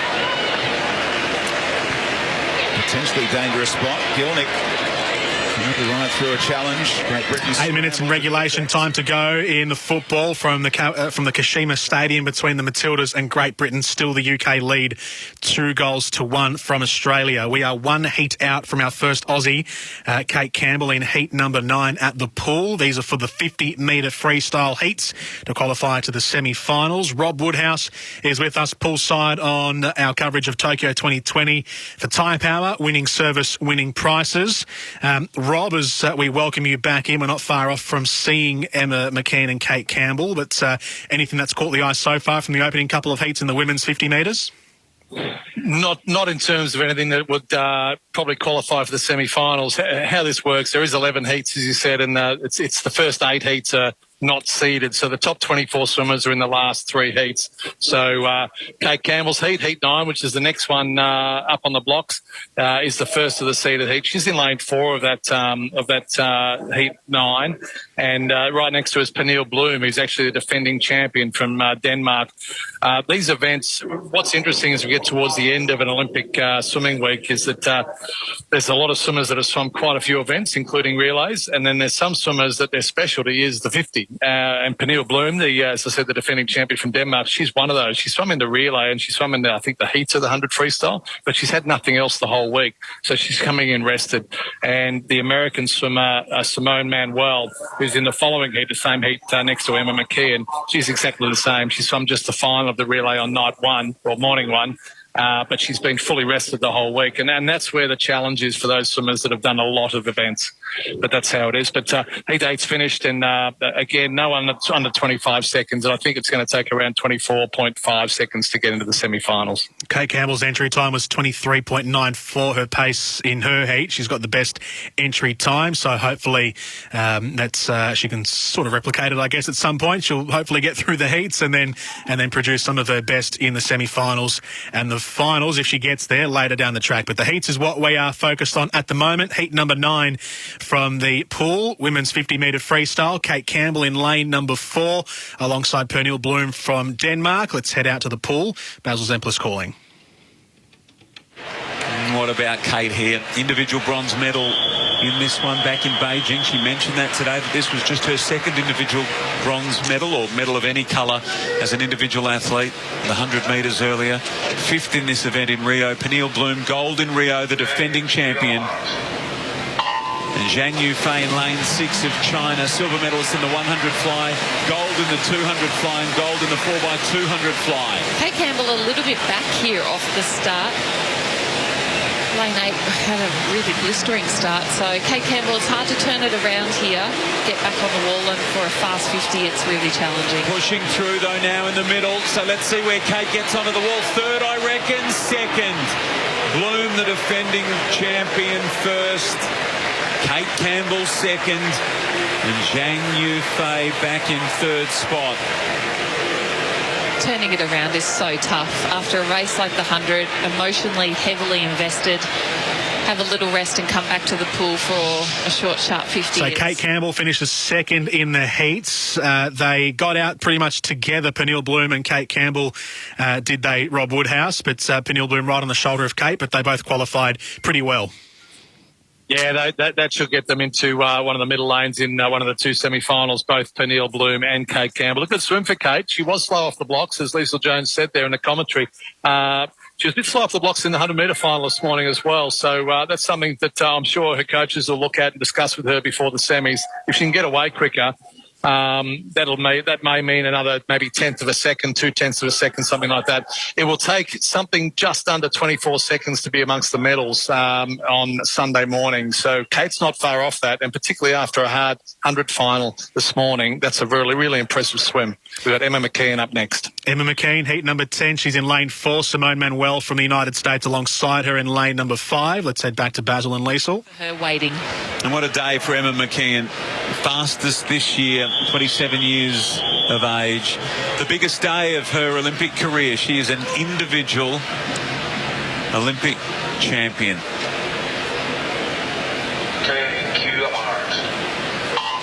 So the last 2 winners of the 100 freestyle at the Olympics side by side. Simone Manuel, lane 5, the American, that famous tie in Rio, and Emma McKeon earlier today. And she hasn't lost anything. The day hasn't made her any slower. Emma McKeon showed no mercy on that start. She just went straight in and straight back into it, back on the horse, and off she goes. Sarah Sjostrom's world record line got a cheeky little look there. An Olympic record for Emma McKeon. Swimming as well as she has ever swum. She is on fire. Doesn't that look good for the semis and then into the final? That is so hard to do, to turn it around from such a big high of winning Olympic gold medal in the individual event, have a short rest, all the expectations of things she had to do afterwards, and then she pulls out an Olympic record. I just don't know what to say about Emma McKeon. An Olympic record, Rob, for Emma McKeon. She breezed that. That was a great race. That's fantastic. It's faster than I thought she would do. And, yeah, breaking the Olympic record, that's something very, very special. And that's, I think, her 3rd or 4th Olympic record this week across the different events. Unbelievable swim. And, look, she's still 1 heat to go. So, at the moment, she's the fastest qualifier, obviously. Simone Manuel was more than half a second behind in 2nd place. So, sensational swim for Emma off the back of that final this morning. We might even take heat 11 because there's a lot of big names in this one as well from a women's swimming perspective. Sarah Sjostrom, Ranomi Kromowidjojo, and also Siobhan Jorge from Hong Kong is in lane number 1. There was a couple of challenges in that last race as well. Emma Chelius from lane 8 and also Melanie Hennique from lane number 2 finishing second, or equal 2nd and 4th. So a couple of the outer lanes getting involved. But heat 11, the final heat of the 50-metre freestyle, will head head out to some of the bigger names. No Aussies in this one, but certainly a lot of contenders, including Sarah Sjostrom and Ranomi Kromowidjojo in the middle lanes. Ranomi Kromowidjojo, whose Olympic record has just fallen, 4th Olympics, lane 5. She was the gold medalist in London in 2012, 6th 5 years ago in Rio. Kromowidjojo, lane 5. Sarah Sjostrom just a little slow. Abby Weitzel of the United States, the 24-year-old, probably leads it. 15 to go. Now she gets going. Sjostrom fighting hard. Kromowidjojo is going to be hard to beat. Weitzel and Sakova of Russia, they hit it. Sjostrom, wow, from nowhere came through and grabbed it.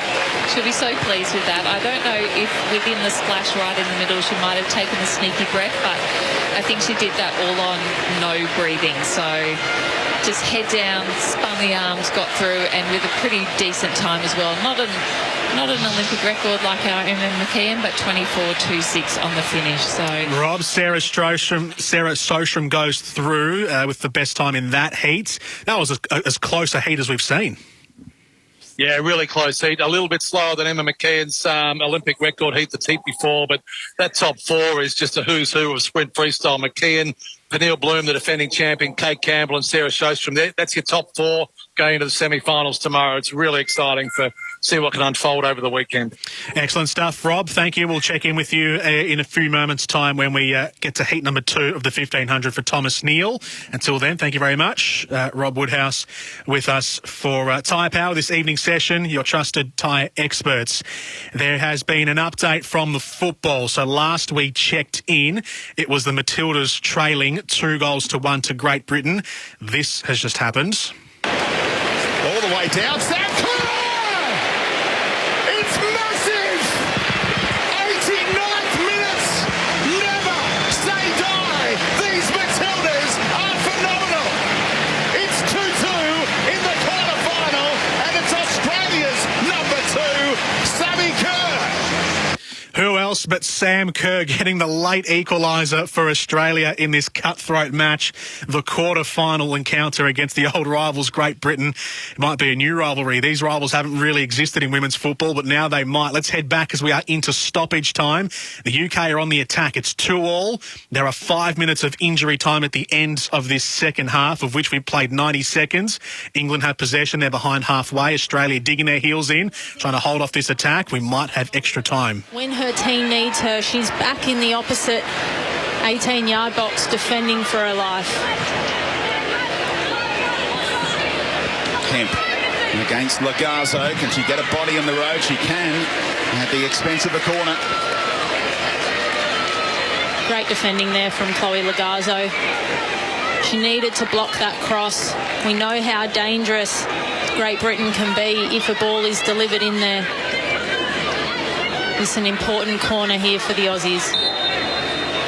Caroline Weir to bend it away towards that penalty spot.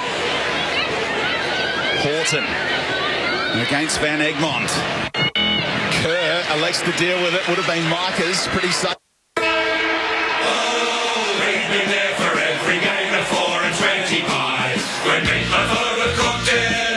Save that try when Brownie takes one for the team and Bradbury skated by. This golden crusty pastry watched as Taylor kick the sky. When Ben Simmons makes a 3, we give a big high five. What future sport looks like just won't be right without a pie. Oh, what a lovely pie, he makes a 4 and 20 pie. Oh!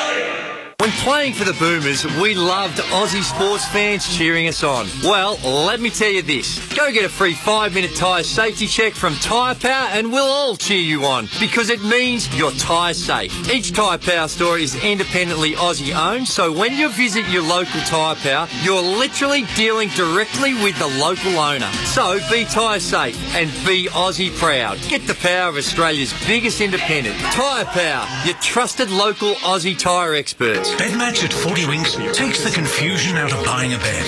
And right now, get any size mattress for the price of a single. That's a queen, king or super king mattress for the price of a single. But hurry, ends Sunday. 40 Winks, serious about sleep. A start. That's all it takes. It doesn't matter when, or where, or how. Just start. With the biggest range and the best brands, sporting dreams start at Rebel. Sport is calling. Hi, I'm Tim from Red Energy. The Australian-made logo is a true mark of Australian authenticity. So, for Red Energy to be certified to use the famous green and gold Australian-made logo, well, it's fair to say it's something we're pretty proud of. Here at Red, we're owned by the mighty Snowy Hydro, and that makes us 100% Australian. We're also based right here, so our team really understands your needs. So, if supporting Australian means something to you, switch to Red today. Call 131 806. Sustained performance in footy is more than just one great game. It's about playing consistently, game after game, season after season. It's the same with your super. Because if you're with Host Plus, you're the super fund with a history of long-term top performance. Host Plus, we go with you. This is general advice only. Consider the relevant Host Plus PDS available at hostplus.com.au before deciding if Host Plus is appropriate for you. Past performance is not a reliable indicator of future performance. How's your latest energy bill looking? It's time to flip the switch and experience the amazing value at Kogan Energy. Want proof? Just upload your electricity bill on koganenergy.com.au and find out how much you could be saving on Kogan's incredible energy rates. See why thousands of Aussies are already saving with Kogan Energy. Visit koganenergy.com.au. Kogan Energy, powered by PowerShop and does not operate in all areas. Sportscraft are the official formal uniform supply for the Australian Olympic team in Tokyo as they go for gold. For your own podium finish style, discover the latest Sportscraft collection of men's clothing, including relaxed shirting, classic jackets, warm coats and chinos. All perfectly curated to bring quality, style and versatility to your wardrobe. Sportscraft, we are Team Australia. Discover the latest menswear collection online at sportscraft.com.au. Hi, I'm Charlie from Red Energy. The Australian-made logo is a true mark of Australian authenticity. So, for Red Energy to be certified to use the famous green and gold Australian-made logo, well, it's fair to say it's something we're pretty proud of. Here at Red, we're owned by the mighty Snowy Hydro, and that makes us 100% Australian. We're also based right here in Melbourne, so you can speak with a local who understands your needs. So, if supporting Australian means something to you, switch to Red today. Call 131 806.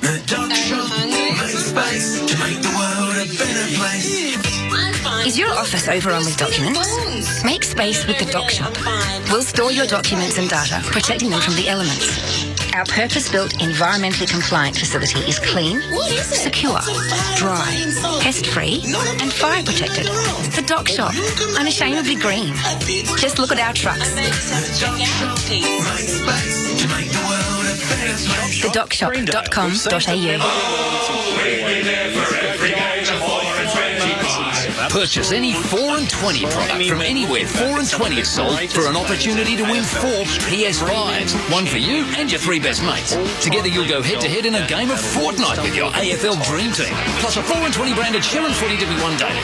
T&Cs apply. See FNTAFLGameOn.com.au. It's 31/8/21. Retain receipts or wrappers. And get them all they're hot.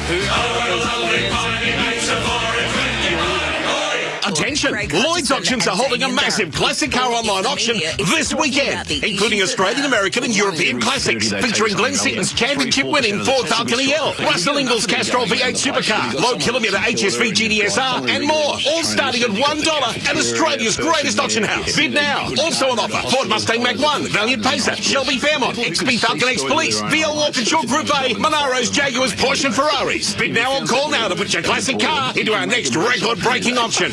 Hi, I'm Charlie from Red Energy. The Australian-made logo is a true mark of Australian authenticity. So, for Red Energy to be certified to use the famous green and gold Australian-made logo, well, it's fair to say it's something we're pretty proud of. Here at Red, we're owned by the mighty Snowy Hydro, and that makes us 100% Australian.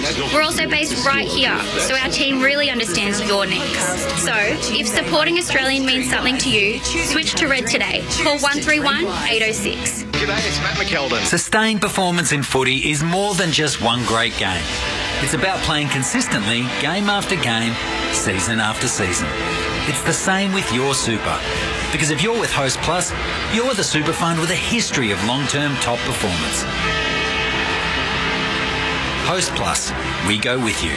This is general advice only. Consider the relevant Host Plus PDS available at hostplus.com.au before deciding if Host Plus is appropriate for you. Past performance is not a reliable indicator of future performance. The Kogan Money credit card is full of value with no annual fees, amazing rewards and a complimentary Kogan First membership giving you cheaper deals and free shipping at Kogan.com. And right now you can earn up to $400 Kogan.com credit when you meet the spend requirements. Plus earn up to 2 cents worth of Kogan.com credit for every dollar of eligible spend. So make the switch to a better value credit card today at koganmoney.com.au/footy. Offer ends August 2nd, 2021. T's and C's credit criteria apply. Product issuer and credit provider Citigroup Pty Ltd. To celebrate 50 years of Maccas, we're introducing the Mac family. And with every medium or large Mac Junior, Big Mac or Grand Big Mac meal, you'll get one of 6 free Maccas glasses, but only for a limited time.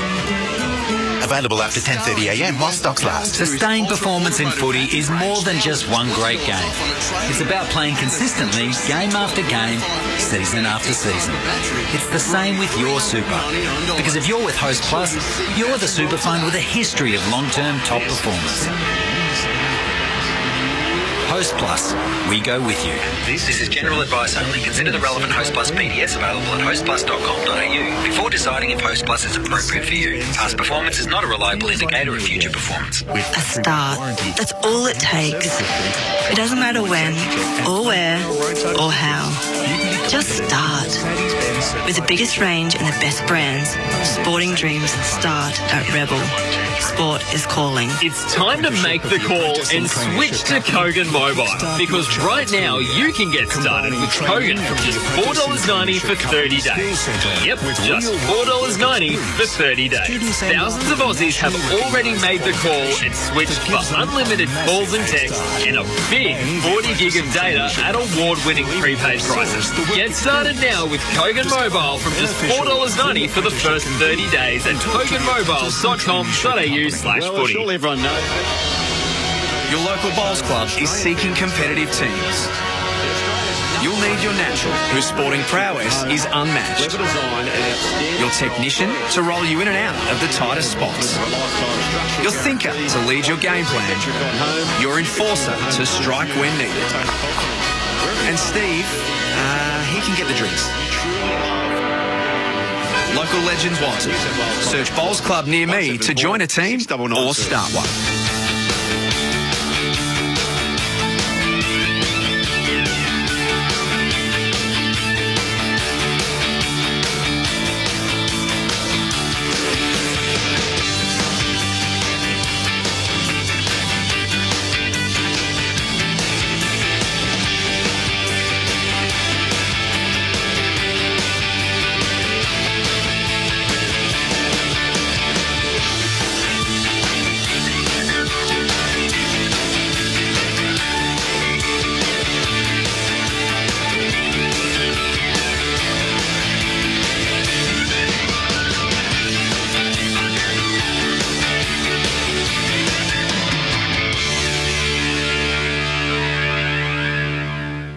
Sportscraft are the official formal uniform supply for the Australian Olympic team in Tokyo as they go for gold.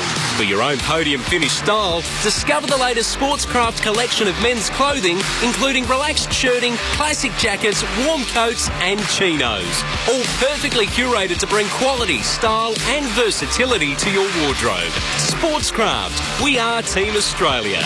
Discover the latest menswear collection online at sportscraft.com.au. On AFL Nation, our great game continues to deliver. We're enjoying amazing goals. Bontempelli, can he get enough on the ball? Oh, yes, he can. Celebrating the big moments. Gary Rowan wins it after the siren with a dead eye shot. And the stars of the game continue to shine. Download the SEN app and listen live wherever you are. Join our AFL Nation commentary team for every memorable moment. AFL Season 2021. Hear it all on the SEN app. Download it now.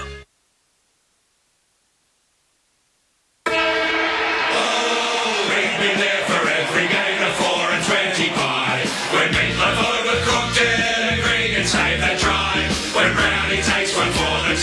Bradbury skated by. This golden crusty pastry watched as Taylor kicked the sky. When Ben Simmons makes a three, we give a big high five. What future sport looks like just won't be right without a pie. Oh, what a lovely pie, he makes a 4 and 20 pie. Oh! Gary Lyon here. Good mornings. Start with Tempur. If you're like me and you experience ongoing back concerns, Tempur mattresses assist in alleviating your pain. Made in Denmark, the Tempur geniuses over there have included on their bed system an easy-to-use wireless remote and massage function, all at the touch of a button. Once you own a Tempur mattress and base, you are on an absolute winner. View the Tempur range and Tempur athlete stories at tempur.com.au. And like we say, sleep on it.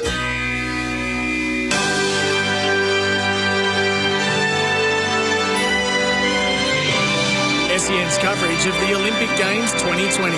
For zero. Invoicing but instantly. Receipts but organised. Cash flow but clearer. Try Zero free for 30 days. Search Zero. XERO.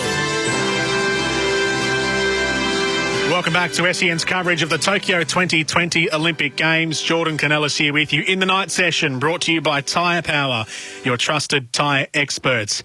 We have gone into extra time in the match between the Matildas and Great Britain. It was the Tillies up 1-0 early stages in the first half. The Brits scored 2 goals through their key striker, Ellen White, 2 goals within the space of 10 minutes in the second half.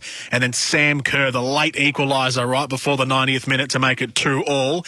Ellen White has just spooned a ball over the bar, helped on the way by a good save from the Aussie goalkeeper, Tegan Maika. So Ellen White denied a hat-trick from Great Britain, and it means that the Matildas are still in this match at 2 goals apiece. We'll be heading out to the pool in a moment to get the thoughts of Rob Woodhouse ahead of Thomas Neal's heats in the 1500. But for the time being, a couple of minutes here of the Great Britain Matildas match. We're into the 96th minute in the first half of extra time. Against Lagazzo, and she pulled the trigger a little earlier than she had to there, Hemp. You'd have to think some tired legs there from Hemp. She possesses so much quality. She's been doing a lot of running tonight. So you're allowed 5 substitutes during the 90 minutes, but when you go into extra time, you can get another one. So a maximum of 6 changes made throughout the 120 minutes here. And here comes Nikita Paris, another Arsenal player to feature today. And Walsh, a nearly game for her, replaced by Sophie Ingle. Wales has some representation in this game. The lone Welsh woman in the squad of 22 for Great Britain. Another couple of big names to be injected into this side for Great Britain. Kirby. And now Scott. Weir going for goal. Charged down by what part of Alana Kennedy? Great Britain appeal. Replays being scanned back at the VAR centre.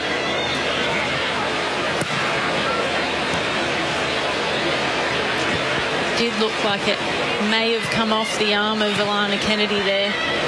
Matilda's holding their breath here. No advice for the referee just yet, and sometimes if it's clear cut you'll see the game just come to a grinding halt. That hasn't happened yet, which is a positive. 15 minutes in each half of extra time. We're nearly halfway through the first period. Harris climbs, but she's isolated here for GB. Hang on a minute. What kind of whistle was that? Offside whistle, thankfully. Georgia, you can breathe again. Held my breath on that one. Fortunately, Nikita Paris just being found offside.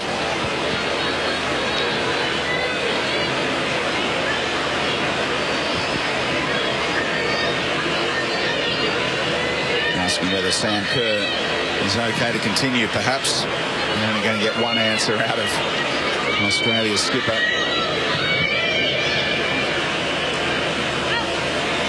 The tough thing is, Speedy, is we spoke about it earlier. You know, you want to keep your best players on the field, those who are playing well, to get through this game. But if they win it, you've got to turn around and play a semi in 2 days. But if you win it, you've got 2 cracks at a medal. Semi-final win that, you're guaranteed a medal, gold or silver. You get knocked out in the semis, you've still got a bronze medal to play for. That's what's on the line here. We'll come back to the football in just a few moments. We are going to head back to the pool, though, and poolside for us is Rob Woodhouse for an aquatics update for City Venue Management. From first splash to first medal, we are your swim family, rackley.swimming.com.au. So we saw Kate Campbell and Emma McKean in the 50 metres earlier make it through to the next phase, the semis. Now we go to the longer form, the 1500 metre. Heat number 2 is about to begin. Thomas Neal is our representative here in lane number 4. Rob Woodhouse, welcome back to the coverage. What can we expect here from Thomas Neal? It's the first time we'll see an Australian in the longer form for the men's in the pool at Tokyo. Yes, and as we said earlier, we've got such a rich history in this event at the Olympic Games. I think we've won 8 gold, 8 silver and 8 bronze over the all the previous Olympic Games. So incredible history for Australia in this event.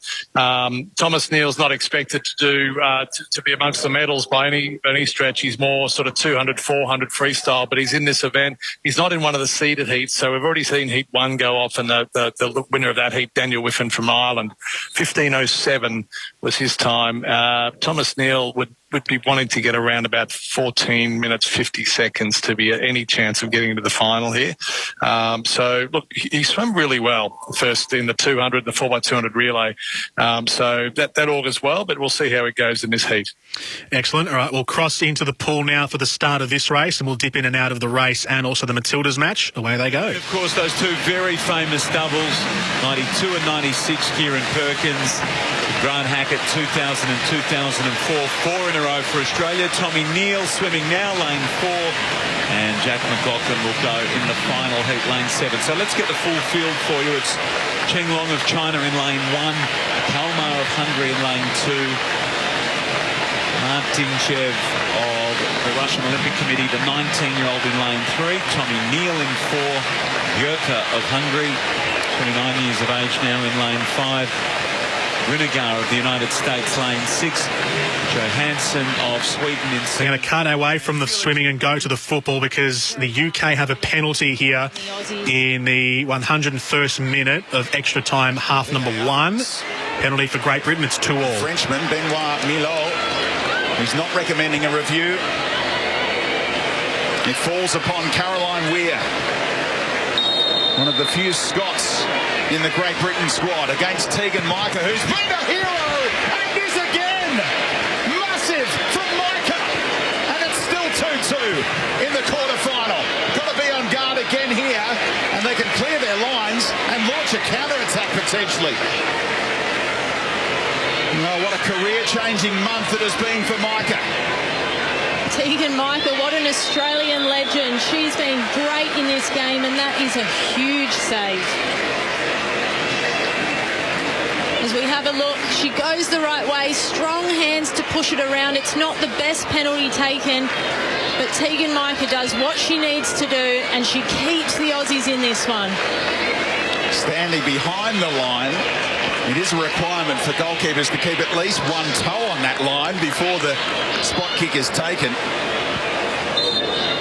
And Weir could not find a way past. How many more talking points are we going to see in this game? Matildas are always must-watch, always box office, and they are delivering again here as Gilnick rises. Clever little touch from Van Egmond. Gilnick can go again with Kerr in behind her, beaten by Williamson. Fowler to bring it down. Mary Fowler, deflection! What a moment! The teenager! A penalty saved at one end. Mary Fowler scores at the other. It's a massive deflection, but who cares? It's Australia 3, Great Britain 2. That is the flair that Mary Fowler brings. It's that first touch to bring it down. It's on her non-preferred left foot, and she has a strike. It gets a deflection, and there's nothing Roebuck can do. That is huge. Top right corner, and the Aussies are in front. Look at the smile of the 18-year-old from from the Beach Olympics with the family in Cairns to the Olympics for real, and a hero in 2021.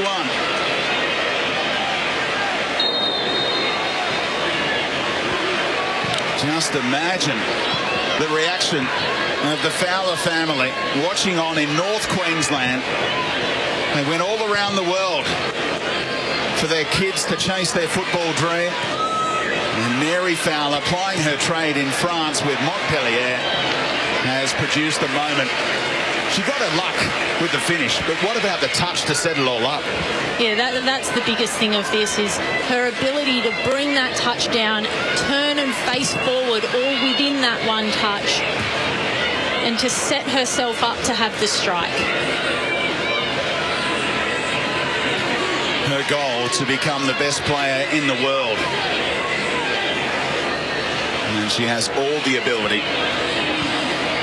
And what about the coach?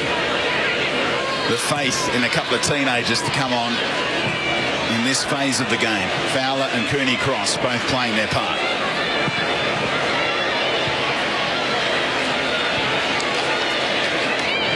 That's why football is watched by more people than any other sport in the world. It dishes up moments like this on the big occasion when your country is in action. Kirby with the miscontrol. She's a little rusty right now. Australian fans 5 minutes ago watching Tegan Micah face up to Caroline Weir from the penalty spot, thinking, oh no, we're going behind in extra time. Spot kick is saved. Seconds later, Mary Fowler top corner via a deflection, 3-2 Australia. The youngsters in this team are playing such an integral role. Tegan Micah stepping up, putting the gloves on in this tournament, and has been a standout player in all the games she's played in. Mary Fowler comes off the bench, so much confidence. Yallop just holding things up, advantage played. The stretch came from Lagazo. We're nearly at half-time and extra time. Gilnick's best moment so far. What can she dish up? He's looking for Kerr. And Roebuck able to claim.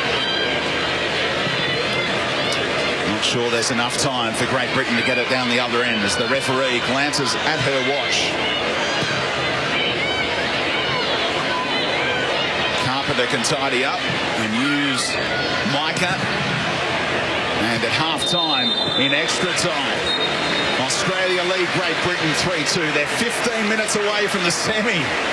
It's a golden smile Mary Fowler possesses.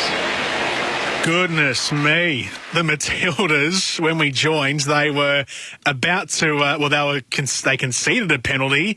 The penalty was saved by the goalkeeper, Tegan Micah, who in the middle of this tournament has taken the #1 goalkeeper's position for her own from the veteran Lydia Williams.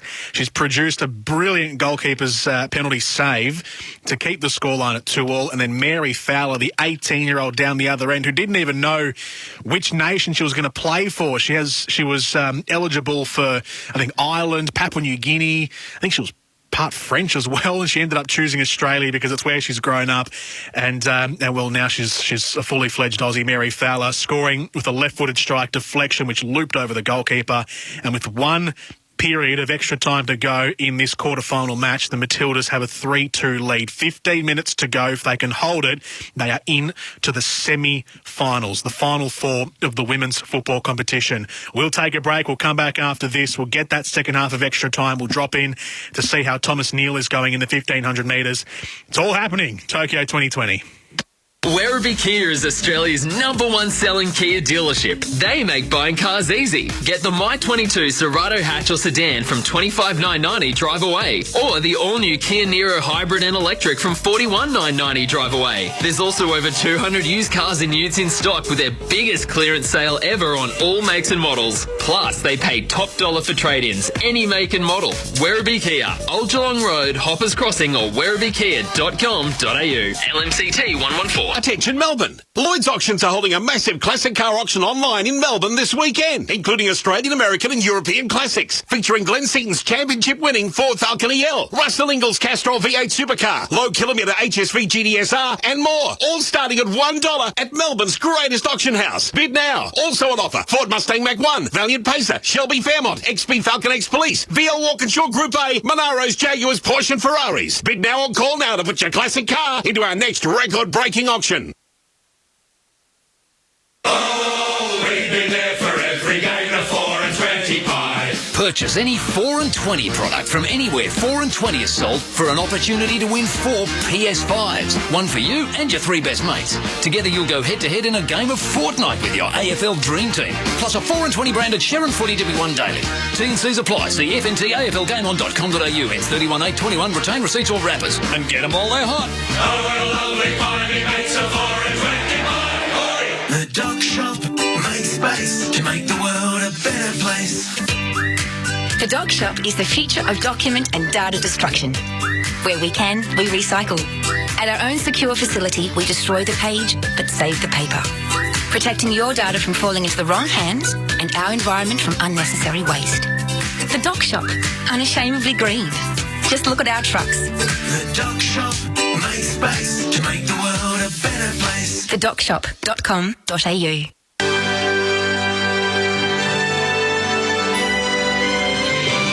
SEN's coverage of the Olympic Games 2020. For zero. Invoicing but instantly. Receipts but organised. Cash flow but clearer. Try Zero free for 30 days. Search Zero. XERO.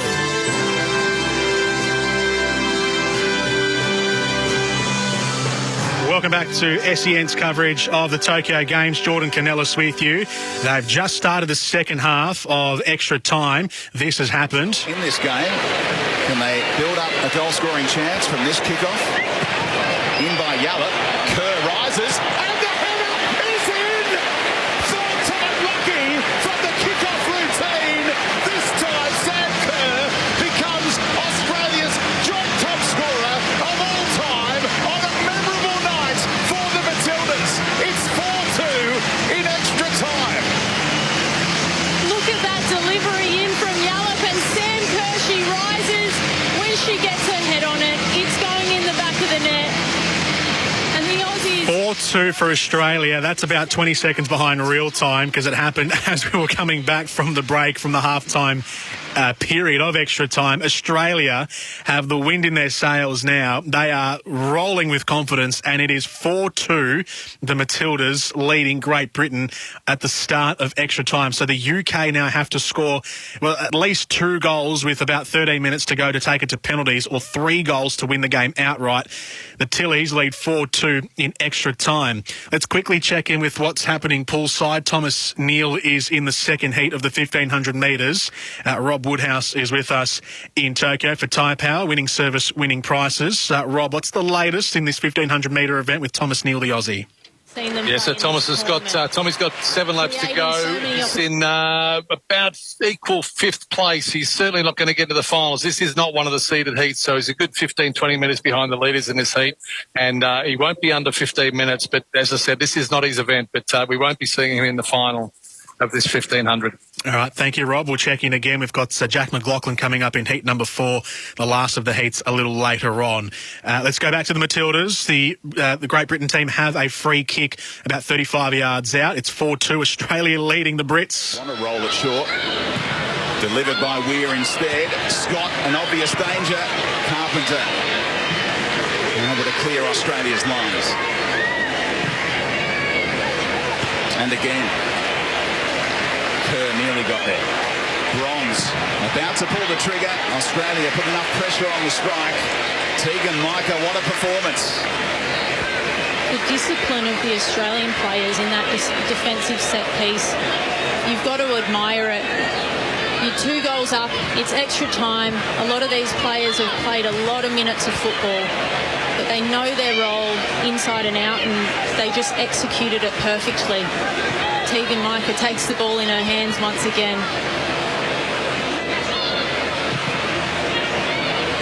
Polkinghorn found the feet of Kerr. Sense of fortune about that.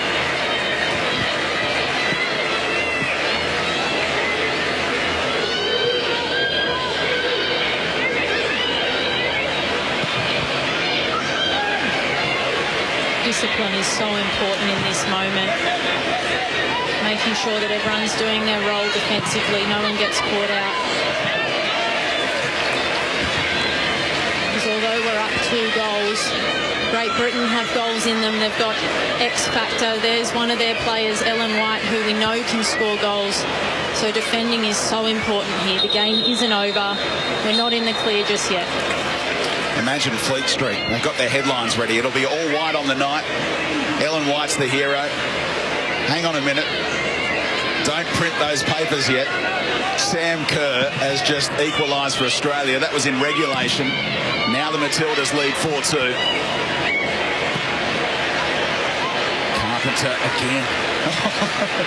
Legs got a little out of control, understandably, but it's an Australian throw. Tired legs there from Ellie Carpenter.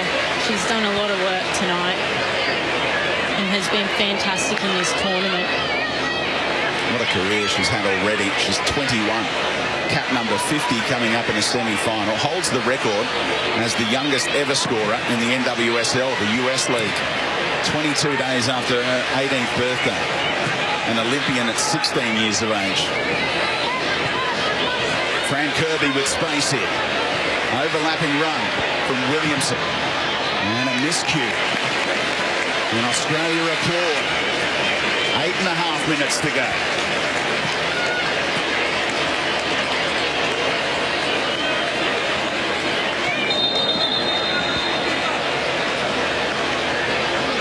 Imagine the fans of Great Britain / England thinking another spot kick failure now after what happened in the Euros. In the penalty shootout. Yeah, we definitely a soft spot for all of England and Great Britain now is those penalty kicks. How important they are to be able to put them away. But Tegan Micah, Aussie hero, steps up, keeps the Aussies in the game. Good scrap in midfield, won by GB. Lucy Bronze withdrawn a few moments ago. It wasn't her night after she started so strongly. Corner off Chloe. Lagazo, that is. Kirby in a hurry. Weir curls it in. Awkward stretch for Lagazo, but job done. Just see all of the Matildas outfield players getting back to defend that corner, not leaving anyone up at halfway.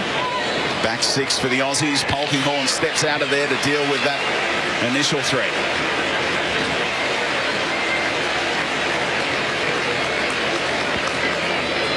Plenty of sliding doors moments in the career of Mary Fowler already as well. Had a few countries to choose from to commit to.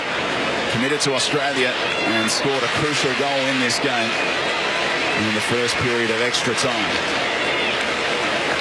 Yeah, how lucky are we to have locked Mary Fowler in. She's got a bright future ahead of herself.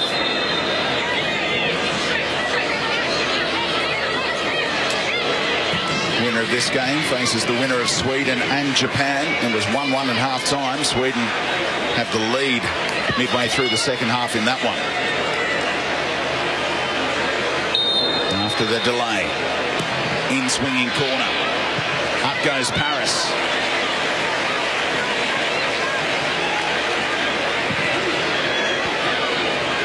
Kirby central. Back to the corner taker. Great delivery in. White trying to roll.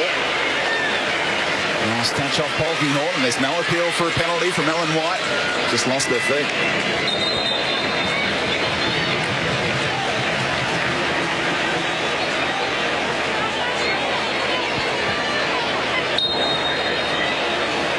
Look at all that activity in the 6-yard box. Away by Catlett. Hung up by Kirby. Chance. White loops in another header. Great Britain aren't done yet. It's a 7-goal thriller in the quarter-final. Still time for them. Australia have been on the back foot for the past couple of minutes and couldn't hold out. What a famous hat-trick for Ellen White. It's been desperate defending from the Aussies, but once again we see Ellen White with too much space in the box. They really need to have someone marking her at all times because they put the ball on her head. She's going to find the back of the net like we've seen here. It just injects hope into the Great Britain team.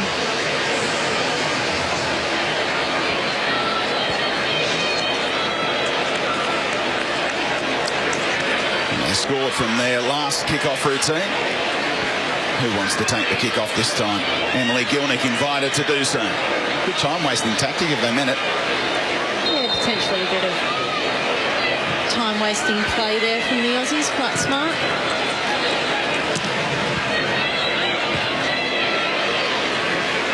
Kerr gets there. Corner flag was the direction from Gustafsson. Went for Gilnick instead, and she absolutely clattered Ingle on that occasion. 120 minutes will be the end of the section with a little bit of extra time, injury time that is added on. Australia about 5 minutes away from the semi-final as it stands. And they get a decent spell of possession. Right now it's Great Britain who are knocking on the door of a famous late comeback of their own.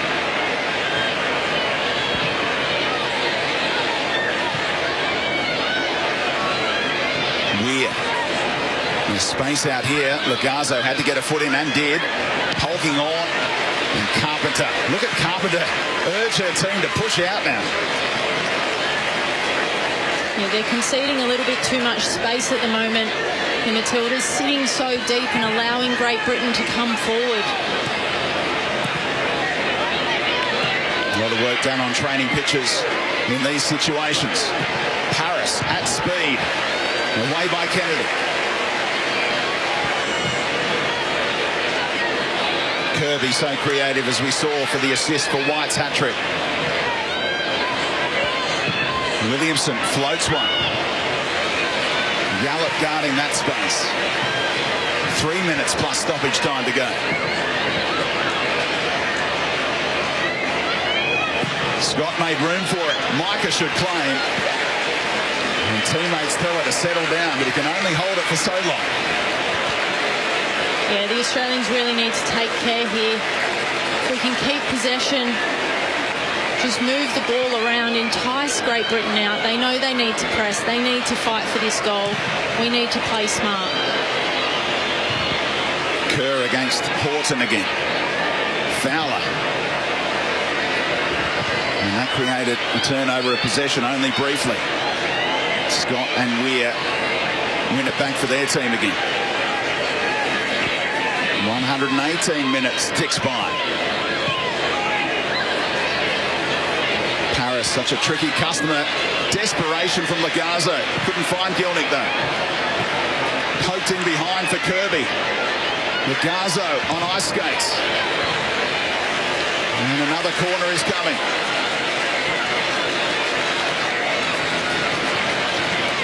Nervous moments here for Australia. Kirby had no one to leave it to in the end. Told to take it herself. The Chelsea superstar. Micah with a shout of keeper, didn't get there. Had backup in the form of Van Egmond. Micah backs off again, all the way out this time, and that will do for Australia. 1 minute plus stoppage time to go and some seconds to chew up here. Definitely hold your breath moments in this game. Australia under the pump in the last 10 minutes and only a couple of more minutes to hold it out. Probably 1 minute of stoppage time, maybe two. We'll find that out in 45 seconds time. Kerr should get there. Oh, she didn't fancy bringing it down. Just send it to the corner. That's not bad. You're conceding a throw-in, but it's deep in their half and you're able to set up to defend it. Bouncing ball eluded Carpenter, but not Kennedy. Great Britain go long. Kennedy's header. Jill Scott picks up the second ball. Long-range effort. Kennedy could have let it go.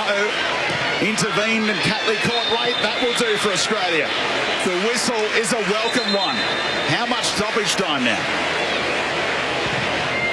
Yeah, this is big for Australia. Steph Catley can stay down for a little bit.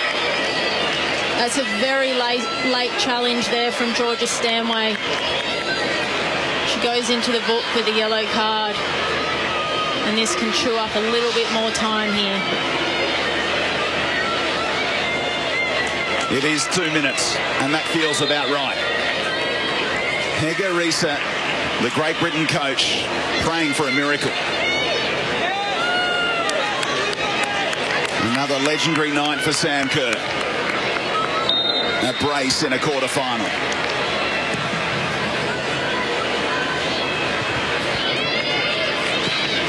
It's Australia's throw. And someone got the energy to take it to a corner and chew up a few more seconds. Just reflect on the importance of that draw against the USA that got us to this point. There was a bit of criticism over the way that the Australians played, but look where we are now. We're leading in a quarter-final.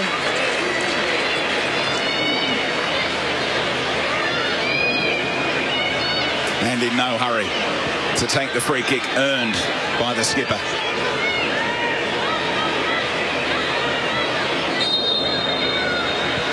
Fowler told to head for that corner flag.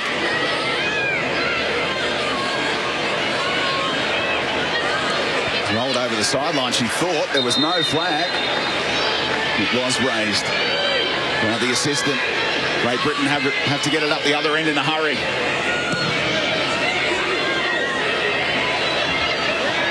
And they get pressure on the ball here, allowing Williamson to advance.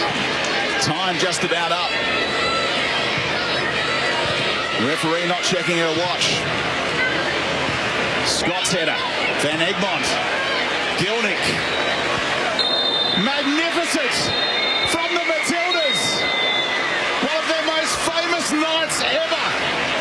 They're into the semi-finals of the Olympic Games and have two cracks at bringing a medal home.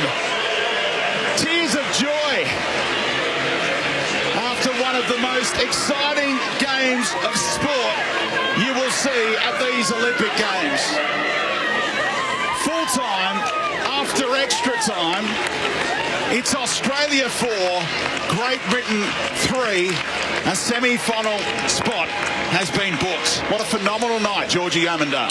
Yeah, and you just see how much it means to these players. Look at the expression on their face. This has been a long time coming. It's been 5 years since we dropped out in the quarterfinal in Rio. And now we're through to a semi-final. What a moment.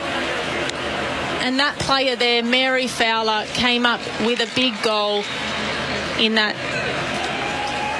second half. Absolutely amazing stuff. Tegan Micah with a crucial penalty save. It looks like it will be a rematch from the group stage. Australia against Sweden for a spot in the gold medal match. A game to look forward to in this women's football tournament. Hope you've enjoyed the coverage from the Ibaraki Kashima Stadium. They call this place the Dream Box, and it certainly was for the Matildas. The Matildas beat Great Britain 4-3. Remember this night, because this will be one of the most historic nights that the Matildas will have experienced in their history so far. They are into the semi-finals, the final 4 teams in the Olympic women's football tournament for the first time ever.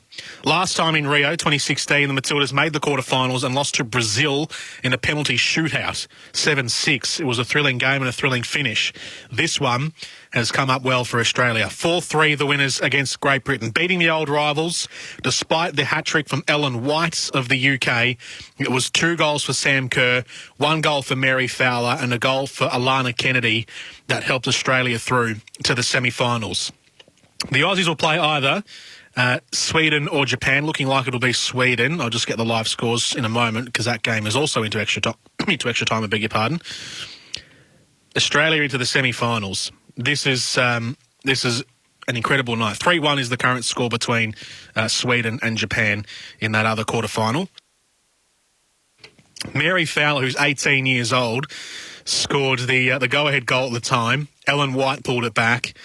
Pardon me, Sam Kerr made it 4-2, then Ellen White pulled it back with another goal for her for a hat-trick to make it 4-3. And then the Brits pushed. They pushed at the end of that extra time period, but the scenes coming out of Kashima right now is just complete jubilation. Sam Kerr, Mary Fowler hugging each other. This is one of the great nights of Australian sport, and that was one of the great games that Australian sport has seen. 7 goals into extra time.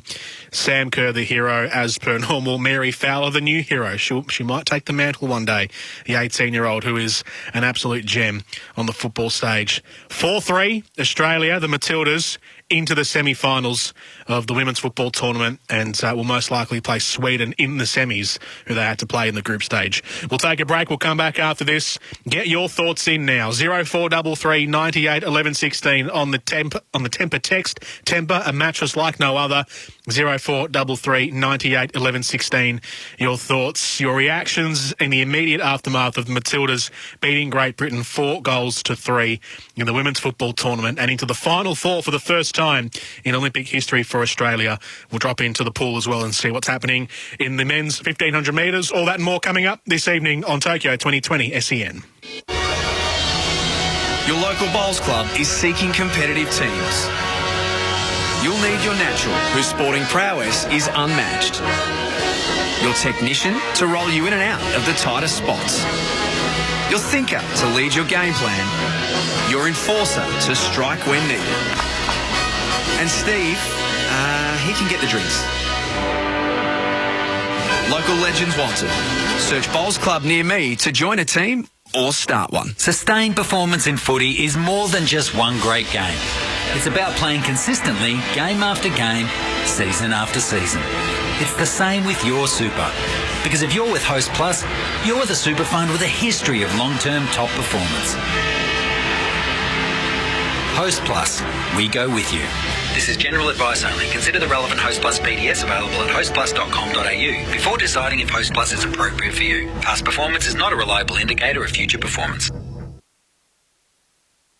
As the Aussie athletes compete overseas for glory, they rely on our supports. It's the same for tyre safety here at home. We rely on the support of Tyre Power to steer us safely on the roads. If you haven't been to Tyre Power for your free 5-minute tyre safety check, then book in now and experience the CanStar Blue award-winning customer service. Get the power of Australia's biggest independent, Tyre Power. Aussie-owned and operated, keeping you safe on the roads. tyrepower.com.au. Red Energy recently won the 2021 CanStar Blue Award for Most Trusted Energy Provider. Being trusted by our customers means the world to us, because at Red Energy, we're 100% Australian owned and based right here in Victoria. You'll deal one-on-one with a local who fully understands your needs and, what's more, knows where Melbourne is. So call 131 806 and find out why being a customer of ours means there's no place like Red. Gary Lyon here. Good mornings. Start with Temper. If you're not sleeping on a Temper mattress yet, well, that means you're not sleeping on a NASA-certified mattress. NASA-certified, if you don't mind. Temper's range of mattresses and adjustable bases adapt to the exact shape of your body, so you can put your head and feet up in comfort. Did I mention NASA-certified? Visit the Temper range and Temper athlete stories at temper.com.au. And like we say, sleep on it. Werribee Kia is Australia's #1 selling Kia dealership. They make buying cars easy. Get the My22 Cerato hatch or sedan from $25,990 drive away, or the all-new Kia Niro hybrid and electric from $41,990 drive away. There's also over 200 used cars and utes in stock with their biggest clearance sale ever on all makes and models. Plus, they pay top dollar for trade-ins, any make and model. Werribee Kia, Old Geelong Road, Hoppers Crossing, or werribeekia.com.au. LMCT 114. The Doc Shop makes space to make the world a better place. Is your office overrun with documents? Make space with the Doc Shop. We'll store your documents and data, protecting them from the elements. Our purpose-built, environmentally compliant facility is clean, secure, dry, pest-free and fire protected. The Dock Shop, unashamedly green. Just look at our trucks. The Dock Shop makes space to make the world a better place. thedockshop.com.au. Sustained performance in footy is more than just one great game. It's about playing consistently, game after game, season after season. It's the same with your super. Because if you're with Host Plus, you're the super fund with a history of long-term top performance. Host Plus, we go with you. This is general advice only. Consider the relevant Host Plus BDS available at hostplus.com.au before deciding if Host Plus is appropriate for you. Past performance is not a reliable indicator of future performance. Sustained performance in footy is more than just one great game.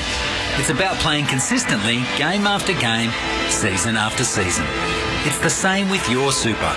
Because if you're with Host Plus, you're the super fund with a history of long-term top performance. Host Plus, we go with you. This is general advice only. Consider the relevant Host Plus BDS available at hostplus.com.au before deciding if Host Plus is appropriate for you. Past performance is not a reliable indicator of future performance. How's your latest energy bill looking?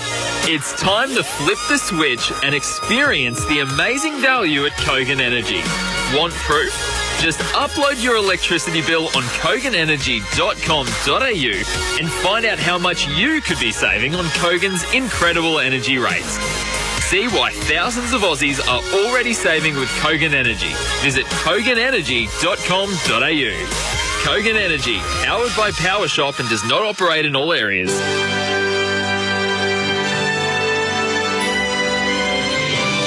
SEN's coverage of the Olympic Games 2020. For Xero. Invoicing but instantly. Receipts but organised. Cash flow but clearer. Try Xero free for 30 days. Search Xero. Xero.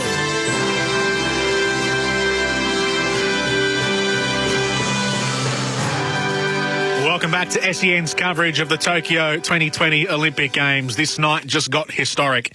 The Matildas beating Great Britain 4-3 after extra time in the quarterfinals, and for the first time, the Matildas are into the semi-finals of the Olympic football tournaments. This is one for the ages, really, for the Matildas, regardless of where they finish, because this is their best finish in an Olympic Games. You look back at their records at the Summer Olympics. Their first ever tournament was in Sydney 2000 when they didn't get out of the groups. In Athens 04, they made the quarterfinals and were the fifth best team. They didn't qualify in 08 and 12, and then in the 2016 games, they made the quarterfinals where they lost to the host nation Brazil in a penalty shootout and were the seventh best team in that phase. Now they are into the semi-final, so they'll be at an absolute minimum fourth, and a medal is now a good possibility. So obviously, if you make the semi-finals, you're a 3 in 4 chance of getting a medal.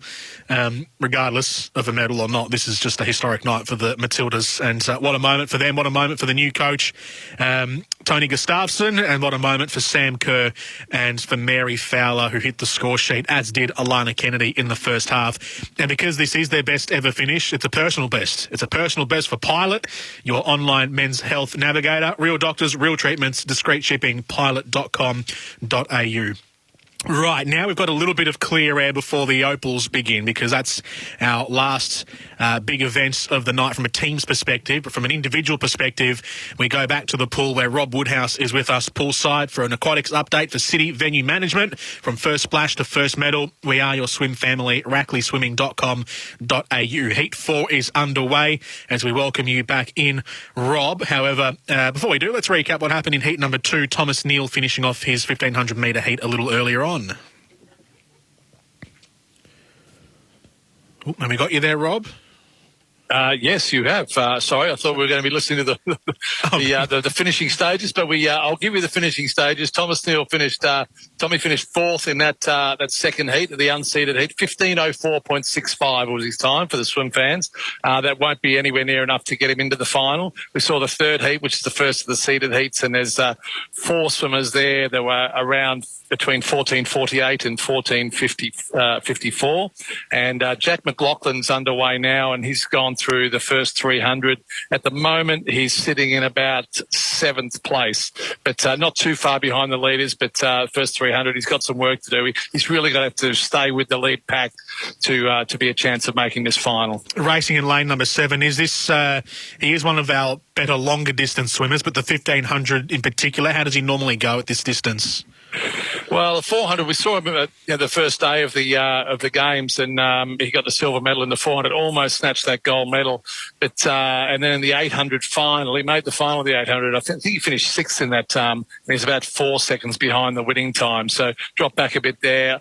I'm not sure he's got the endurance to match these guys. That some of these guys also from the open water event, which is a 10-kilometre swim, so incredible endurance, and they've still got a bit of speed as well. So Jack, he's not doing too bad at the 400 metre mark, 3:56, not a bad split time, but he's already a good 2.5 seconds behind the leader here. Who are the favourites, just generally speaking, across the board in the 1500 metres? The Italian's probably the favourite, Gregorio Paltrinieri. He got the silver medal in the 800 earlier in the week, and Bobby Fink from the US. Both those guys are in this heat, actually. It's Bobby Fink that's leading. He won the 800 the other day as well. So they're probably two of the favourites. And the other one I would say was the winner of the third heat, the first of the seeded heats, Florian Wellbrock from Germany. So those three, we're not going to see sort of times down around 14:35, 14:40 that we've seen before, certainly not in the heats. These guys need to conserve a bit of energy. The final's not till Sunday morning, but given the depth in this field, they're going to have to go around about 14:45 to 14:50 to get into the final. What are the energy conservation tactics that swimmers will use in the 1500? Well, the fact there's only 2 seeded heats actually helps because it gives them a much better gauge of their opposition. Any of the events that are 200 metres and less, where there's semi-finals, there's usually three seeded heats. But when there's only 2, they've generally got a pretty good idea. If they finish certainly top 3, they're almost guaranteed a final spot. Maybe 4th, and sometimes 5th will get them in as well. So that's usually the tactic. And if you're up in that top 3, you may sort of just get us from quite a controlled race, not go too fast, knowing that you're sort of in control of where you're positioned in the race, knowing you'll get through to that final. But Jack McLaughlin, he's sitting in about 4th or 5th at the moment, but it's a significant gap now between himself and the top 3 competitors. So he'd look to certainly establish himself in 4th, but ideally bridge that gap a little as well. Yep, just went through the last split in 4th, but you're right. All right, Rob, thank you. We'll check in a little later on, a little further into this 1500 metres and towards the end as well, and we'll catch up after that. Rob Woodhouse with us for Tyre Power, winning service, winning prices. There's been plenty happening on the tennis courts around Tokyo as well. Tonight has been one heck of a night across a majority of different sports, really. We've had day 1 of the athletics. We've just had a historic moment for the Matildas. And a moment that won't go down in history now for Novak Djokovic after his semi-final against Alexander Zverev. We broadcast that to you a little earlier on. Brett Phillips is with us to bring us up to speed in our tennis update for B Solar, where you'll never have to pay another expensive electricity bill. Learn more about solar at b.solar. And there's been not only Djokovic but Aussies on the court as well tonight. Brett Phillips, as we say hello to you. There's been quite a bit happening. Let's maybe start off with the Aussies, with Ash Barty and John Peers in their semi-final a little earlier against the Russians. Yeah, look, went right down to the wire, Jordan, and we always thought that going in that it wasn't going to be much separating Barty and Peers and Andrei Rublev and Pavlyuchenkova, and it sort of went that way. Down to the match tiebreak, it was going to just be, one shot here or there that got either team over the line. And it was sort of a Pearsy miss volley that allowed Russia to get I think it was a 3rd match point by that stage, and they end up getting up at 13-11. And small margins, as we often see, not only in tennis but right across the Olympic Games in so many sports that decide between a gold, silver or a bronze. So, Australia now to play off for the bronze, and they'll play obviously the loser of the match, which is currently in progress, obviously with Djokovic and Stojanovic taking on Karatsev and Veshnina. That's in a pretty tight first set. So, still a chance to win at least a bronze medal. Heading into that semi-final against the Russians, so from the match prior where they took on Stefanos Tsitsipas and Maria Sakkari from Greece, who are both accomplished singles players, but that doesn't necessarily mean it'll translate into doubles, and so Barty and Piers beat the Greeks in the previous round, and this time around Pavlyuchenkova and Rublev both accomplished singles players as well, but they do have a bit more experience in the doubles. So was that a difference maker for the Russians? Yeah, I didn't think it was anything that majorly stood out. Certainly, Pavlyuchenkova's played, a lot of doubles across her career. But look, I think it was the same sort of tactics used by Barty and Piers. I mean, Johnny was, very much hogging that net, because his hands are just brilliant, sharp, can anticipate so well. He just knows the nuances of a doubles court so well, and that's the advantage of having a doubles specialist in a tournament like this. It was just really nothing in it all night. There was nothing really major that stood out in terms of the setup of both teams. John loved to play that sort of I formation with Ash, and Ash was certainly up to it in terms of serving, and she played some sharp volleys at times where she could have left a couple, but she was able to get across, back her bowling skills, saw a little opening, and they played extremely well. But there had to be a winner, and unfortunately they just didn't quite get over the line against two pretty accomplished players in Rublev and Pavlyuchenkova. And last one before I let you go, the other big headline from the night in tennis is Novak Djokovic has been knocked out of the men's singles to Alexander Zverev. Extraordinary turnaround. I've got to say, Novak in cruise control, a set and a break up, looking like he was going to win that comfortably. And Zverev thought, well, okay, I've got nothing to lose from here. And he started to land some big bombs with that serve. He just started to unleash off the ground and just really pushed Djokovic way back in the court. So he started to really find his range off the ground. He was hitting deep and accurate. And we know that, when his serve is on, Zverev is one of the best in the game. And it turned on its head like you haven't seen the match do. And that's the advantage. That's where, Zverev can beat a Djokovic in a best-of-3 format.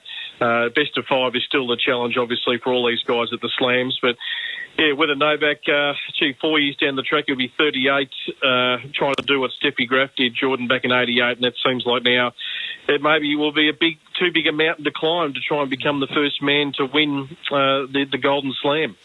BP, thank you for your update. We'll hear your voice again on SEN in the coming days. Thank you, mate. Indeed. Thanks, Jody.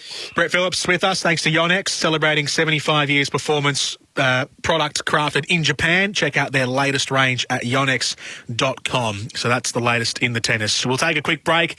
We're about to get Chris Anstey in with us because the Opals are taking on China tonight in the group stages. Hopefully they can bounce back after a shock loss to Belgium the other night against Team China in the group stage. That's next here on SEN's coverage of the Tokyo Games.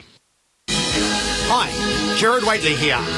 Us Aussies, we're a patriotic bunch and we love supporting our own, which is why I'm with Red Energy. It feels good to support a 100% Australian-owned company and know I'll be looked after by a customer service team who are based right here. I love having Red Energy on my team and I reckon you will too. Red Energy, that's real Aussie energy. Be there for every game of 4 and 20 pie. When meatloaf overcooked it and Gregan saved that try. When Brownie takes one for the team and Bradbury skated by. This golden crusty pastry watched as Taylor kicked the sky. When Ben Simmons makes a 3, we give a big high five. What future sport looks like just won't be right without a pie. Oh, what a lovely pie, he makes a 4 and 20 pie.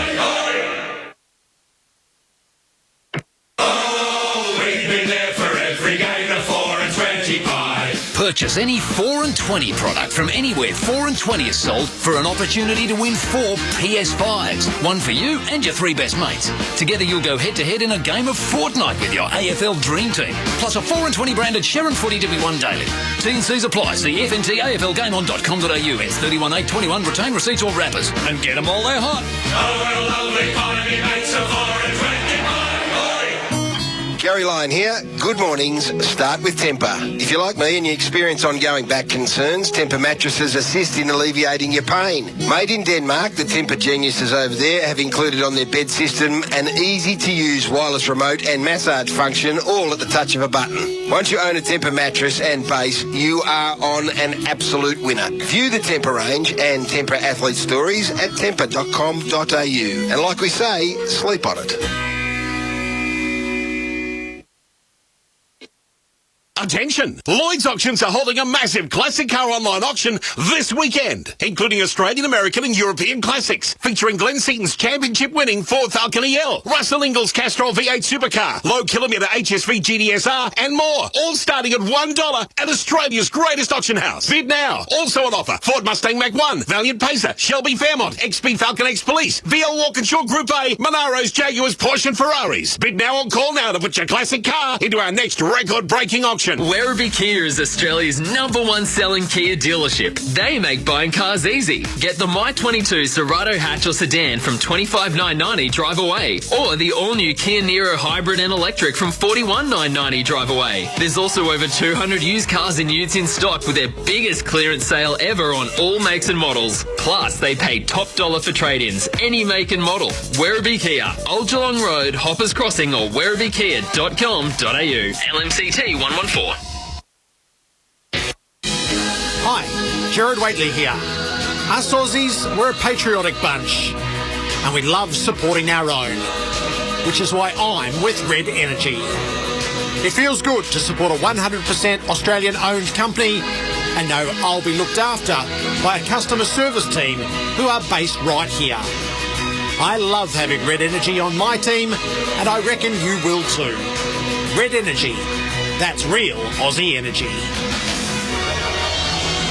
Your local bowls club is seeking competitive teams. You'll need your natural, whose sporting prowess is unmatched.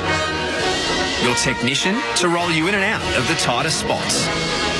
Your thinker to lead your game plan. Your enforcer to strike when needed. And Steve, he can get the drinks. Local legends wanted. Search Bowls Club near me to join a team or start one.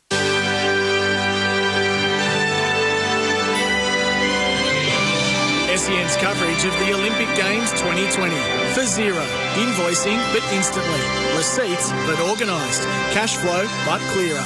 Try Xero free for 30 days. Search Xero. Xero. Well, welcome back to SEN's coverage of the Tokyo 2020 Olympic Games. Jordan Canellis with you. We are at 2 hours still to go in our broadcast, but those 2 hours will be chock-a-block with sporting action because we still have the Opals yet to hit the court. They'll be out there in a couple of minutes from now. There's still more to come in the swimming, and we've just had a completion in the water polo. Unfortunately, the Aussie women, the Stingers, have gone down 15-9 to Spain in the water polo group stage match tonight. Chris Anstey is with us in the studio. We'll head to the pool in just a second, but before the Opals get underway in about 2 minutes, Chris Anstey, welcome back to our coverage of the games. Great to be here in a late game tonight, but we hope the Opals bounce back. We're looking forward to Mariana Tolo, of all players. A much bigger role with Liz Cambridge out. China are very big. They've got a 6'9", 6'7" player we've got to go and compete against. So Mariana Tolo is going to be huge. We look for Beck Allen to be much improved, but as much as anything, Leilani Mitchell, quiet night last game. We need her to do a little bit more, so we expect her to be much better tonight. What happened to the Opals the other night against Belgium? What was the fallout from that? Miesemann, a quality WNBA player who was MVP of the grand final series of their WNBA. She absolutely dominated our group in the fourth quarter. A high quality, high talent team, and at the end of the day, we just didn't get enough from anyone across the board. I mentioned Leilani Mitchell. She's a little bit off. She, for those who follow the WNBL, we remember her carrying a Southside Flyers team that included Liz Cambridge, Jenna O'Hay, and all of her teammates to a WNBL championship and 30-odd points, a bunch of assists, but she just wasn't that in game one. So we need her to be a much more aggressive scoring threat. We need her to run the point more positively than she did, but we think we can bounce back. China's very beatable. All right, we'll hold that thought for just a moment on the Opals. Let's get back to the pool with Rob Woods. Rob, who's with us at the pool with the 4x100 metre medley relay about to start, and the 1500 metres just completed with Jack McLaughlin. Rob Woodhouse, welcome back to our coverage. What's happened with Jack McLaughlin? Jordan. So just a recap on that 1500, we saw Tommy Neal 1504, fourth in his heat, and then Jack McLaughlin, he also finished fourth in the seeded heat, 1456.9, but that was not enough to get into the final. He's narrowly missed out, finishing in 10th position, so there'll be no Australians in that final on Sunday morning. And we're just getting into the water now for the first heat of the women's 4x100 medley relay heats. Australia is in heat one. Emily Seebohm, Chelsea Hodges, Brianna Throssell and Molly O'Callaghan ready to go. All right, Rob, thank you. Let's head back out to the pool. Basil Zemplis doing the calling. Australia in the 4x100 metre medley relay. And Em gets away. She had a terrific swim earlier today into another Olympic final. And she gets an opportunity here to put her team into the Olympic final of the women's 4x100 medley relay, an event we won in Athens in 2004. And Emily Seebohm was in the team with Liesl Jones, Jess Schipper and Libby Trickett, who won in Beijing in 2008. The great thing about Emily Seebohm is she knows how to swim the first leg of this. She's so comfortable and controlled. She doesn't get ahead of herself, but she always gets us in a good position after the backstroke leg. So she is the perfect pick for this heat swim. Liesl was in the first of those as well, Athens 2004. Shout out to Gian Rooney, a teammate of ours. She swam as well. Jodie Henry and Petria Thomas completed that foursome in Athens 2004. Great times, great era. And Emily Seebohm too, fastest qualifier for the 200 backstroke. So this is a good chance for her to get another hit out in 100 and get some speed. Germans finishing off that first 50 pretty well and pushed up into third. Australia first, Japan second, Germany third. Chelsea Hodges in the pool now in the breaststroke leg, the 20-year-old. It can be challenging when you are on debut to get comfortable with racing the medley relay. It's all about making sure you control that first 50. Chelsea Hodges working hard here. You can get carried away with the excitement. So it's about controlling it. Just make sure that you get a good changeover. Be comfortable on the wall. Make sure that your teammate knows when you're going to hit the wall so that they can get a safe changeover. Australia was silver medalists in Rio 5 years ago. It was Kate Campbell, Emma McKeon, Taylor McEwen and Emily Seebohm. She's consistent, Em Seebohm. She's always there and she's always got the team through with world record pace. So it's good to see her back in that medley relay. She was in that team in London, of course, in 2012 as well. So hasn't she been a superstar at her fourth Olympic Games? And she gave Australia an excellent start. Brianna Throssell poised and ready to go. And the West Aussie is in the water. So Australia lead, Italy second, Japan third. Butterfly leg it is. It's DeLudo in the water for Italy alongside Brianna Throssell. And for Japan, it's Iki Rikako. Chelsea Hodges did a great job in the breaststroke there, getting them through in a good position so that Brianna Throssell can have a great butterfly leg. Again, it's just about being safe. That's a big thing, but it is always another opportunity to swim fast, to practice things that you need to practice, and you still get a gold medal out of this if the team wins gold in the final. So she's just surrendered the lead here, Brianna Throssell, and we saw DeLudo just have a little look sideways. Federica Pellegrini, 32 years of age, to swim the anchor leg for the Italians. Alongside her will be Molly O'Callaghan, the 17-year-old from Australia. We know there was some suggestion that maybe the team wasn't quite right for the 4x200. Lots of suggestions that Molly should have been in there. Let's see her get to work now. Well, this is another chance to be able to swim super fast. So Federica Pellegrini, she's the leader, out by about half a body length. Sitting back in third spot, it's the Japanese team. Igarashi in the water, the 26-year-old for the host nation. Pellegrini turns first. Australia half a second behind. What a brilliant turn from the 17-year-old. Molly O'Callaghan, she's been so dependable. She's just been so great in all of the legs that she's done, whether it's up front or anchoring, and she's just pulled away from the champion that is Federica Pellegrini, who knows how to race. She's done a great job. Oh, this is so good. Pellegrini trying to fight back. Australia are going to win this first heat of the women's 4x100 medley. Well done, Molly O'Callaghan. 17 years of age, goes in second, finishes first. Australia on the wall in the first of the heats. Italy second and Japan third.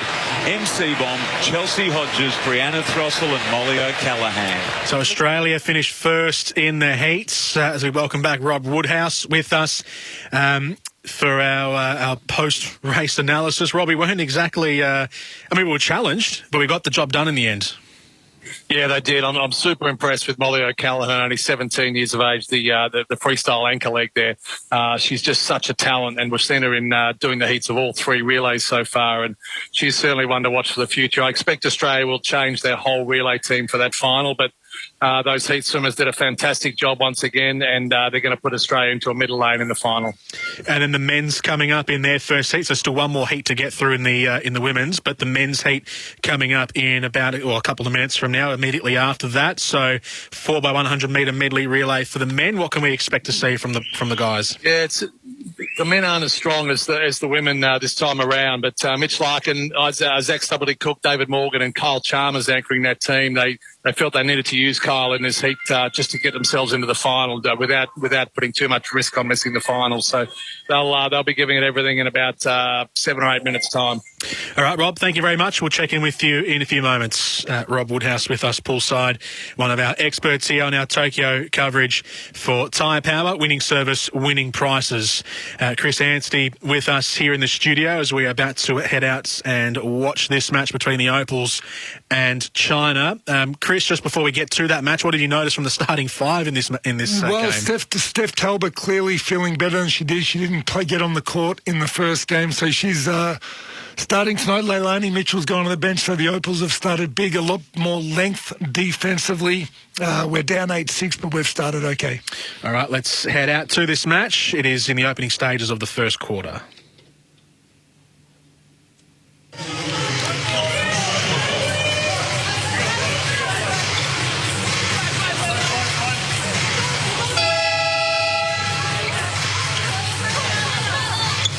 Wang Xiu a little banged up there. Both players, you can see blood coming out. Looks like the eye. They're both gonna need the attention of their trainers. Both great hustle going for the loose ball, and they've banged heads hard. Right there. And that opens up a cut on both of these young women.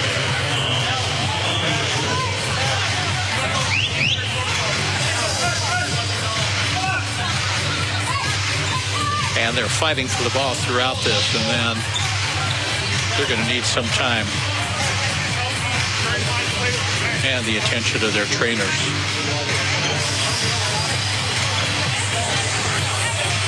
Depending on the severity, both of them may need stitches as well.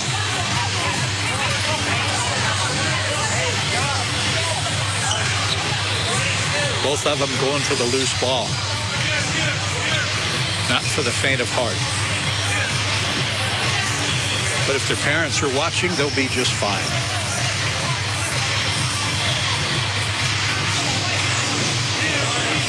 You know, in youth basketball, this is where the mom and the dad run onto the court, see if their kid's okay. And as their child gets older, they don't want to see the parents anywhere near the court. Katie Embry will go in, get looked at. Might require a stitch or two. And she has earned herself a battle scar. We've got some cleanup going on here at Saitama Super Arena. We're the first quarter. Both teams off to a quick start. China on top of Australia 8-6. Three-pointer on the way. Good. That was Li Ming. And tipped away by China. It'll be Australia basketball. China's just flying around the court. There's the jumper by Li Ming. She was the star of the qualifying tournament that got China into the Olympics. Mitchell's three-pointer goes. Leilani, only 5'5", the 26-year-old guard, plays for the Washington Mystics professionally.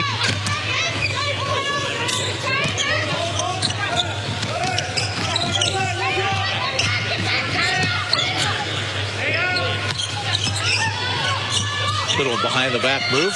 Swarming defense. Young wide open. Buries it.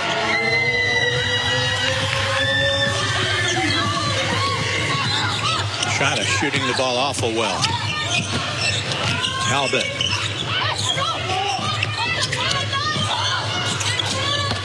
Can Australia answer? They do not. Lee Yuru with the rebound.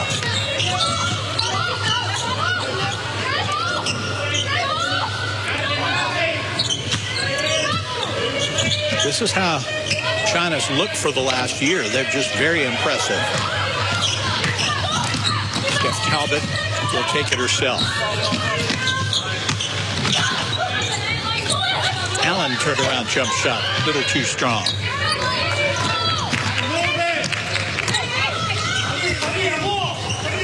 China up by 5. We played about half of this first quarter.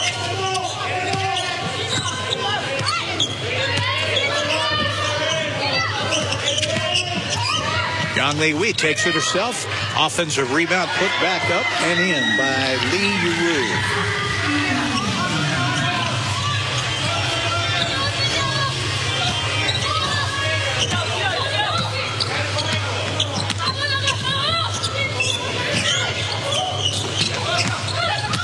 Screen by McGregor. She gets it back.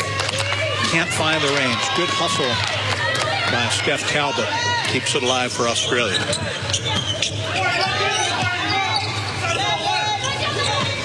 Bounce pass to Mitchell. And we've got a whistle. 4:35 left to go first quarter. Action-packed first quarter. China's been on fire.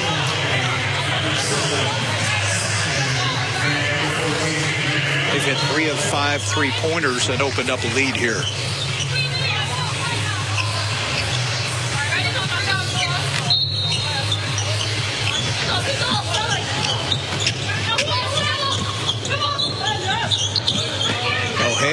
To Mitchell. Mitchell draws the foul. Foul on Li Wang.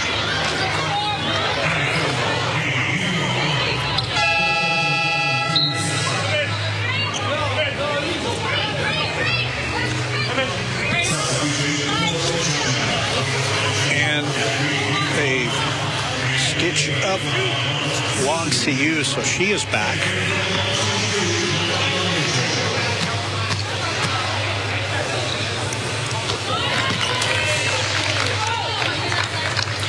First shot by Mitchell, good.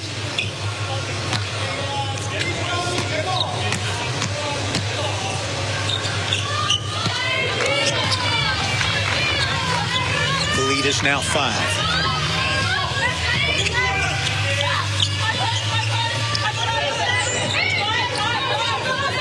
Wang directing traffic.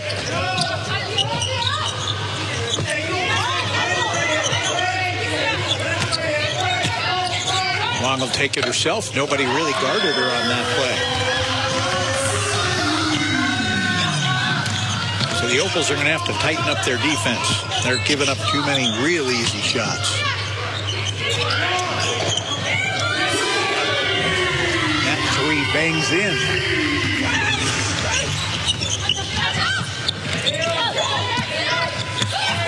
The Opals not really defending the perimeter. And a reach-in foul, I believe, on Tolo. Mariana Tolo, number 14. And just back on the court, all stitched up. Number 5 belongs to you with the basket. And Mitchell answers.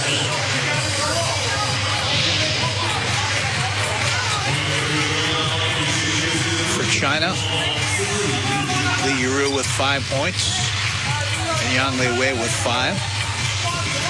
For Australia, Leilani Mitchell with 8 leads the way. We're coming into this basketball game between the Opals and China, where it's 18-14 at the moment, halfway through the first quarter.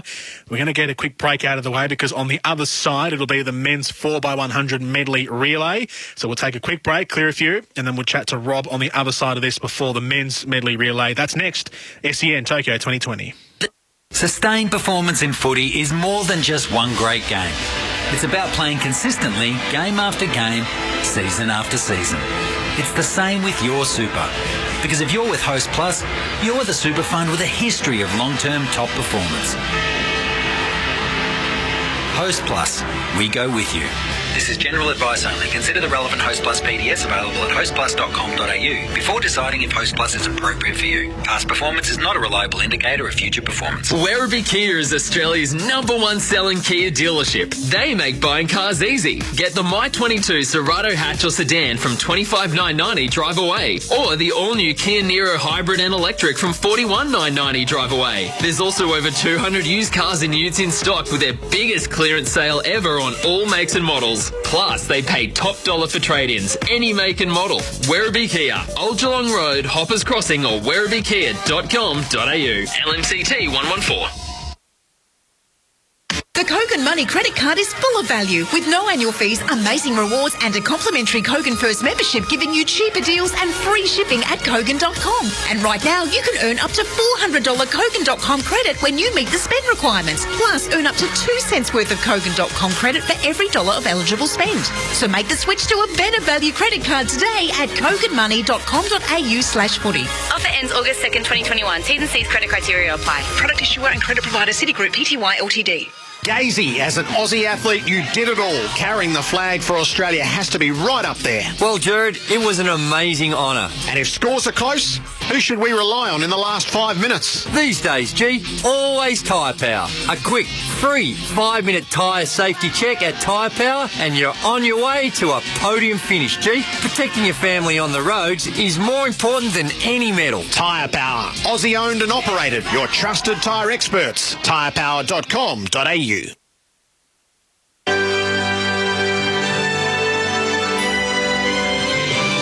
SEN's coverage of the Olympic Games 2020. For Xero, invoicing but instantly.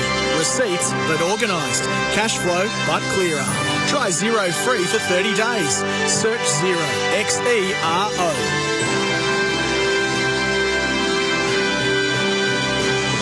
Well, welcome back to our coverage of Tokyo 2020. Jordan Canellis with you through the night session here on day number 7. The Opals, they are currently 22-14 trailing in the first quarter to China. The Opals, it's a must-win game against the unbeaten Chinese team. Tokyo 2020 live, free and in HD on 7 and 7+, the only place to see it all. Right, as we are heading towards the final events on the swimming program for Australia tonight. There's only 2 heats left anyway on the swimming program tonight. It is the men's 4x100 medley relay. Our medley relay team, just trying to find the lineup for you. We'll speak to Rob Woodhouse at the end of the coverage. I don't have it in front of me. The 4x100 medley relay, we'll get to that in just a second. Before we get there, though, let's welcome back Chris Anstey to just give us an update on what's happening in this Opals match against China, where the Opals are trailing 22-14, Chris. Leilani Mitchell seems to have been a lot more aggressive off the bench. She's got 8 points out of our 14. We still trail 22-14, so certainly not the start we wanted. A little bit flat. Giving up 22 points in 8 minutes of basketball, not ideal, but we need to find rhythm on the offensive end. Defense, Lou haven't been great, but we need to get this done. The Opal's certainly considered a medal chance. Yeah. Losing this one tonight would put us in dire straits of not making that crossover game. It was a pretty heavy clash in the early minutes as well. Katie Ray Ebsary getting cut open in a head clash. A couple of stitches across the head, nice little head clash. The Chinese girl's back on the floor, but Katie's not yet, so we hope that she's okay. Of course, we need her on the floor. So if Australia lose this match, is this... I mean, I think we can still win and maybe sneak in via a best third place team or whatever it might be, but we're talking margins here. It might be over if we lose this. You do never want to depend on that one. Now, Alana Smith's just got her first court time. She's a couple of minutes in, so it's great to see her on the floor. We've got a full roster, but of China right now, their 3-point shots hurting us. Driving lanes are open. We're just over helping in the key. The girls are giving up too many open threes, and China just look a little bit more. They're a little bit more in sync than what we are right now. But as Mariana Tolo, who's going to be really important with China's height tonight, nice little bucket at the rim, gets us back to 22-16, but give up an open layup, 24-16. So 24-16 is the current score while we wait to see what's happening in the men's 4x100 metre. We're just waiting on the coverage to bring us up to speed. We might just take a bit of this end of the first quarter between China and Australia. And Australia have just hit a 3-pointer, so 24-19 is the current score here in the first. Australia needs some offense. They got it there. You see both clubs with 3-pointers thus far. Australia now extending the defense just a little bit more. They're going to have to with this outside shooting.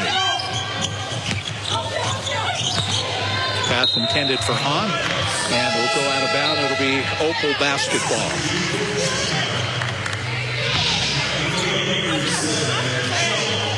There's that pass to Tessie Matkin.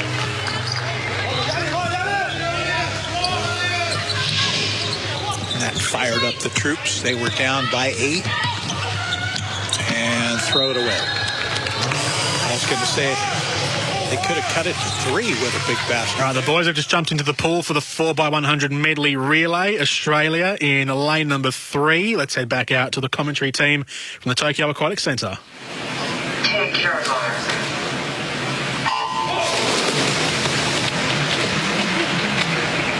We're looking forward to seeing King Carl bring them home in that last 100 metres after that spectacular 100-metre freestyle that we saw just yesterday morning.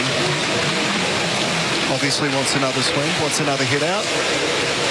For the Aussies in lane 3 here, it's been a pretty reasonable start from Mitch Larkin. The United States are in the water with Joseph Armstrong. It's Chacon of Italy in lane 5, and China away very smartly also.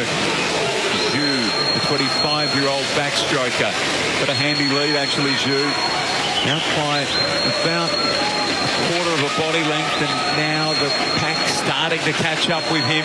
And Mitch Larkin comes through using all of his experience to keep the Australians in touch. So, good back 50 by Mitch. Not in the first 3, but close enough. China, Italy, in fact, he is in the first 3. So that was a really good finish to his work. And Australia sitting third as Stubblety Cook gets into the water. Yeah, great touch from Mitch to get there and really for the changeover for Zach Stubblety Cook to be able to come through in this breaststroke. We've seen him. He won the 200 metres breaststroke just a couple of days ago. He's up here in this medley relay. Important breaststroke leg for us as we go through to the fly and then into the freestyle. We do have Kyle coming home for us in that last 100 metres, but it will be David Morgan that swims off in this 100 metres butterfly. Known better for his 200 fly than his 100. So Australia currently sitting in 4th spot. Stubblety Cook doing a good job and starting to make a little bit of ground up now. Alongside him, the United States, it's Andrew Wilson. Lane 5, the Italians, Martin Neghi. And with him is Yan of China. They're the leaders. China first, Italy second, Australia third. Well done, Zach Stubblety Cook. David Morgan in the water now, and away he goes. Australia just the 1 gold medal in this event. Neil Brooks, Peter Evans, Mark Kerry and Martin Tinelli from Moscow back in 1980. The Mean Machine when they debuted. An awesome performance all those years ago. Part of Australian swimming folklore. David Morgan here just needs to make sure that he's finishing on the wall so that Kyle Chalmers can be in striking distance, because we do not want to qualify in fourth, and especially as we see that we might be actually fourth or fifth at this stage. It means that it will be difficult to make it through into this final. So the Italians have done a really good job. Berdisto to hand over to Moressi, and Sun hangs over to He of China. So not much between them. The Italians, China, the United States, and Kyle Chalmers in the water, and it's a situation he loves, chasing those in front of him. He loves chasing people down. He loves to be the hunter. It was actually a little bit slow on the changeover there, I have to say, but you have to be safe in the heat. You want to make sure that you're through the final. You're not sitting watching it. 50 to go. The Italians still. China second. The United States third. What can Kyle Chalmers do? Swimming against Blake Pieroni. He's out after him. He's got him to his right-hand side, and we know how much he loves this. When he can see those people he's trying to chase down, he's got a very good look. Looking at the right side, as we know, Thorpe from the 100. He gets up alongside. Great swim in front by the Italians to win. Second, China. He got there again. He's so good, Kyle Chalmers. Chases them down. And Australia in third position in that first heat of the men's 4x1 medley relay. What a great swim again from Kyle Chalmers. So Italy finished first, China second, Australia third. Mitch Larkin, Zach Stubblety-Cook, David Morgan and Kyle Chalmers. Rob Woodhouse, as we check in with you for the final time this evening for Tyre Power, winning service, winning prices. It was that last leg was just classic. Kyle Chalmers overhauling them at the end and just pipping third. Yeah, and we needed Kyle in there to get into that final as well. Australia will qualify around about sixth, I think, into the final. The second heat's in the water, and I think about sixth place it'll end up being. So they're comfortably in, and they'll make a couple of changes to that relay for tomorrow, I think, but it's going to be tough to get a medal in that race. It looks a pretty strong lineup already. What do you think they'll change from the four? Maybe give Stubblety-Cook a rest and bring in Matthew Wilson, and maybe bring in Matt Temple. I think Temple's got the 100 butterfly final tomorrow morning, so I think they'll bring him in the final instead of David Morgan. I think that's probably the major change, actually. Rob Woodhouse, thank you very much for your contributions to us tonight, and of course on SEN over the course of the week, and I'm sure we'll hear your voice soon again. You will. Thanks, Jordan. All the best. Rob Woodhouse with us poolside in Tokyo. Get a grip on tyre safety. Book your 5-minute tyre safety check at Tyre Power now. We'll take a break. We'll come back on the other side of this and we'll get back into the basketball in the second quarter between China and Australia. Currently China 27, Australia 19. The action will resume next on SEN. Your local bowls club is seeking competitive teams. You'll need your natural, whose sporting prowess is unmatched. Your technician to roll you in and out of the tightest spots. Your thinker to lead your game plan. Your enforcer to strike when needed. And Steve, he can get the drinks. Local legends wanted. Search Bowls Club near me to join a team or start one. Hi, Jared Waitley here. Us Aussies, we're a patriotic bunch and we love supporting our own, which is why I'm with Red Energy. It feels good to support a 100% Australian-owned company and know I'll be looked after by a customer service team who are based right here. I love having Red Energy on my team and I reckon you will too. Red Energy, that's real Aussie energy. Werribee Kia is Australia's #1 selling Kia dealership. They make buying cars easy. Get the My22 Serato hatch or sedan from $25,990 drive away, or the all-new Kia Niro hybrid and electric from $41,990 drive away. There's also over 200 used cars and utes in stock with their biggest clearance sale ever on all makes and models. Plus, they pay top dollar for trade-ins, any make and model. Werribee Kia, Old Geelong Road, Hoppers Crossing or werribeekia.com.au. LMCT 114. The Dog Shop, make space to make the world a better place. The Dog Shop is the future of document and data destruction. Where we can, we recycle. At our own secure facility, we destroy the page, but save the paper. Protecting your data from falling into the wrong hands and our environment from unnecessary waste. The Dog Shop, unashamedly green. Just look at our trucks. The Dog Shop, make space to make the world a better place. TheDogShop.com.au Sportscraft are the official formal uniform supplier for the Australian Olympic team in Tokyo as they go for gold.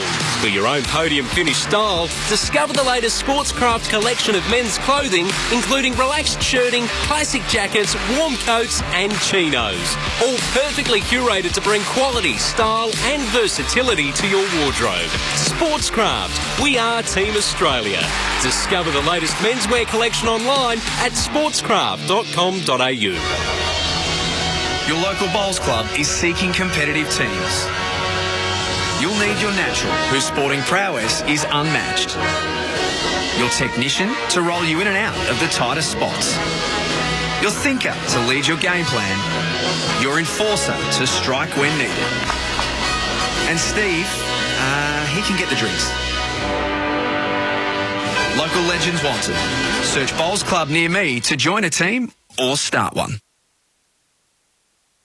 Attention Melbourne! Lloyd's Auctions are holding a massive classic car auction online in Melbourne this weekend, including Australian, American and European classics, featuring Glenn Seaton's championship-winning Ford Falcon EL, Russell Ingall's Castrol V8 supercar, low-kilometre HSV GTSR and more, all starting at $1 at Melbourne's greatest auction house. Bid now. Also on offer, Ford Mustang Mach-1, Valiant Pacer, Shelby Fairmont, XP Falcon X Police, VL Walkinshaw Group A, Monaros, Jaguars, Porsche and Ferraris. Bid now or call now to put your classic car into our next record-breaking auction. As we cheer on our athletes, there's a star of Australia you can always rely on, and that's Tyre Power. Each Tyre Power store is independently Aussie owned. When you visit your local Tyre Power, you're literally dealing directly with the local owner. And Tyre Power dealers love a podium finish, having recently won CanStar Blues prestigious events across customer service, value for money, plus the highly sought after overall satisfaction events. Tyre Power, your trusted local Aussie tyre experts. Get the power of Australia's biggest independent. SEN's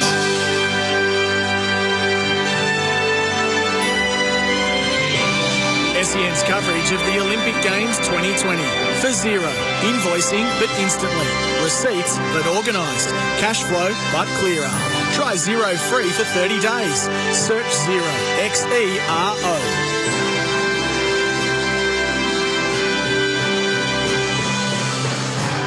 Tokyo 2020 on SEN. Jordan Canellis here. We are about to launch into the basketball jersey world, home to an unrivaled selection of vintage and rare NBA basketball jerseys. In the studio with us for this game, and we finally have some clear air to focus on this match now. China and Australia, 31-26. China lead early stages of the second quarter. Let's get an update from Chris Anstey, who's with us here for City Venue Management. Base compression, crafted compression with conscience. Basketball update. Chris, Australia have looked a bit out of sorts here. We've just made a little scoring run in the last few minutes, but still trailing the Chinese. We haven't been great. We trail 31-26. It's great to have Alana Smith and Steph Talbot back in the lineup, but what's really coming out here, we just don't have a point guard. Leilani Mitchell's been great in her minutes and as our only point guard, but when we've got Beck Allen, Steph Talbot, Katie Ebsbury trying to run the point, we just don't look as organised as we should. So looking to China, Xu Wang, 3 of 3 from the field. She's just getting in and amongst our defence. Easy shots at the basket for 9 points. Han Zhu, 6'9". She's a handful. She's tall. Easy shots at the basket. We need a little bit more organisation. The defence is okay. We're getting out on the break, and Ezzy McBeggar, our leading scorer again with 6 points, but we need her to be down 5 points, 31-26, 5 minutes 58 to go in the second quarter. All right, basketball for Basketball Jersey World, basketballjerseyworld.com.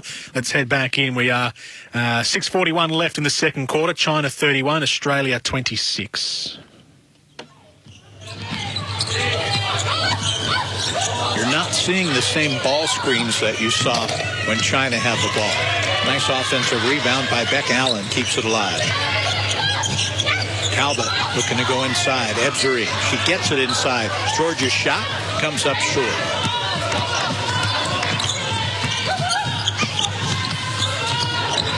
Shaw with it. Soon.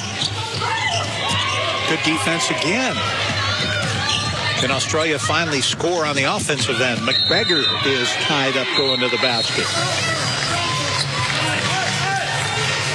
Should be a shooting foul. Lee Ming with the foul.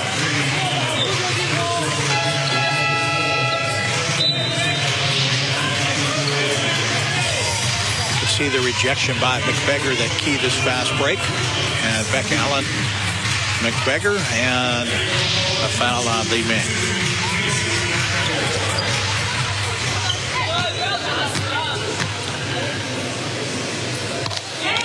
Ezzy now with 7 points.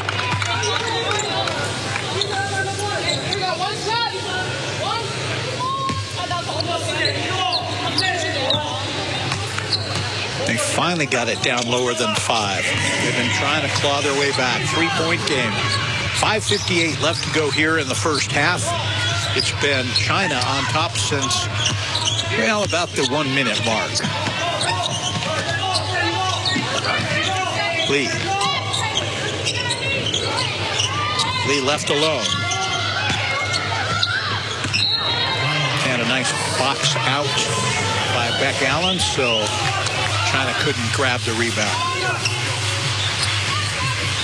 Coach Xu Li Min, a little frustrated at the moment. And Australia could tie it with a 3-pointer. Ebsary drives the lane. Her floater goes. And the 10-point lead is now a 1-point lead. Huge game in Group C. The winner would be in the driver's seat. Another good defensive play by Steph Talbot. Talbot kicks it to George. And Ebsary will reset. McBeggar for the lead. And she will not get the roll.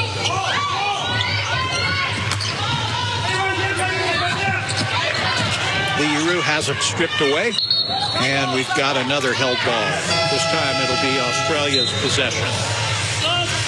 And Steph Talbot in a little bit of pain coming to the bench. Some excellent defense the last 4 possessions. You could see Kayla George slapping that one away. And Talbot came up a little bit limping there. Australia looking to take its first lead in a long, long time. China playing good D, extending their defense out. Kept alive by Blitzhoff. Both her parents played for the national team.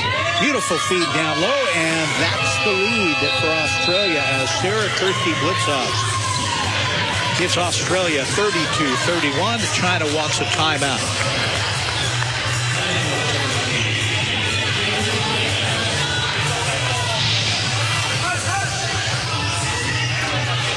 Nice pass.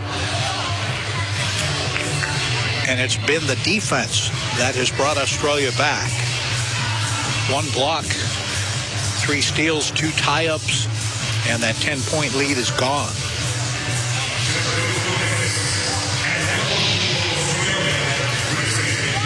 Listen to Sandy Brondello.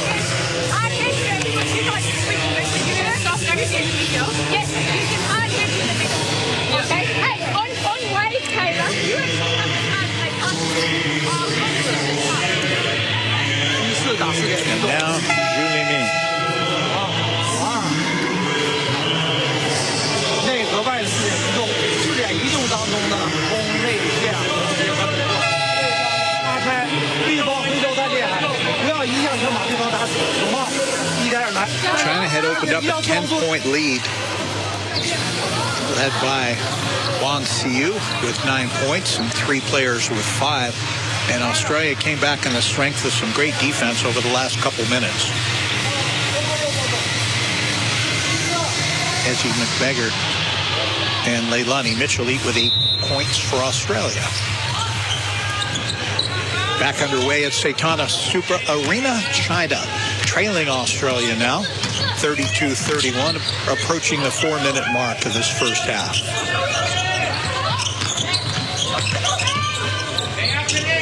Lee's shot comes up short. And Beck Allen will take it. George back to Allen. Pull-up jumper. Good.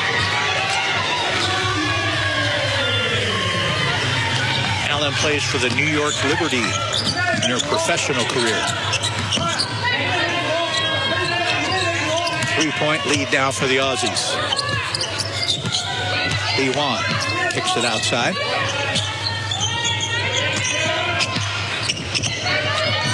Li Meng, easy basket with a great feed down low to Li Yuru.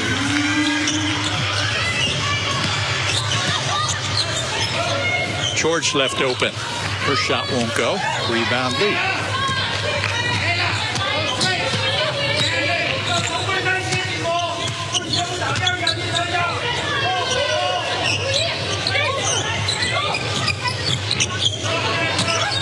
Again, the defense really coming out to guard the perimeter. They weren't doing that in the first quarter. Shot a bit strong. Rebound put back up, won't go. Australia on the break. Ebser, and she will pull it back outside.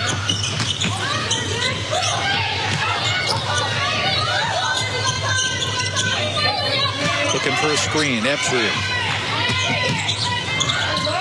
That floater will not go. And who touched it last? It'll be China basketball off the hands of Kayla George. 34-33, Australia by 1. 2.5 minutes left to go in the first half. Elani Mitchell checking in, and George will get a rest.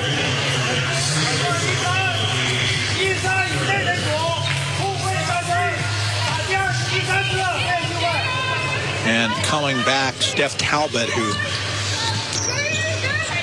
banged heads earlier. Oh, nice, beautiful feed down low for the easy basket for Li Meng. And China back on top by 1.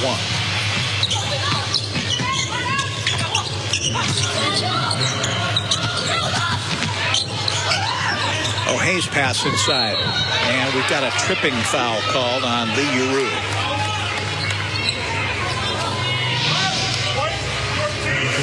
Here, watch his pass. A great feed down low. She's a tall one. She can see over everybody and see where everybody is. You can see statistically, all even with assists.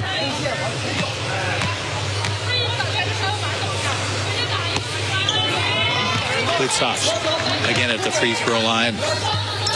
And Steph Talbot's going to go into the locker room a little bit earlier. There was a huge cut opened up in her forehead early in this game.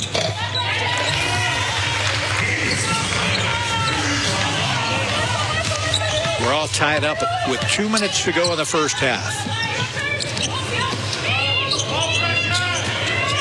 Nice defense as the ball is deflected by Ebser.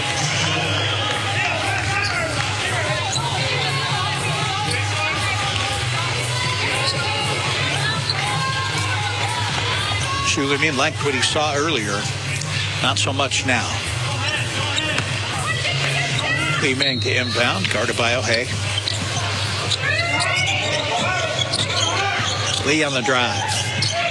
Her shot a little bit strong.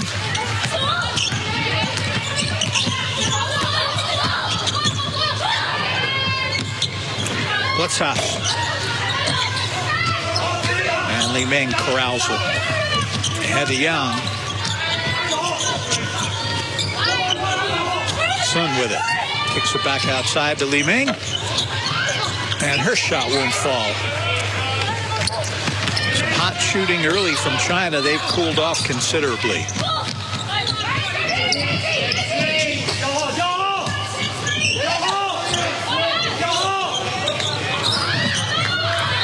And an unfortunate moment for Sun Mengkran as it looked like China would get the turnover, but it went off her foot.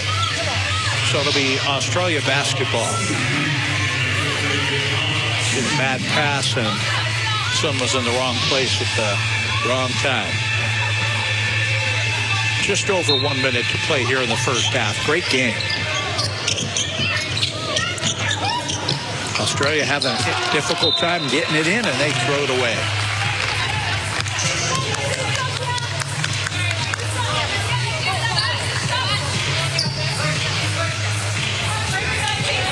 It's been tough without Steph Talbot after she got injured. But the Aussies have really tightened it up. They've been rebounding well, blocking out. And that's who she banged heads with earlier. Both of them have to get stitches. China ball. 1 minute to go in the half. China led 27-19 after the first quarter. And a traveling violation call. 20 steps for Zhang Wei.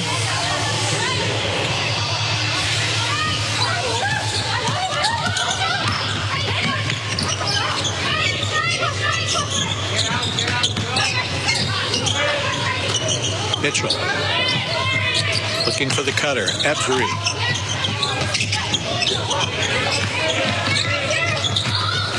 O'Hay for three. Big basket for Australia as they take the lead.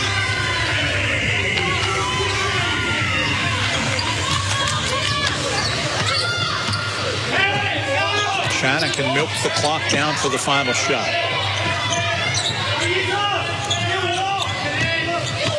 12 seconds to go in the first half. Huang, nowhere to go. Three-pointer ties it up, 38 all, and that's how it'll go at intermission. 38-38, China and Australia all tied up. So all level at halftime. Australia were at a pretty big deficit, but they've managed to claw it back in that second quarter towards the end. 38 apiece. Basketball coverage tonight for Basketball Jersey World. BasketballJerseyWorld.com. We'll take a quick break. We'll come back on the other side of this, and we'll get our update from Chris Anstey, our analysis at halftime for City Venue Management. Power through training, performance and recovery. Discover crafted compression with a conscience. Basecompression.com. That's next on SEN. Hi, Jared Waitley here. Us Aussies, we're a patriotic bunch and we love supporting our own, which is why I'm with Red Energy. It feels good to support a 100% Australian-owned company and know I'll be looked after by a customer service team who are based right here. I love having Red Energy on my team and I reckon you will too. Red Energy, that's real Aussie energy. Gary Lyon here. Good mornings. Start with Tempur. If you're not sleeping on a Tempur mattress yet, well, that means you're not sleeping on a NASA-certified mattress. NASA-certified, if you don't mind. Tempur's range of mattresses and adjustable bases adapt to the exact shape of your body, so you can put your head and feet up in comfort. Did I mention NASA-certified? Visit the Tempur range and Tempur Athlete Stories at tempur.com.au. And like we say, sleep on it.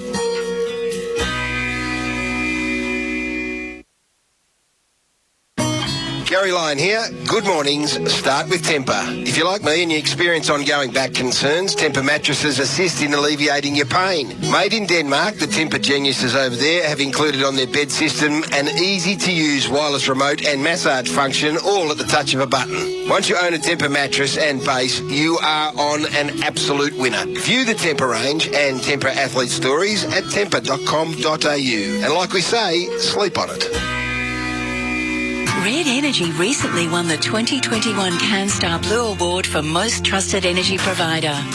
Being trusted by our customers means the world to us, because at Red Energy, we're 100% Australian owned and based right here in Victoria.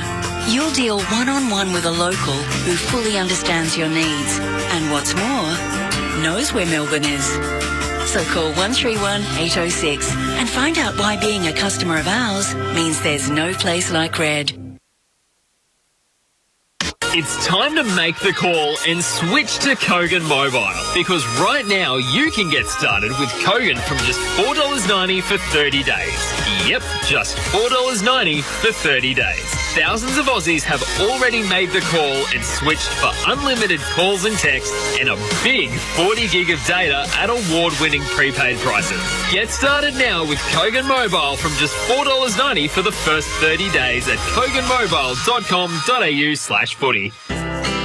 Red Energy is 100% owned by the mighty Snowy Hydro, and that makes us as Aussie as the gold rush. We're based right here in Victoria and have been providing electricity and gas to thousands of homes in Ballarat for years. So, if you want an energy company that's 100% Australian owned, supports Aussie jobs and is committed to supporting the economy, call our Victorian-based contact centre on 131 806 to make the switch today.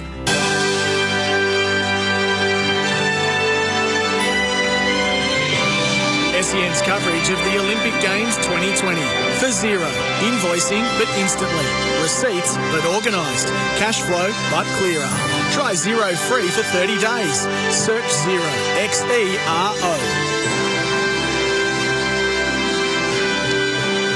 Tokyo 2020 Olympics on SEN. Jordan Canellis with you in the night session for Tyre Power, your trusted tyre experts. Good to be with you in your company. We are still we've got about good 70 minutes worth of Olympics still to go in the evening, and one of the last main events of the night, really, because we've had a lot already, but we still have one good half of basketball to go in this match between the Opals and China. For Basketball Jersey World, home to an unrivaled selection of vintage and rare NBA basketball jerseys. So at the main break, it is 38-38. China just levelling the scores right before half-time. Our update with Chris Anstey here in the main break for Basketball City Venue Management, power through training, performance and recovery. Discover crafted compression with the conscience, basecompression.com. Chris Anstey with us here at SEN HQ. Chris, what did you take away from the first half, and what was a bit of a wobbly one for the Opals, but they've levelled it up? Yeah, it wasn't great.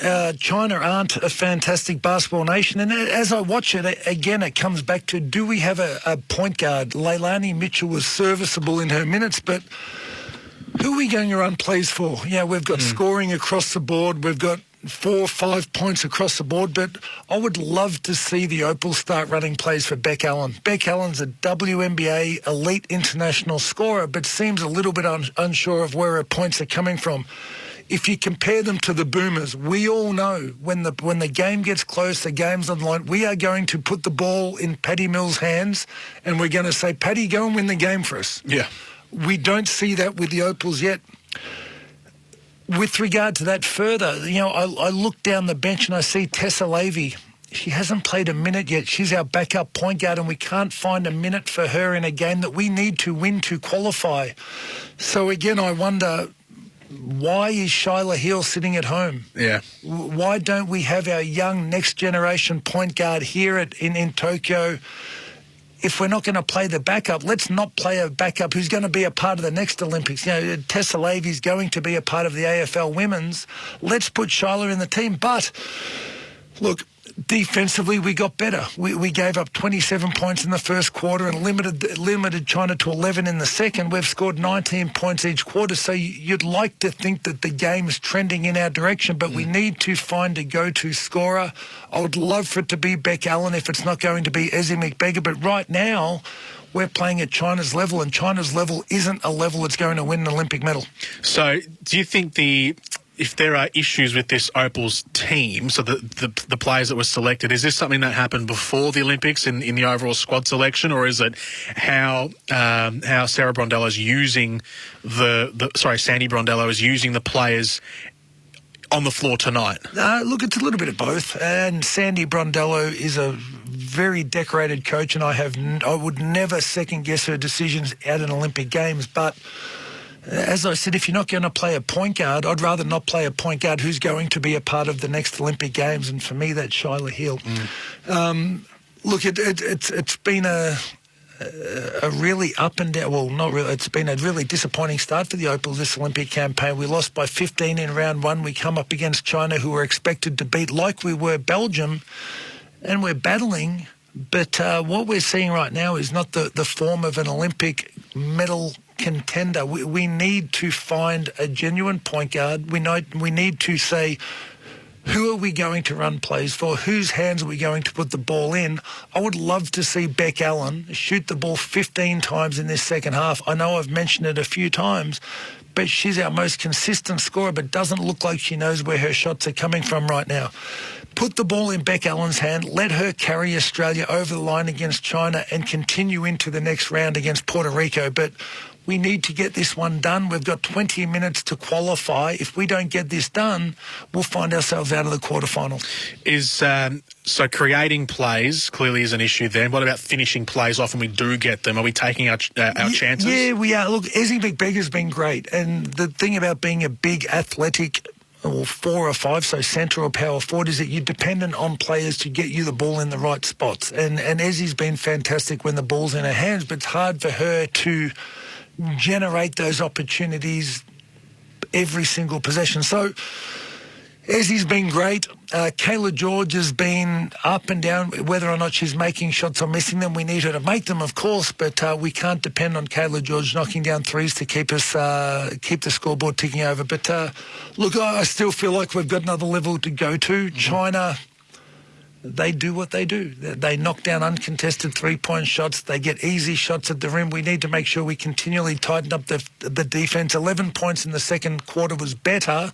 We need to make sure we limit them to 30, 35 points. If we can do that, I feel like we can score 40 points or more in the second quarter, in the second half. Is our size becoming an issue? Like, it feels like it should be a strength just from pure observation, just from watching. It looks like we're a bigger team than China. Not to say China are small, they've got big players too, but it feels like Australia have a bigger quantity of tall players. Yeah, we're bigger in the wing spot. China's bigs, I mean, we're looking at 6'9", 6'7". We don't have Liz Cambridge. Yeah. So now we've got Kayla George and Ezzy McBeggar, so we're undersized in the front court, but we're bigger than what China are in the back court. So it balances out. I don't think that's part of the reason that we're even in this game. We're not posting up our bigger guards. We're not getting penalised too much by their bigger front court players, but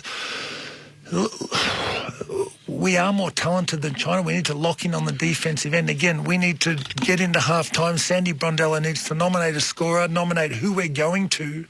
Let's ride the back of someone and see if we can't get 20 or 30 points on the board from one particular or two particular players. So before we start the second half, would you like to see Leilani Mitchell and Beck Allen start together?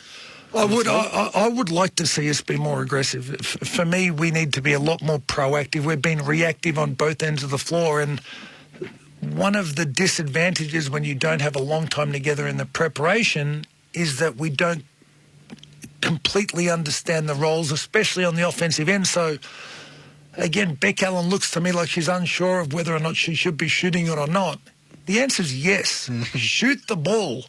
Go and take your 10 or 15 shots and carry us over the line. I would much rather her be shooting those shots than Tess Madgen or Sarah Blitzarves or whoever it is that's shooting the ball. But it's a big 20 minutes. So we didn't think we'd be in this position leading into the Olympic Games. We're 11 o'clock at night in Melbourne on a what night are we? Friday. We're on a Friday night. We didn't think we'd be battling to stay alive in the Olympic Games, but here we are. Again, 40 minutes. We need to make sure that this is the best 20 minutes we've played this Olympic Games. Lock in on the defensive end, lock them down to 30-odd points. Let it go on the offensive end. Let it fly. Let's see what happens. We do have more ability than this Chinese team. Yeah, no disrespect to our opponents in the group, but for a team who is, for an Opals team that has medalled in every games bar the last, this should have been a walk in the park. Yeah, they're not quite walking the park, but I agree with you. Absolutely. This is a game we are expected to win. And the thing is, when, like, as you say, we've medalled in the last number of major events, we have a target on our backs. And we need to make sure we are the hunter, not the hunted. And I know that's a cliche, but again, here we are. China are 10, 12 in the world. We're number 2. We're not playing like that right now. And again, we need to figure it out pretty quickly because we're running out of time. All right, we'll take a quick break. We'll come back on the other side of this and we'll get to the second half from Tokyo. Australia and China are locked up at halftime at 38 points apiece, but China were leading by as nearly much as 10 points through that first half, and Australia just got it back towards the end. So that's next here on SEN's coverage of the Tokyo Games 2020. Australia and China. Women's basketball, 38 points apiece halftime. Your local bowls club is seeking competitive teams. You'll need your natural, whose sporting prowess is unmatched. Your technician to roll you in and out of the tightest spots. Your thinker to lead your game plan. Your enforcer to strike when needed. And Steve, he can get the drinks. Local legends wanted. Search Bowls Club near me to join a team or start one. Hi, I'm Tim from Red Energy. The Australian-made logo is a true mark of Australian authenticity. So, for Red Energy to be certified to use the famous green and gold Australian-made logo, well, it's fair to say it's something we're pretty proud of. Here at Red, we're owned by the mighty Snowy Hydro, and that makes us 100% Australian. We're also based right here, so our team really understands your needs. So, if supporting Australian means something to you, switch to Red today. Call 131-806. Werribee Kia is Australia's #1 selling Kia dealership. They make buying cars easy. Get the My22 Cerato hatch or sedan from $25,990 drive away, or the all-new Kia Niro hybrid and electric from $41,990 drive away. There's also over 200 used cars and utes in stock with their biggest clearance sale ever on all makes and models. Plus, they pay top dollar for trade-ins, any make and model. Werribee Kia, Old Geelong Road, Hoppers Crossing, or werribeekia.com.au. LMCT 114. Your local bowls club is seeking competitive teams. You'll need your natural, whose sporting prowess is unmatched. Your technician to roll you in and out of the tightest spots. Your thinker to lead your game plan. Your enforcer to strike when needed. And Steve, he can get the drinks. Local legends wanted. Search Bowls Club near me to join a team or start one. Sportscraft are the official formal uniform supply for the Australian Olympic team in Tokyo as they go for gold. For your own podium finish style, discover the latest Sportscraft collection of men's clothing, including relaxed shirting, classic jackets, warm coats and chinos. All perfectly curated to bring quality, style and versatility to your wardrobe. Sportscraft, we are Team Australia. Discover the latest menswear collection online at sportscraft.com.au. The Doc Shop makes space to make the world a better place. Is your office overrun with documents?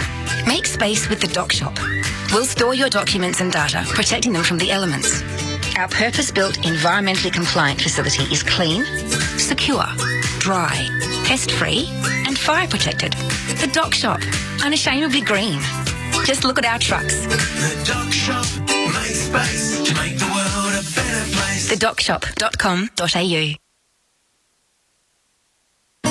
Gary Lyon here. Good mornings. Start with Temper. If you're not sleeping on a Temper mattress yet, well, that means you're not sleeping on a NASA-certified mattress. NASA-certified, if you don't mind. Temper's range of mattresses and adjustable bases adapt to the exact shape of your body, so you can put your head and feet up in comfort. Did I mention NASA-certified? Visit the Temper range and Temper athlete stories at temper.com.au. And like we say, sleep on it. Hi, Gerard Waitley here. Us Aussies, we're a patriotic bunch and we love supporting our own, which is why I'm with Red Energy. It feels good to support a 100% Australian-owned company and know I'll be looked after by a customer service team who are based right here. I love having Red Energy on my team and I reckon you will too. Red Energy, that's real Aussie energy.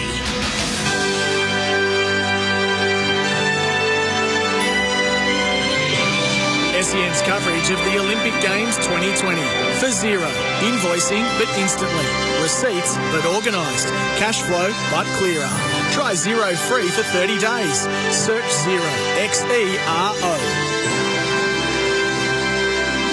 Tokyo 2020 at the start of the third quarter in the Opals v China match. Power through training, performance and recovery. Discover crafted compression with a conscience. Basecompression.com. Early timeout taken in the third quarter. Chris Anstey with our basketball update for Basketball Jersey World. Home to an unrivaled selection of vintage and rare NBA basketball jerseys. They've just come back from the timeout, but a 9-0 scoring run for China. Start of the third quarter. They lead 47, now 40. So the Australians have just scored, but that was a blistering scoring run for the Chinese off the top of the third. It really was. Yu Wang, 14 points, 4 of 4 from the 2-point line, 1 of 1 from behind, 3 and Ming Lee, 9 points on 4 of 7 shooting, a 9-0 run to start this half.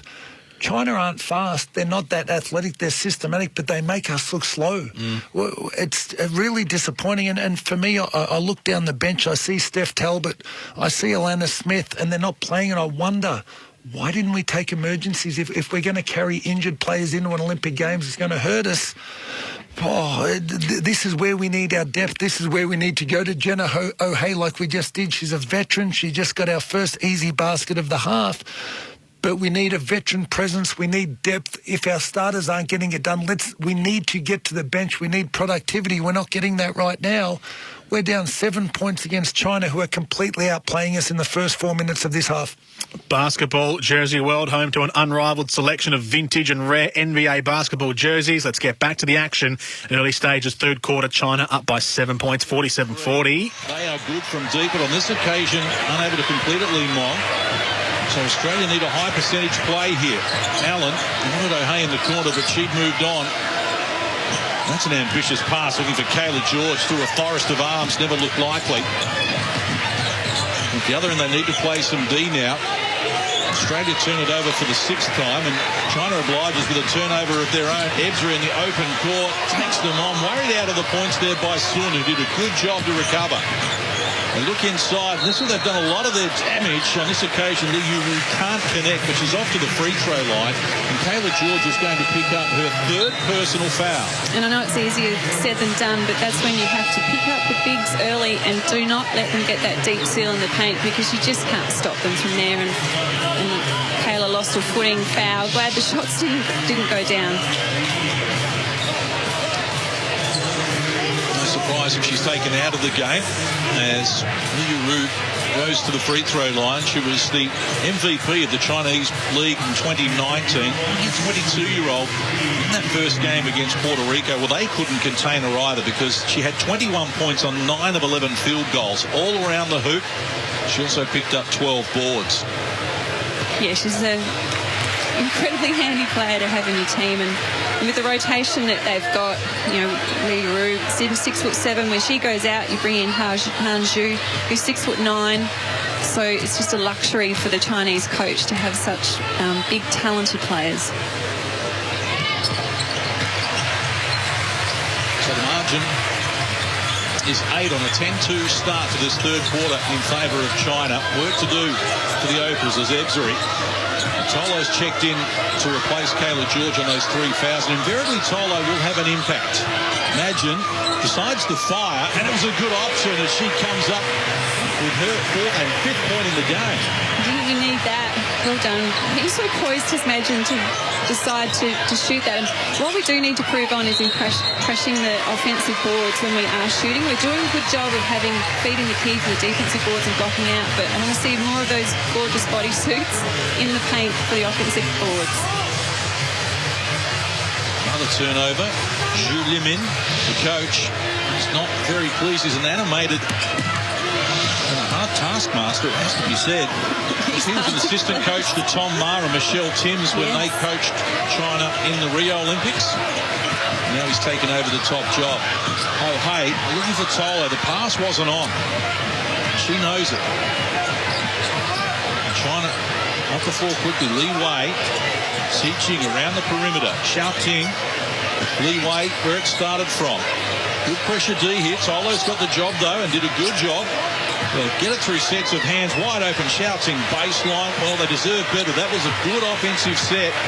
The finish wasn't there now. 3-on-3 fast break. Ebseri might explore here. Imagine is the open player, jumped out of the cylinder. Shouting with the rebound. And a chance for China to build on a 6-point buffer. Middle stages, term number 3. After losing by 15 to Belgium on Tuesday, Opals really can't afford to drop this game. Xi Jing, I thought she was in the paint for a long time, and it's been deflected out of court last touch by Australia, so China will get it back with 3 on the shot clock. Well, they're doing a great job indeed the last couple of times down the floor.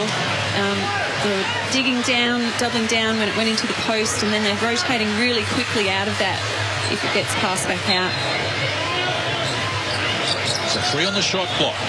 Limonga restarting from close range. It's a good option as CU helps herself to 2 more. Just shouldn't be that breakdown from an end-line play. Just again, better communication. She's got 7 of the 12 China have scored in this quarter on CU. And the game high 16. 8 points leads Australia. Mitchell and Magdagor have that tally. Shot clock to 5. Tolo lost the handle on it. Needs help here. Mitchell needs to get it off quickly. And foot violation, so we're going to reset the clock here with 0.1 left on the shot clock. Well, that was a breakdown for the leading scorer to find herself that wide open. She's 6 of 7 from the field as well, Wong. As Mitchell restarts. Imagine. Here's Blitzars to the elbow. They wanted Tyler. The pass again just opened the door for China, and they were good enough to win back possession. We had 3 turnovers at half-time. That's now gone up to 7. Just letting ourselves down. We're deep into an offense, and there's a good pass to be made, but we're just not executing it. Up to 8. He was singing the praises at half-time with just those 3 turnovers. We've had 5 in this quarter and we've played less than 6 minutes. Australia's manufactured just 4 points since half-time. So the defense has started to shut down China, but they need some offense as well. Here's the shot clock again winding to single numbers. Lee Wei wants help, deflected. Well done, Ebsary in a passing lane and deflected it onto her Chinese opponent, CU, and out of court, and Australia will get it.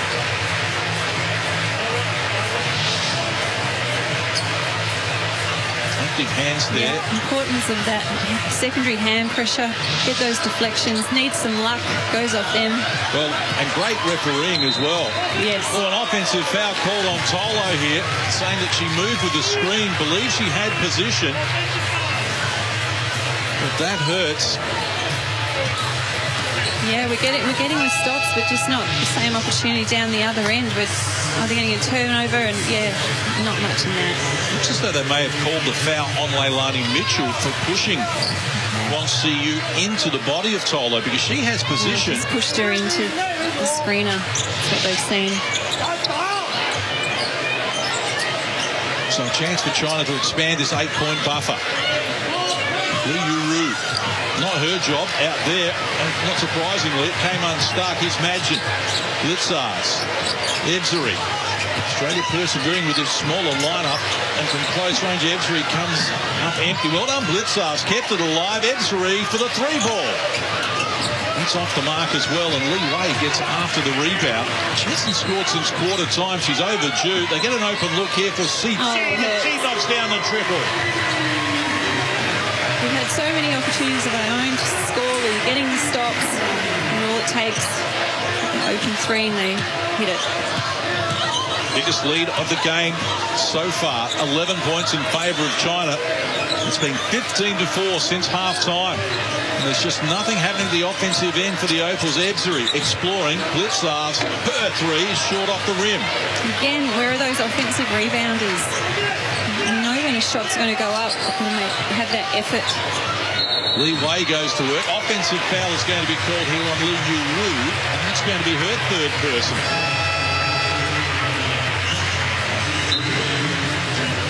The second team foul on China in this quarter. Likewise, Australia with 2. You see here the last play. This is Wang Xijing knocking down the shot. Her first score in the game. So Magdagor dances into the paint, rejected. Nice work from Han Shu. Down out of court. And that's the right thing to do. Take her from the foul line, front to basket. Han Shu is obviously so much length in those arms, and she does do a good job of not fouling. 205 centimetres she is.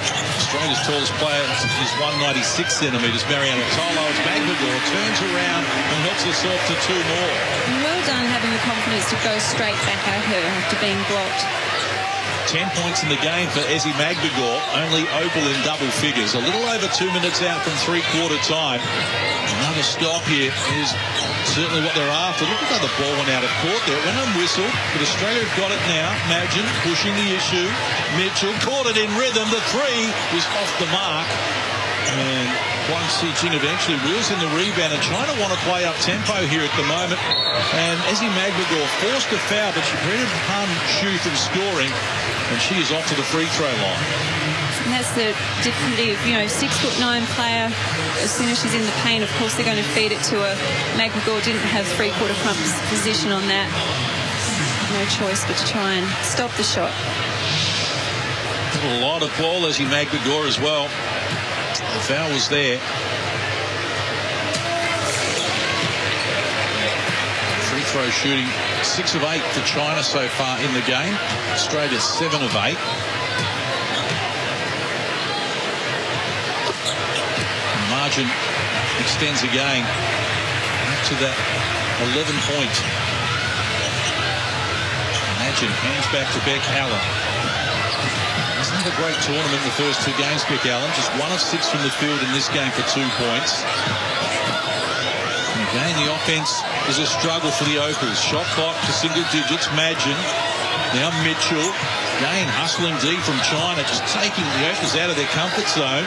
With 1 on the shot clock, Mitchell forced into a tough shot. Couldn't get it on the rim, so China will get possession. Eddie Edzeri's coming back, as you can see. Leilani Mitchell recognised as soon as she went in there, Han Shu was waiting for her. It was a good effort to try and get it up to the basket. She had no other option, ran out of time. Opals are just 3 of 14 from the field here in this quarter. None of 4 from deep, and haven't been to the free throw line. Yep, and we said that was so important at the start of the game, that they didn't do that enough against Belgium. And second quarter, it was there, it was happening. We need to find that balance again. China by 11, they work it inside. Magbegor did well undersized to prevent the 2, and now Edzeri. Blitzar's ahead of her. Magbegor joining in. Allen and Magin on the other wing. Magbegor did well to reel in the pass. Goes with a hook shot. How about that from Ezzy Magbegor? She's got an even dozen. What a beautiful adjustment. She had Han Shu right there in front of her. Little Euro step to the middle. Great finish with the left-hand hook. Li Mong. Han Shu. Back to Li Mong. Shot clock to 10 from the foul line. Off the front of the rim. Loose ball scramble here. Collected by Huang Xijing. They get an outside look, but Li Wei can't connect, and Magbegor doing it at both ends of the floor. They have to do a lot for their confidence if they can get a score just before three-quarter time. Get this margin down. They need to do what China did at the end of the second. Australia had momentum, and they hit a bucket right at the end and worked from there. Now Australia can do likewise here in the third, when it's dried up offensively for them until late in the quarter, just building some belief and something to build on into the final quarter. And as you suggested, John, we weren't getting to the foul line, so this is good. The Chinese foul, and hopefully 2 points here. 2 of 2 from the free throw line so far for Katie Edzeri. At 11 points, 9 rebounds and 6 assists in the loss to Belgium. She did it all. And she's been impressive again. It was a nasty cut that she took just above her eye where they've inserted the stitches. And that was after just 3 minutes because of a head clash. But here's the last play of the third quarter. China lead by 8. Stop here for the Opals. Crucial of importance. Li Yuan drilling into traffic, not a lot on offer. She held along for a long time. Xijing fires on the buzzer, can't connect. So Australia, after being down 11, have worked themselves back into the frame, but with work to do. Three-quarter time of the Saitama Super Arena reads China 55, Australia 47. So, three-quarter time of this match between the Opals and China have got the lead back. Basketball coverage for Basketball Jersey World, basketballjerseyworld.com, and our updates for city venue management, base compression, crafted compression with a conscience. We'll come back on the other side of this. We'll get the thoughts of Chris Anstey at the three-quarter time break with 1 quarter to go. Can the Opals salvage something from this match? We'll find out next on SEN.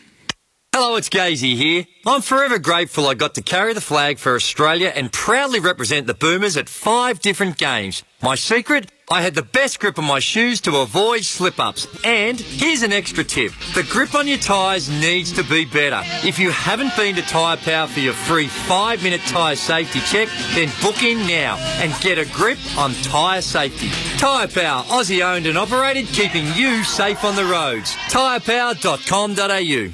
Hi, I'm Charlie from Red Energy. The Australian-made logo is a true mark of Australian authenticity. So, for Red Energy to be certified to use the famous green and gold Australian-made logo, well, it's fair to say it's something we're pretty proud of. Here at Red, we're owned by the mighty Snowy Hydro, and that makes us 100% Australian. We're also based right here, so our team really understands your needs. So, if supporting Australian means something to you, switch to Red today. Call 131 806. Attention! Lloyd's Auctions are holding a massive classic car online auction this weekend, including Australian, American and European classics, featuring Glenn Seaton's championship-winning Ford Falcon EL, Russell Ingall's Castrol V8 supercar, low-kilometre HSV GDSR and more, all starting at $1 at Australia's greatest auction house. Bid now. Also on offer, Ford Mustang Mach-1, Valiant Pacer, Shelby Fairmont, XP Falcon X Police, VL Walkinshaw Group A, Monaros, Jaguars, Porsche and Ferraris. Bid now or call now to put your classic car into our next record-breaking auction. Sustained performance in footy is more than just one great game. It's about playing consistently, game after game, season after season. It's the same with your super. Because if you're with Host Plus, you're the super fund with a history of long-term top performance. Host Plus, we go with you. This is general advice only. Consider the relevant Host Plus PDS available at hostplus.com.au before deciding if Host Plus is appropriate for you. Past performance is not a reliable indicator of future performance.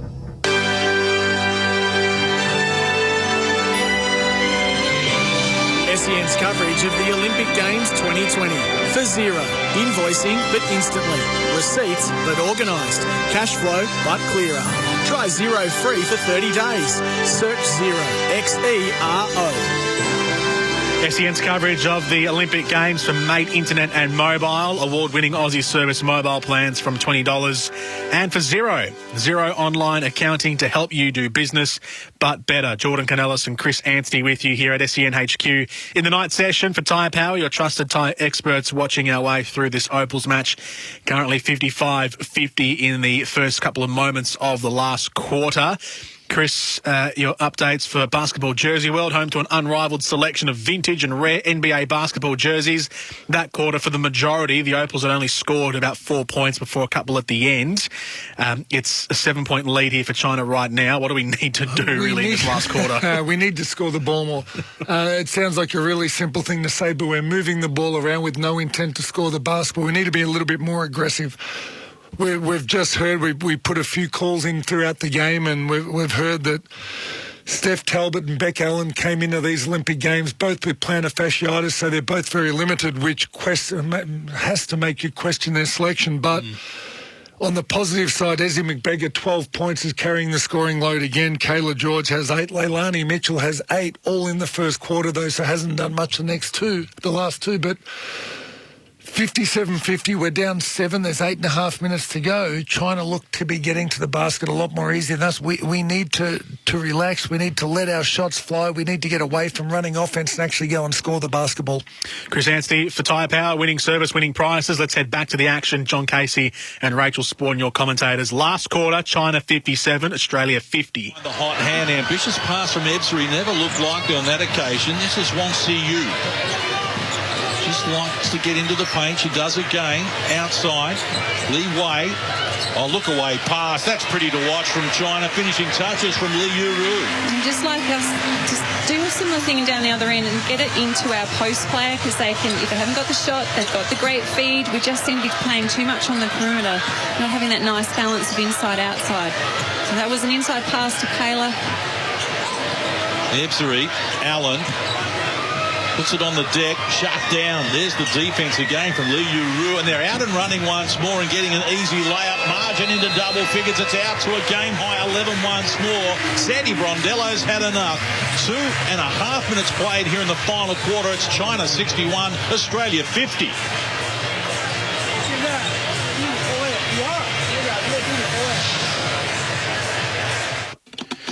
Chris Anstey with us in the studio as they take a timeout. You can send through a text, of course, if you have any thoughts on this match between the Opals and China for Temper. A match just like no other, 0433 98 11 16. Timeout taken pretty early on by Sandy Brondello. What do you reckon she's saying to the girls? Well, I think she'll be saying they need to take away those offensive transition baskets. They need to get back, take away the easy ones. But they need to put some points on the board. Defence has been an issue, but it's not their biggest issue. Their biggest issue has been scoring. So they need to go. I mean, they need to attack this game, take it by the scruff of the neck, and not be reactive. But this is nothing that they're going to fix on the whiteboard. I think this is something they're going to fix by mindset. We're 11 points down. There's 7.5 minutes to go. We lose this game, we're out of medal contention. Playing a simple, lap of the gods kind of thing. We may get in as a lucky third place qualifier into those quarterfinals, but for the team that's ranked second in the world to lose our first two and have to depend on getting in as a third place lucky loser, we could be out of medal contention in 8 minutes' time if we're not careful. I'm doing some quick math. I'm looking at the standings. So our points differential right now is negative 15. And if we lose this, that'll go down, which means we'd have to beat, and to jump Canada, who are the current third-place team in Group A, and to jump France, who are the current third-place team in Group B, and we're in Group C. So let's say we beat Puerto Rico. We'll have to beat Puerto Rico by 30-plus points minimum. Well, it's a big ask, isn't it? And I've just had a little text in from Mark Worthington. We're turning down open shots for bad drives and contested layups, and that's exactly right. We're a little bit gun-shy. We're not taking the shots that are afforded to us. We're hesitant. We're not confident in our own abilities. These are the best, or 12 of the best players in Australian basketball right now. Back yourself to make shots. Back yourself to go and get it if we miss. Let's go down swinging if we're going to go down. Chris Anstey, our expert for Tyre Power. Get a grip on tyre safety. Book your 5-minute tyre safety check at Tyre Power now. They've just come back from the timeout. China still have the lead. Basketball Jersey World, home to an unrivaled selection of vintage and rare NBA basketball jerseys. Let's head back to John Casey and Rachel Spawn. Tylo, a 69% free throw shooter playing for the Canberra Caps in the WNBL. Averaged 11.6 boards, top 5 in the comp in block shots. She's a do-it-all player. And as I mentioned a little earlier, invariably she is going to make something happen when she's on the floor. She's so reliable, incredibly reliable player, and she's a great defender. 5 points in the game now for Tylo. She had 6 in the opening game against Belgium. Coming off the bench, providing a spark. Let's see if the Opals can manufacture another stop here. Trying to get the shot clock down to single numbers as well. Wang Siyu. Huang Si-Jing. Well, that was athletic. Couldn't finish it, though. Loose ball, and China just keeps scrapping for it. The Opals need to match their hustle, and they've got it back again through Xiao Ting, and they can reset here. Offensive rebounds, 8 for Australia, 9 for China. 4 on the shot clock, and inside, Allen was undersized there against Li Yuru and just surrendered a foul. Yeah, that's a smart foul. She's just on her way to the basket for a definite 2. Her second personal, first team foul on Australia in this quarter, where it's 6 points apiece since three-quarter time. But they're treading water, the Opals, and they need a win. We spoke about it earlier, not making excuses for the Opals, but their draw facing Belgium first and China second, and the easiest team in the pool, Puerto Rico, last, is probably the worst draw you could have asked for. Absolutely. And China, as we know, played them first, won by 42, and they're off and racing. Full of confidence, so they miss here. One can't get it to go. Nebsary's exploring. Mitchell, who we know is a danger from outside, feeds Tolo from close range. That was better. Tolo scores again. She's got 7. And the 6-point margin, it's just good for your psyche that you're getting it down and don't let it blow back out. Get another stop. China will get it back here, but Australia has scored the last 5 points. Back-to-back buckets. Close to within 6. This is what they did in the second quarter as well, where they reeled in a 10-point advantage and actually hit the lead on the back of a 19-6 run. And we need to go back to looking after ball possession, no turnovers, getting good offensive sets, running, trying to get some easy layups in transition. Tolo doing a good job there with Li Yuru to provide her with nothing. Shot clock to single digits. Penetration comes here from Xiao Ting. Well done, Kayla George. Opals get another stop. And China can go cold if you put the pressure on them, but we need points. Oh, Mitchell had one jump out of the cylinder. Just not happening. And you do need some luck as well, John. You know, when you're trying to fight back. Lee Wei fills it up. So she's got 10 now, including 2 triples. And all of a sudden that margin just back to the 9. George wants Mitchell. Foul's going to be called here on Lee Wei. That's going to be her second personal. Second team foul on China in this quarter. Australia just the 8 points so far in this term. Scored only 9 in the previous quarter. Just not getting enough at the offensive end, but there are positive signs with Tolo's work down low, and there's plenty happening down there off the ball at the moment with Sun. Here's Ebsary. Had a pass cleared by Tolo. Found George in the paint. This is better from the Opals as Kayla George adds 2 to her talent. Yep, again, make that penetration into the paint. Great positioning there by Kayla George off the ball. 10 now for George, including 5 in this quarter of the 10 that Australia have come up with. Chao Ting looks inside. Lee Yuru against Tolo. Muscles up. Well done, Tolo, initially. And talk her out of the second. And a chance for Ebsary. Not a lot ahead of her in terms of support, though. But she's not discouraged. Goes to O'Hay. Couldn't get the finish. Thought that was going down from this angle. But no, Tolo, we were lucky to get that stop because Sandy Bondello did say in the timeout, Tolo, we need you to front. Can't let them get front position. 3-quarter front at the very least. Australia are 6 of 23 from deep. They were 3 of 8 at quarter time. So since then, it's been very lean pickings. But a chance here for Mitchell. Active hands, well done. In fact, you might say they're overdue from deep on those numbers. George came up with the goods earlier. Shot clock rolls to 10 here. George wants to step through off glass, can't convert, and the height there of Huang Shu was important. Bounce pass. Allen's going to be called for the foul here as she shuts down Wong Si-yu. So Beck Allen picks up the foul. Going to be her 3rd personal.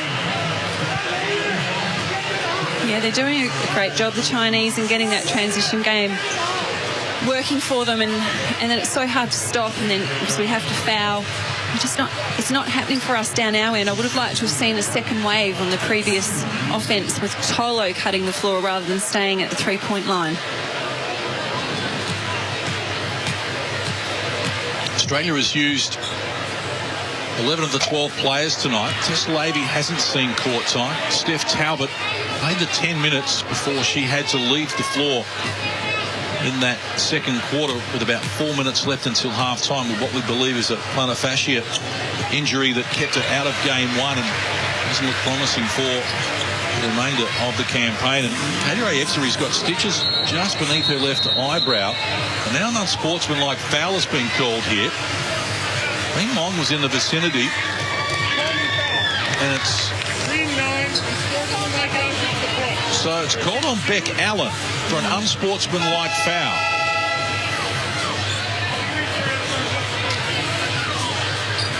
This is going to really hurt. This is 2 foul shots and possession back. And Beck Allen's now got 4 fouls as well. Let's see it here in replay. And it was almost a retaliation, but perhaps a frustration foul as well, because there's been that contact right throughout the game, and invariably it is the retaliator who eventually gets caught. So Lee Mong will go to the free throw line. First trip for her there tonight. Has 9 points and 7 assists in the game.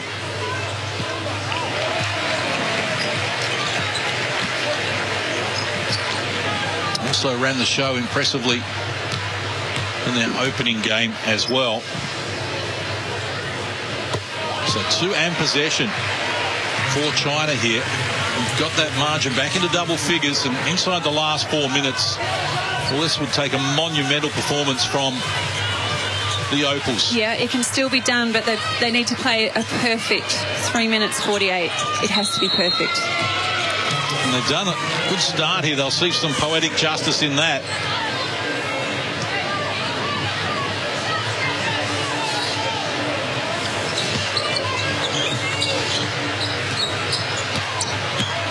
Ebseri brings the Opals into the front court and goes with the reverse finish as well. Couldn't get it to go. Anshu with the rebound. They've had all the answers. And they're right in the driver's seat here, up 10, 3.5 to play. Lee Mong puts it on the deck. Well done, Magbagor. Stripped her of possession. Mitchell to her right. Wants to go solo. Good option. Gets the two. Draws a foul. Chance at a three-point play here. Magbagor's got 14 with 1 to come. Well, that's exactly what you need to have the confidence to get back in this game. Potential three-point play. And this, what we need, finally, a fast break. A layup. Well done, Izzy Magbagor, for finishing on that with all that attention around her.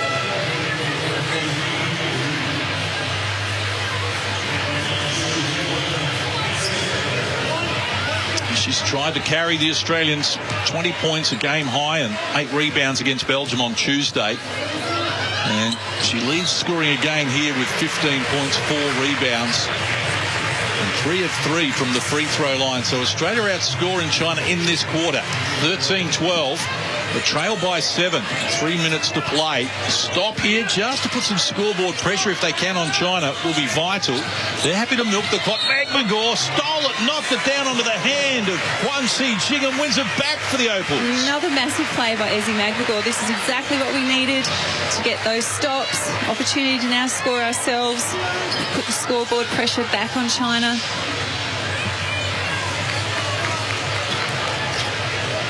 Pressure up the floor from the Chinese as well. Mitchell gives it back to Katie Ebseri inside the last 3 minutes. Whistle off the ball here. And foul's going to be called on Wong Si-Yu, I believe. Going to be her second personal. And that's 5 fouls now on China in this quarter, if my maths is correct. And free throws to come here for Katie Ebseri. So another glimmer of hope. Exactly, and it stops the clock, John, as well. You know, we're going to hopefully add 2 points with the clock not running down.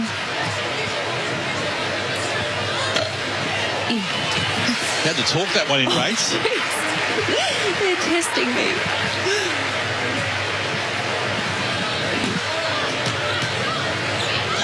As you see, not a great night from the field for Katie Ray, but margin cut to 5. And now there's pressures on China. They're not as comfortable as they were.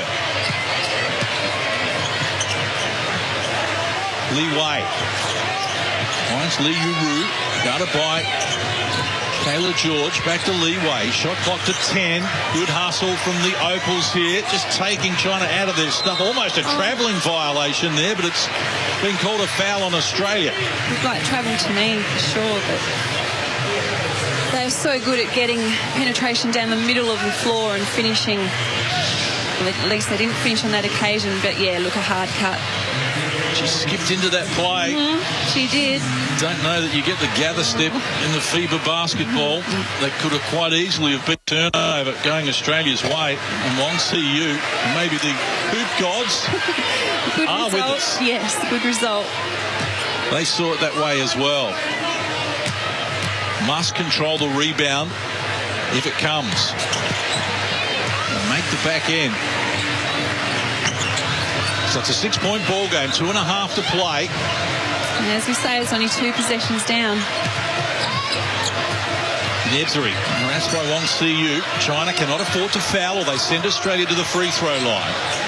Ebseri baseline. Allen overdue. Fills it up. Australia close to within what? Single bucket. It's not over yet, and China are feeling some heat now on the scoreboard. They go to work and they get the roll as well. Xiao Ting, the veteran captain, gets it done. Here's Leilani Mitchell drawing contact. She knew the foul count, and she's a 90% free throw shooter. That's a great result for us.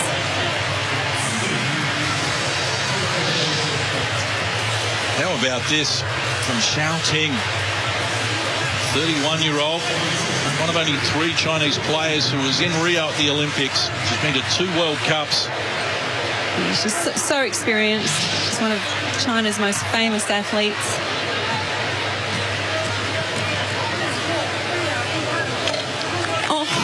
Leilani Mitchell, a 90% free throw shooter in the WNBL and the WNBA, can't connect. She won't miss two. She'll make this one.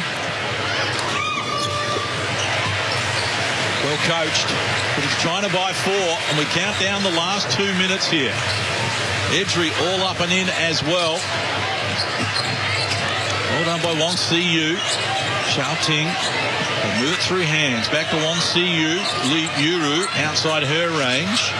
Shot clock to 8 again. Australia's been good, but they need to close out this defensive set. They fire it from Huang off the mark. Well done, George. Ball knocked down out of court. Australia will get possession. That was fantastic defence. We played so well the pick and roll that we've had trouble with. And because they didn't have anything out of that, they're a little bit lost. And well done, Kylie George, getting front position on that board. Held it ground well. So Australia down 4, 96 seconds remaining.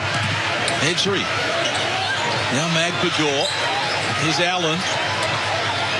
She almost travelled. Difficult pass. Well done, Edgery, to reel it in. Stayed with it. Can't finish it. Ball knocked down out of court. Last touch by Edgery. So the Opals come up empty.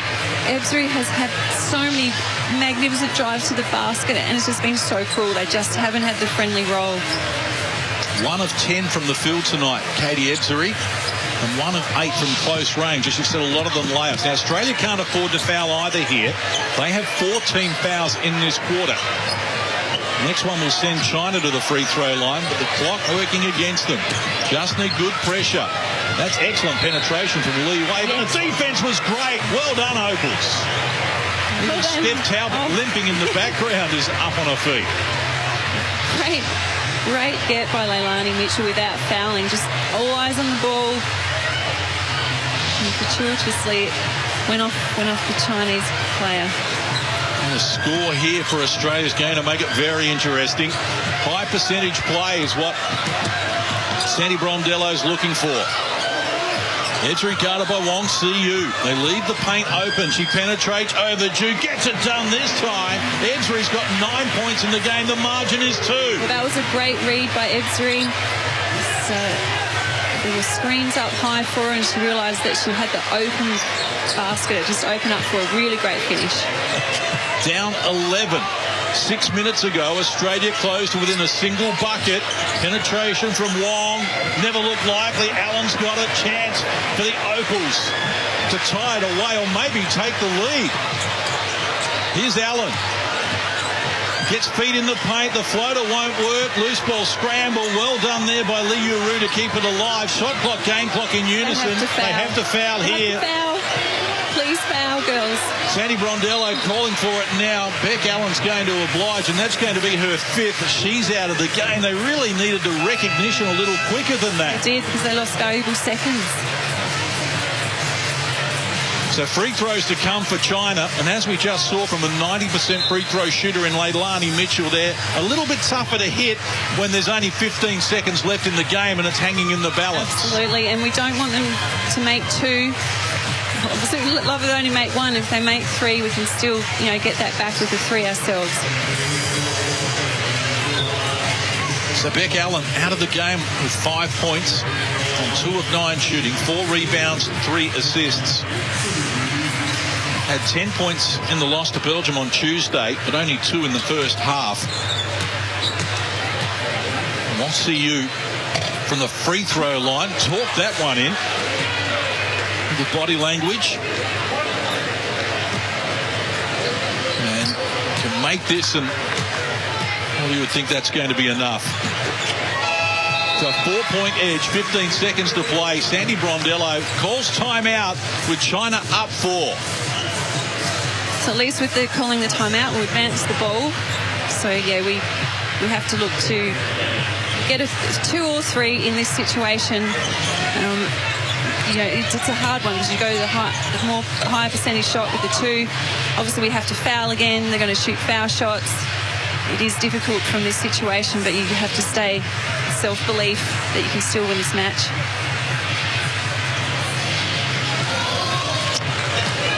It's been a tough night at the office for the Opals.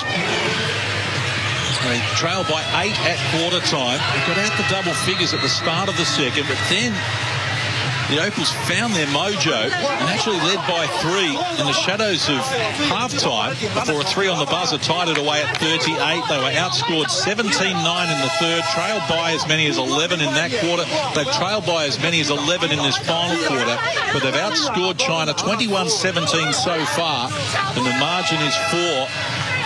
If they're going to need a little bit of luck from here. They do. Look, they've had so much guts and determination in this game to come back from those 2 big deficits you just mentioned, John. They've stayed in the fight, and that's why it's just going to be so heartbreaking if we don't get up here. So is McGregor the target inside, or do they try the 3 ball and see what they can come up with? It needs to be quick. O'Hay will inbound. Wanted Mitchell. She did well to reel that in. George with O'Hay with a 3 ball fires. And it's all the bottom of the net. Now they're going to have to foul. They closed to within 1. And the timeout called by China here. And that is a great play. And the Australians, will they breathe again? I don't know if it was the intended play, John, because I know it was going to Leilani Mitchell.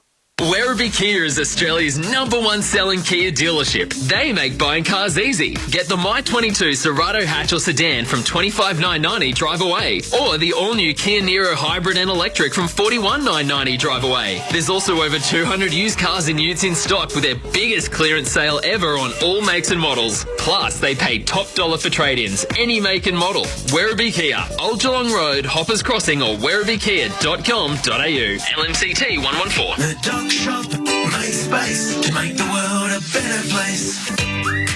The Doc Shop is the future of document and data destruction. Where we can, we recycle. At our own secure facility, we destroy the page, but save the paper. Protecting your data from falling into the wrong hands and our environment from unnecessary waste. The Doc Shop, unashamedly green.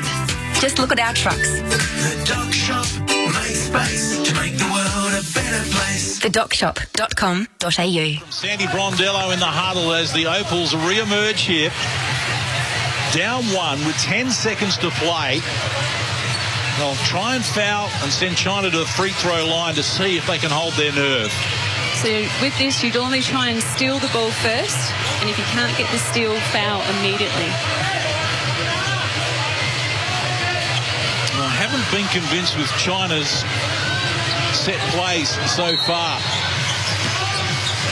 So I'm erring on the side of optimism. They get it in quickly and whistle provided. So 8.6 left on the clock. Free throws to come here for China. What was the result Australia were after if they couldn't get the steal?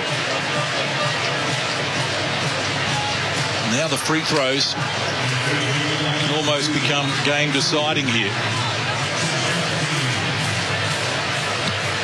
McGregor picks up the foul. And the first one was all the bottom of the net for Xiao Ting, the 31-year-old. Up 2. And makes no mistake. That's clutch free throw shooting. So China by 3. Australia need a 3 ball to send this to OT. It's Ebsari. Penetration and kick. O'Hay, the target. She knocked it down. She ties it away with 2.1 on the clock. China want timeout again. Well, the captain rises to the occasion, and Jenna O'Hay's hit back-to-back threes here in the last 40 seconds of the game, and Australia breathe again. I want to hug that girl. Oh my God, Jenna O'Hay, that is huge. She's made 2 3-pointers, in the last 30 seconds.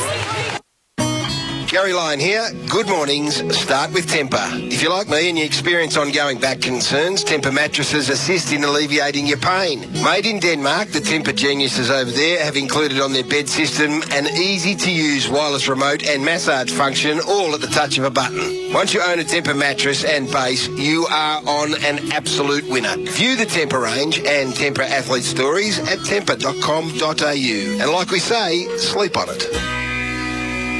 Sustained performance in footy is more than just one great game.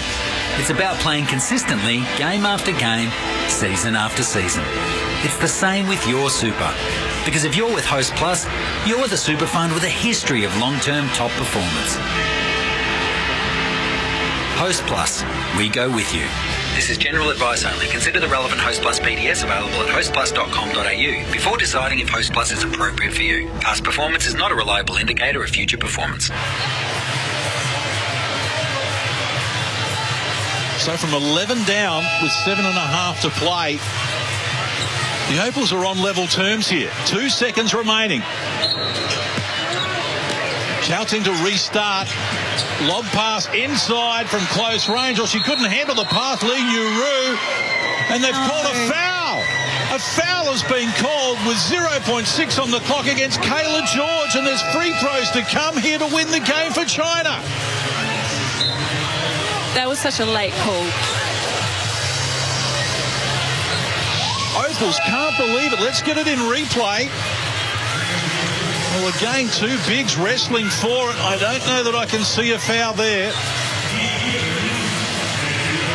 And the referee, well, he had very good position. And as you can see, he sees nothing. Yes. And another referee has made the call inexplicably.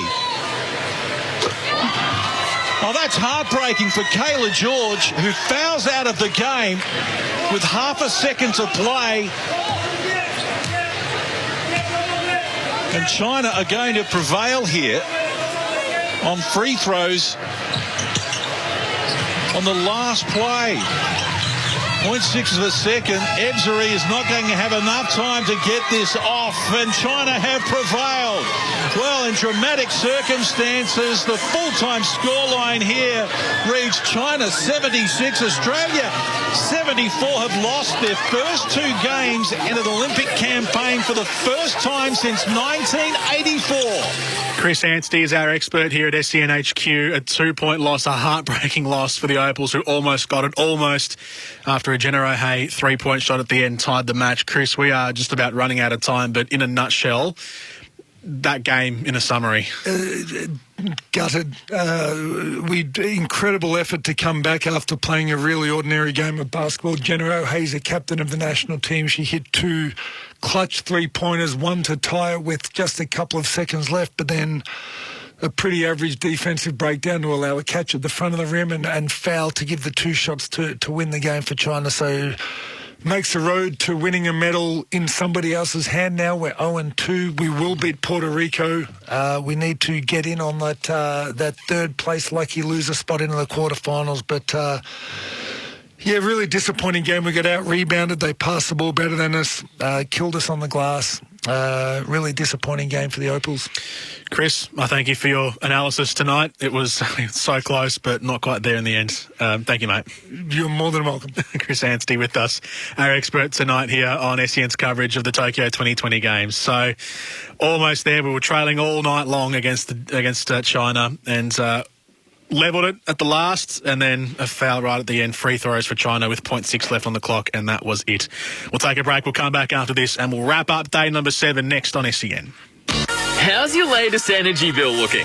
It's time to flip the switch and experience the amazing value at Kogan Energy. Want proof? Just upload your electricity bill on koganenergy.com.au and find out how much you could be saving on Kogan's incredible energy rates. See why thousands of Aussies are already saving with Kogan Energy. Visit koganenergy.com.au. Kogan Energy, powered by PowerShop and does not operate in all areas. Hi, Gerard Waitley here. Us Aussies, we're a patriotic bunch and we love supporting our own, which is why I'm with Red Energy. It feels good to support a 100% Australian-owned company and know I'll be looked after by a customer service team who are based right here. I love having Red Energy on my team, and I reckon you will too. Red Energy, that's real Aussie energy. Sustained performance in footy is more than just one great game. It's about playing consistently, game after game, season after season. It's the same with your super. Because if you're with Host Plus, you're the super fund with a history of long-term top performance. Host Plus, we go with you. This is general advice only. Consider the relevant Host Plus PDS available at hostplus.com.au before deciding if Host Plus is appropriate for you. Past performance is not a reliable indicator of future performance. To celebrate 50 years of Macca's, we're bringing back the custard pie and introducing a new birthday McFlurry. Creamy custard pie pieces mixed in with caramel fudge and sprinkles, but only for a limited time. Available after 10:30am. A start. That's all it takes. It doesn't matter when, or where, or how. Just start. With the biggest range and the best brands, sporting dreams start at Rebel. Sport is calling. When playing for the Boomers, we loved Aussie sports fans cheering us on. Well, let me tell you this. Go get a free 5-minute tyre safety check from Tyre Power and we'll all cheer you on because it means you're tyre safe. Each Tyre Power store is independently Aussie owned, so when you visit your local Tyre Power, you're literally dealing directly with the local owner. So be tyre safe and be Aussie proud. Get the power of Australia's biggest independent. Tyre Power, your trusted local Aussie tyre experts. Gary Lyon here. Good mornings. Start with Tempur. If you're not sleeping on a Tempur mattress yet, well, that means you're not sleeping on a NASA certified mattress. NASA certified, if you don't mind. Tempur's range of mattresses and adjustable bases adapt to the exact shape of your body so you can put your head and feet up in comfort. Did I mention NASA certified? Visit the Tempur range and Tempur athlete stories at tempur.com.au. And like we say, sleep on it.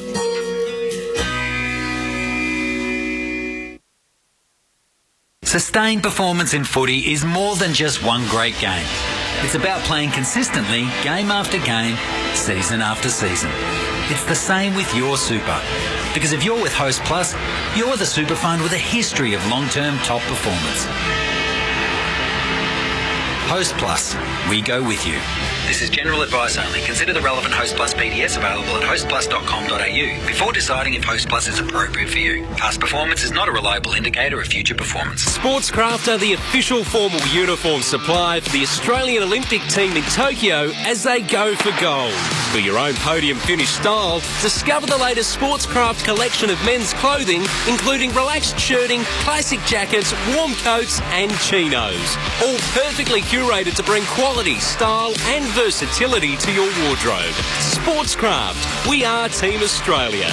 Discover the latest menswear collection online at sportscraft.com.au. Welcome back to SEN's coverage of the Tokyo 2020 Games. We are just about out of time. Before we go, a quick tally update for Rebel Sport. The Olympic medal tally. Sporting dreams start at Rebel, rebelsport.com. On top of the medal tally is China with 19 gold medals, 10 silver and 11 bronze. Japan have just won 2 gold medals in the last couple of hours, one in fencing and one somewhere else, but they've got 17 gold medals for their tally, so they're second. The United States, 14 gold medals, Russia 10 and Australia 9, so we sit 5th overall in the medal tally. SEN's coverage of the Tokyo 2020 Games brought to you by Sportscraft, the official supplier of both the Australian athletes and SEN's Call Team ceremony uniforms. We'll come back and do the Day 7 recap right after this as we close out the program tonight. SEN Tokyo 2020. The Kogan Money credit card is full of value with no annual fees, amazing rewards and a complimentary Kogan First membership giving you cheaper deals and free shipping at Kogan.com. And right now you can earn up to $400 Kogan.com credit when you meet the spend requirements. Plus earn up to 2 cents worth of Kogan.com credit for every dollar of eligible spend. So make the switch to a better value credit card today at koganmoney.com.au/footy. Offer ends August 2nd, 2021. T's and C's credit criteria apply. Product issuer and credit provider Citigroup Pty Ltd. Hey, it's Jordan Lewis here. You don't get to play in 4 AFL premiership teams without starting somewhere. And as a rookie, I was mentored by some of the best footy brains around. In business, it's easy to find your gun rookie just by calling MEGT. As Australia's largest and only national apprenticeship network provider, MEGT is your local apprenticeship expert. Whether you're an employer wanting an apprentice or you're looking to kickstart your career as one, MEGT's got you covered. Visit MEGT.com.au or call 13-MEGT. Doing it. Your local bowls club is seeking competitive teams. You'll need your natural, whose sporting prowess is unmatched. Your technician to roll you in and out of the tightest spots. Your thinker to lead your game plan. Your enforcer to strike when needed. And Steve, he can get the drinks. Local legends wanted. Search Bowls Club near me to join a team or start one. The Doc Shop makes space to make the world a better place. Is your office overrun with documents? Make space with the Doc Shop. We'll store your documents and data, protecting them from the elements.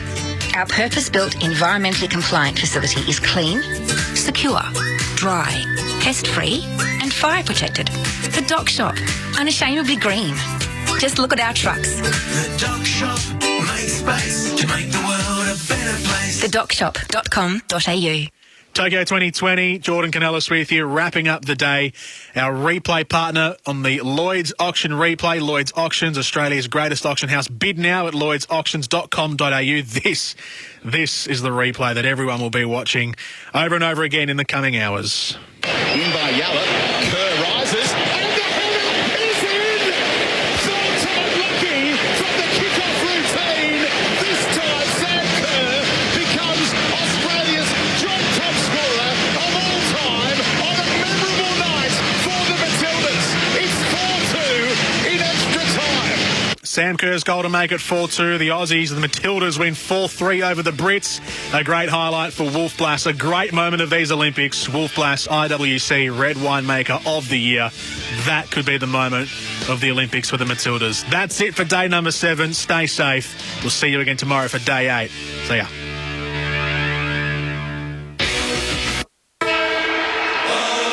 We've been there for every game of 4 and 20 pie.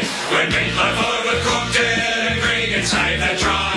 When Brownie takes one for the team and Bradbury skated by. This golden crusty pastry watched as Taylor kicked the sky. When Ben Simmons makes a 3, we give a big high five. What future sport looks like just won't be right without a pie. Oh, what a lovely pie, he makes a 4 and 20 pie. Oh, yeah. Sportscraft are the official formal uniform supply for the Australian Olympic team in Tokyo as they go for gold. For your own podium finish style, discover the latest Sportscraft collection of men's clothing, including relaxed shirting, classic jackets, warm coats and chinos. All perfectly curated to bring quality, style and versatility to your wardrobe. Sportscraft, we are Team Australia. Discover the latest menswear collection online at sportscraft.com.au.